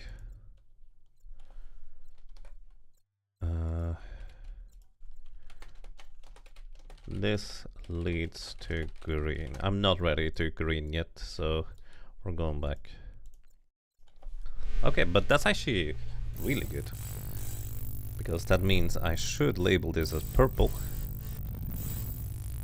So we're gonna go and explore this. Also, we have explored these holes here, so they should no longer be purple.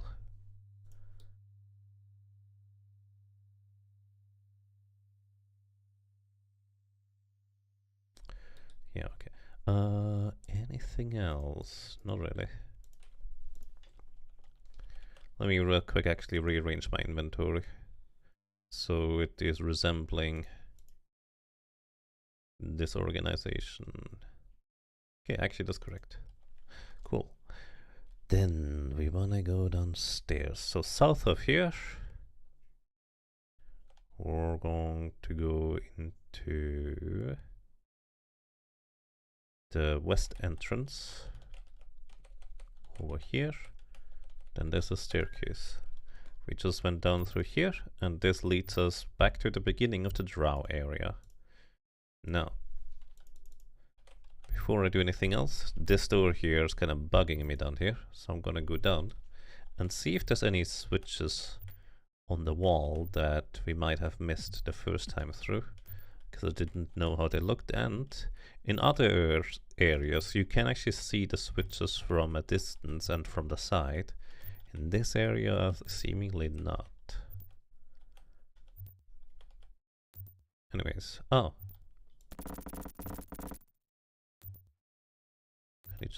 We can just open this.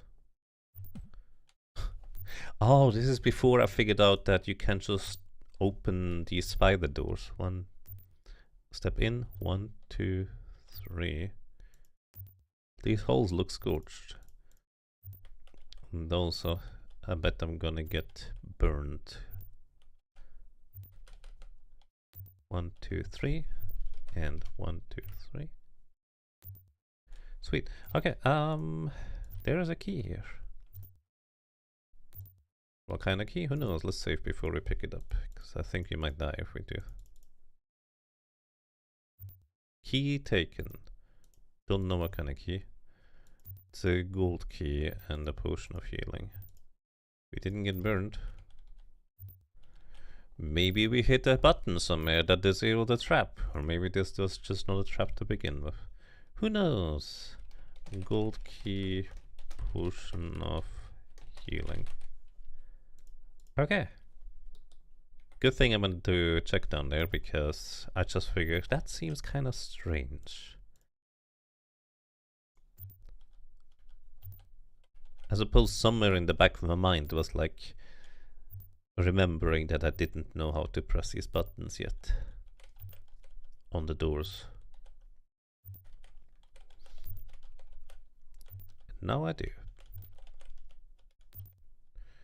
This is the staircase down.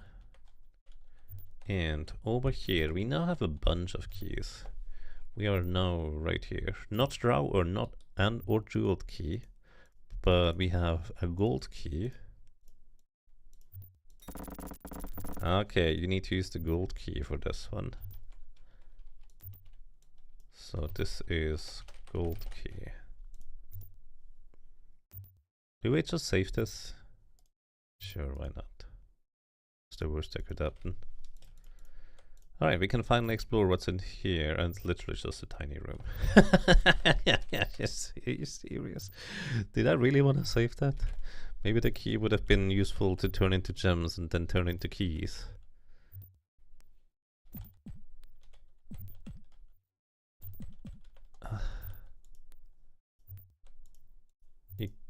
Really? Well,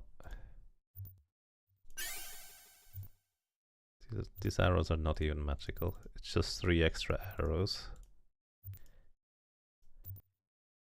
Ah. Really? That was the entire secret over here. 3 arrows.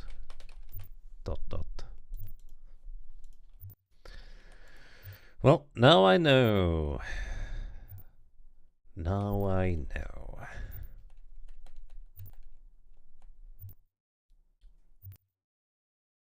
I figured this would lead to like a bigger area or maybe connect these pieces. But no. No, it does not. So we have this connection. No, that's actually where we came from. Wait, is it? Oh, no, this was the stone ring place. That's different.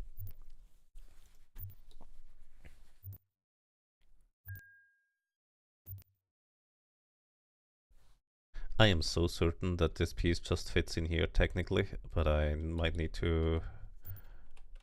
Let's double check the map in the south east corner, aka down here. Let's see if I made a routing error. Well, where I made it, I suppose. So 1, 2, 3 south, 1, 2, 3 south, 1, 2 east into a cubby, 1, 2 east in a cubby, 1, 2, 3, 1, 2, 3, 1, 2 to the west, 1, 2 to the west, 1, 2 south, 1, 2 south, 1, 2 west, 2 west, 1, 2, 3, 4 south, 1, 2. and 2 west east. No, this is just how it looks like, I guess.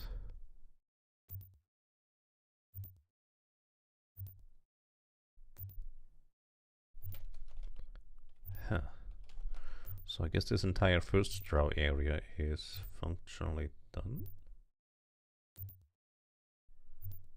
I mean, it's always possible that I just miss buttons in all sorts of places. But generally speaking, it seems like we're done here.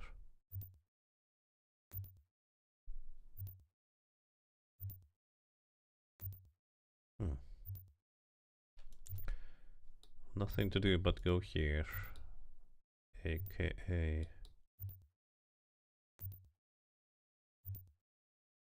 here, I suppose.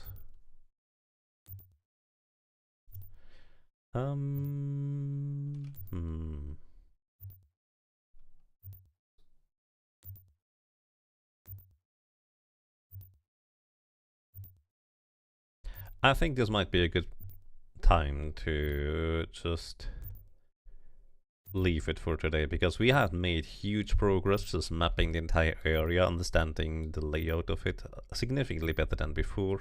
We've learned about keys, exchanges for keys, and all sorts of things. And now I'm just looking to, well, start mapping the third draw area. And then we get into green. Okay. I'm rather satisfied with this progression for today. Alrighty, everybody. There's a lot of brain work, not gonna lie. But, at least for now, thank you so much for watching. Thank you so much for listening and for lurking, everybody. I hope you enjoyed your stay. I hope you enjoyed being around. And, well, hopefully until next time. I'm gonna save here so I know where I am next time. And have a good time, everybody. Bye-bye.